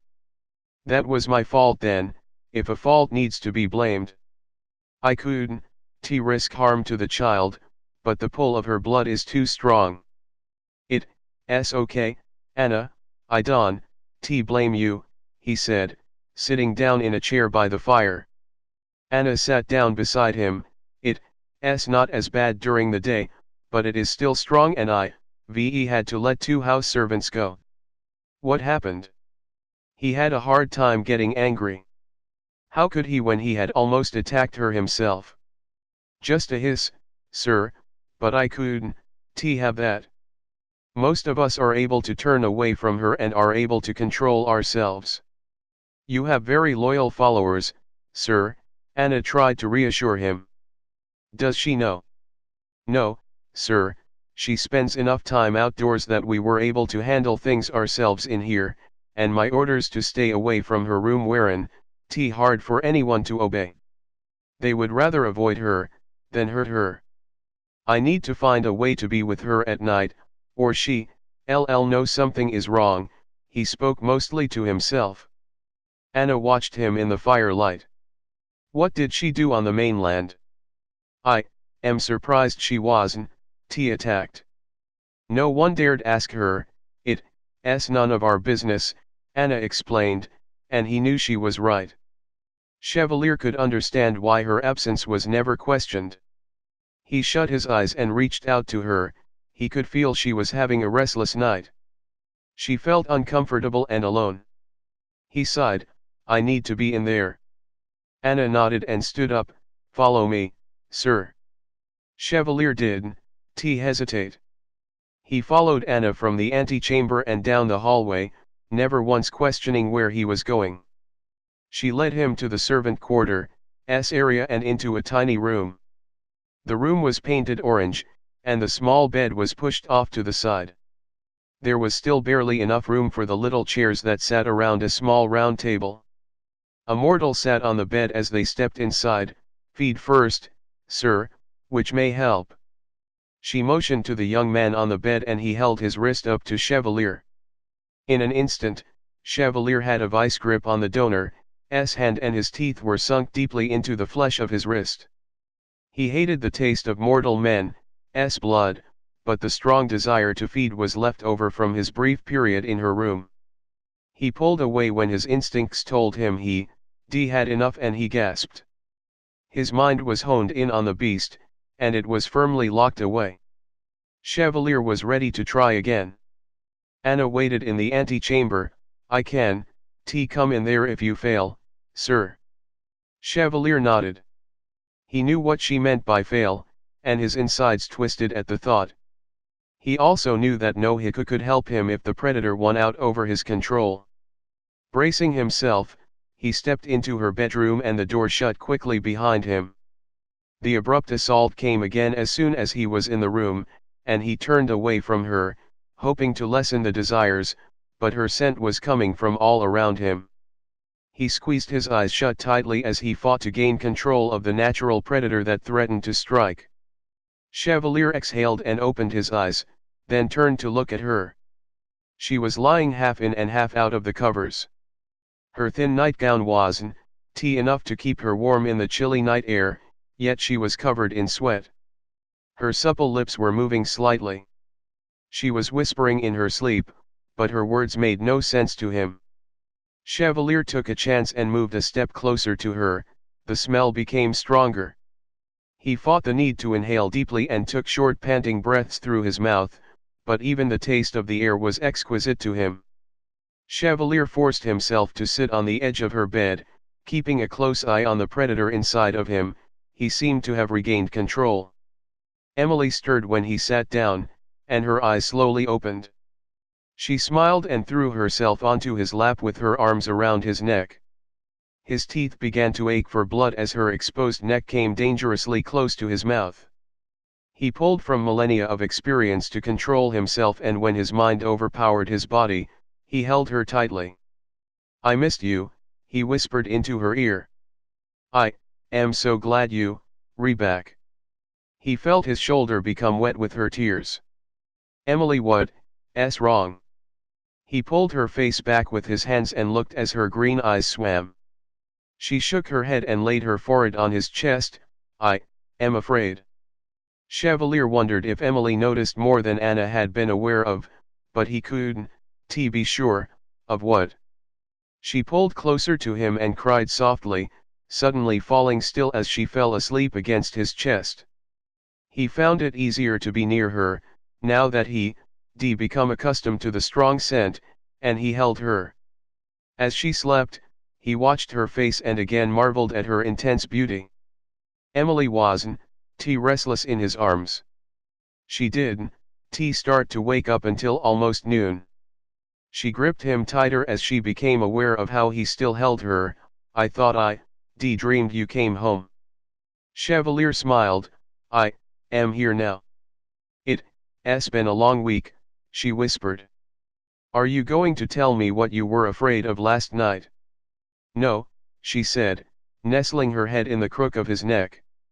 He laughed. "All right, then do you want to tell me what you were doing on the mainland for 2 days by yourself? You know about that, huh? Not a lot happens around here that I don't know, and I can believe you climbed out of a second-story balcony." He kissed the top of her head. "It wasn't that hard," I nodded. "Sheets. Besides, I get the impression that I am being avoided around here for some reason. Gordon's even started leaving my trays out in the antechamber," she sighed. "Yes, well, I'll explain that once I know the reason." "So what did you do on the mainland?" he asked again. "I went to visit someone." "Oh? I didn't know you knew anyone close enough to visit and get back in 2 days." He felt she was leaving something out. "I do," she whispered. Chevalier lifted her chin with his hands so she was looking into his eyes. He hated how her eyes were fearful. Tell me. She swallowed hard. Did someone do something to you that you aren't telling me? Emily squeezed her eyes shut and whispered, I am pregnant. Chevalier's mouth fell open, his eyes wide. What? She didn't answer him, but turned her eyes down toward the floor. Are you sure? He was stunned. She nodded. But the doctors, he didn't know what to say. We're wrong, she said softly, still looking at the wood grain pattern in the floor. Chevalier placed a hand on each side of her head and forced her to look at him. When their eyes met, he pressed his lips against hers and then hugged her tightly. She melted into his arms and kissed him deeply, tears still streaming down her face. He pulled his face away from hers and looked into her eyes. This is what you were afraid of telling me. She nodded. He grinned. I am going to be a father. Emily nodded again and gasped as he kissed her fiercely, and suddenly, she felt things were right. Sneak peek, Chevalier, Book 2 of the Heku series. Emily stretched out on the large bed and realized she was alone. She sat up and searched the bedroom, but didn't see him. She sighed and laid back down. The bed felt amazing this morning and she didn't want to get up. Only a few minutes later, she stumbled out of bed and ran into the bathroom. Morning sickness had gotten stronger over the last few days and she spent a good part of her day sitting on the cold tile floor. Chevalier didn't know, she managed to keep it from him. She was afraid of how he would react even though it was perfectly normal. Chevalier called into the room. Emily cleared her throat and called back to him, we'll be out in a sec. I have some breakfast for you. Gordon sent up biscuits and gravy. She heard the sound of a tray being placed on the small table by the fire. Emily fought against the lurch in her stomach at the thought of gravy, but it was too much and she turned back to the toilet. Emily. She heard him run into the bathroom, his voice was worried. Go away, she managed to finally say. Can I get you something? He knelt down by her as she laid her cheek on the cold tile floor. Get that food out of here, she told him and shut then her eyes. Chevalier sighed, maybe you should see the doctor. I am fine. Just Don, bring food into the bedroom. She wished he would leave so she could take a nap on the cold floor. He was out the door and removed the tray from the room, then returned to her side before she even realized he left. Let me put you to bed, he said, sliding his hands under her. No, this feels better.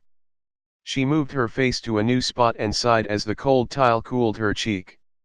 He watched her for a few minutes, wishing there was something he could do. Go away, she said again. If you need me, just call, he told her as he left, hesitantly. Chevalier stepped into the antechamber and told Anna to leave Emily alone. He went down to his office and picked up the phone then dialed quickly. Dr. Edwards, please, he said, hurriedly. With a patient. May I help you? The nurse asked. No, tell him it, Chevalier and tell him, now. She could tell by the tone in his voice that he wasn't to be messed with. One moment please. Her voice was irritated. It was only a few minutes later that Dr. Edwards was on the phone. This is Dr. Edwards. Doctor, this is Chevalier, from the island. Yes, I remember. He honestly sounded pleased. My wife, she's pregnant and... Yes, I know. I saw her last week. Chevalier paused and then smiled slightly. Yes, I guess you did. She's pretty sick now, can you come? Sick as in a fever, or sick as in nauseous, the doctor asked, concerned. Nauseous. It's morning sickness, she'll be fine in a month or so. A month. Chevalier couldn't believe how blasé the doctor was about it. Yes, get her some soda crackers and Sprite, that'll help. Right, LL do that. He wrote down the 2 items on a slip of paper. Call if she gets worse, as long as she's eating and gaining weight, she'll be fine, the doctor said, kindly. Sure, okay, Chevalier said and hung up the phone. He stepped out of his office and called for a young Heku that was walking past. You, come here. The young Heku turned to him, terrified. Why yes, sir. Can you sail a yacht? Yes, sir. There's a yacht docked to the south of the pier, take it and go into town immediately and get these. When you get back, give them to Anna, he demanded and handed him the list before heading up to Emily's room. Emily wasn't in bed yet. He rounded the corner and was about to tell her he was taking her to bed when he saw her sound asleep on the floor. He sat down by her and leaned up against the wall to wait. Several hours passed and Chevalier was debating moving her to the bed when he heard Anna in the next room, so he got up quietly to meet her. Did he get it? Anna nodded and sat down a box of crackers and some cold Sprite in a glass. You didn't specify though. He brought back 16 cases of crackers and 64 big bottles of Sprite. Chevalier smiled, he was actually pleased at the amount. He'd rather have too much than not enough. Anna looked toward the bathroom. How is she, sir? He glanced at the door then back to Anna. She's asleep on the floor. Anna gasped, you should move her to the bed, she can be comfortable. I tried that, Chevalier said, a little irritated. She assumed he hadn't thought of that on his own. She said it felt better on the floor. Anna sighed and left the room. Chevalier returned to the bathroom and Emily looked up at him from the floor. He reached down and picked her up. You can come back to the floor after you eat? Ugh, I can eat, she told him and rested her head in the crook of his neck. These are doctor's orders. Sprite and crackers. He sat her down on the edge of the bed and handed her a cracker. Emily took it and looked at it for a while before taking a tiny bite. You're going to have to do better than that. If it stays down, I'll take another, she said, not moving. Chevalier studied her. She was pale, but otherwise looked fine for having slept on the bathroom floor. He did notice a twinge of annoyance in her voice, but was able to refrain from chuckling. She took another bite and then sighed, please go away. He looked at her and raised an eyebrow, what if I say no? She glared at him and he again found the restraint to not laugh. You, driving me insane, Chev. She took another bite of the cracker. I am not leaving, not if you, sick. Maybe I can help. I am not sick and you, done enough. Her voice was icy. Chevalier considered it for a moment and then figured he better leave. He wasn't sure why her irritation was endearing, but he knew she wouldn't find his observation amusing. Okay, call if you need me then, he said, and kissed her forehead before leaving. Emily took a drink of Sprite and then got up and got dressed. She wouldn't admitted to Chevalier, but she was feeling better after eating some. Finally managing to pull herself together, she headed out to the barn.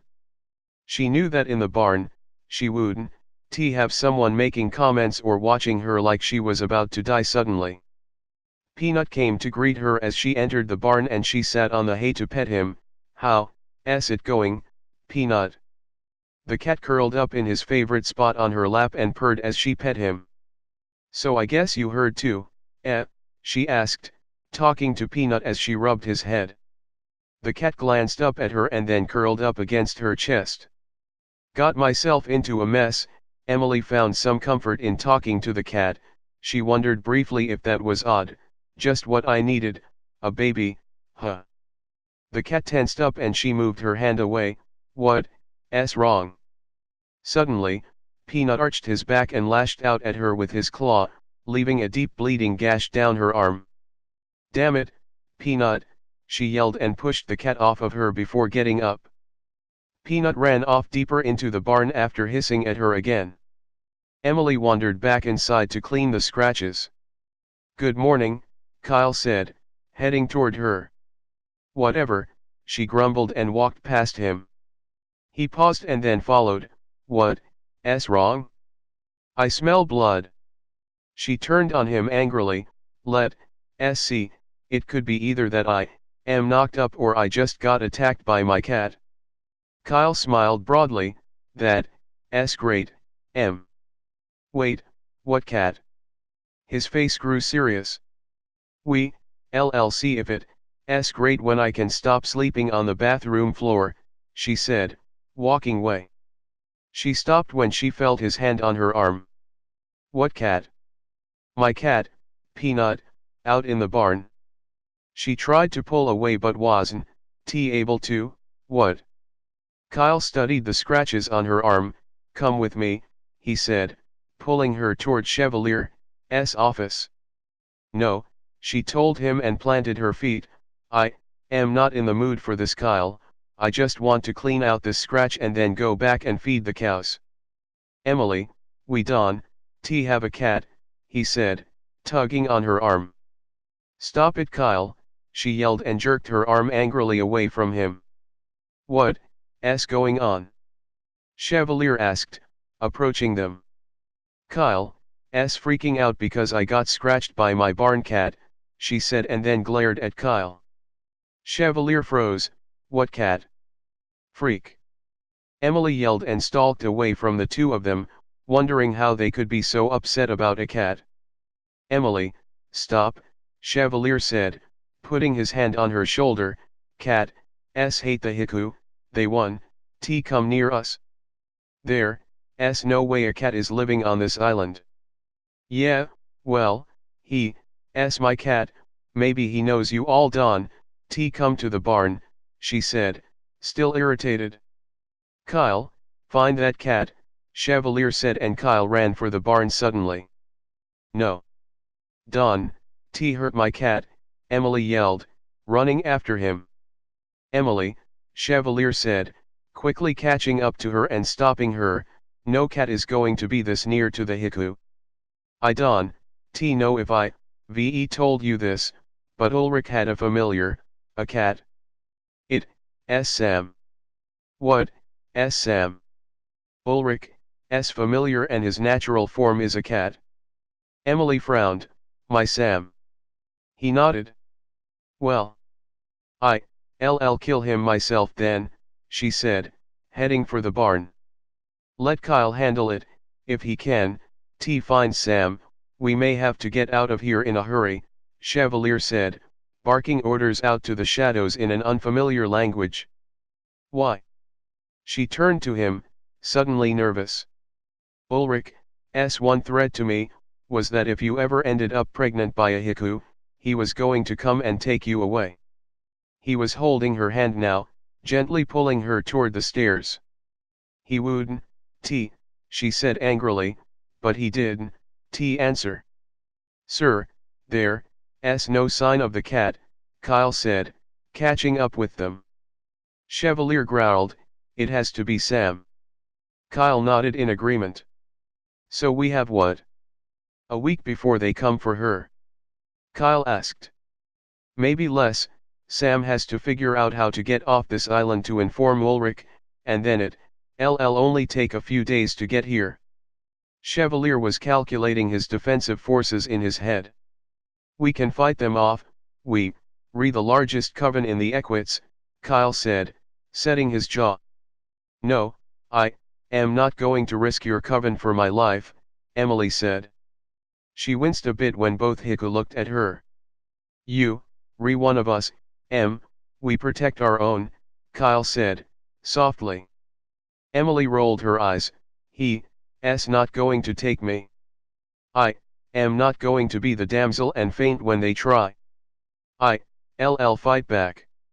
"You can fight those numbers, just let us do this," Kyle said to her. Emily nodded. "Fine, when you done planning a war, come get me." When she left, Kyle looked at Chevalier and smiled. She's grouchy. Chevalier couldn't help but chuckle. Yeah, she is. Congratulations, sir. Chevalier's face lit up and Kyle couldn't help but grin. Unexpected, actually. I would imagine. Let's go find that cat, Chevalier said, suddenly serious.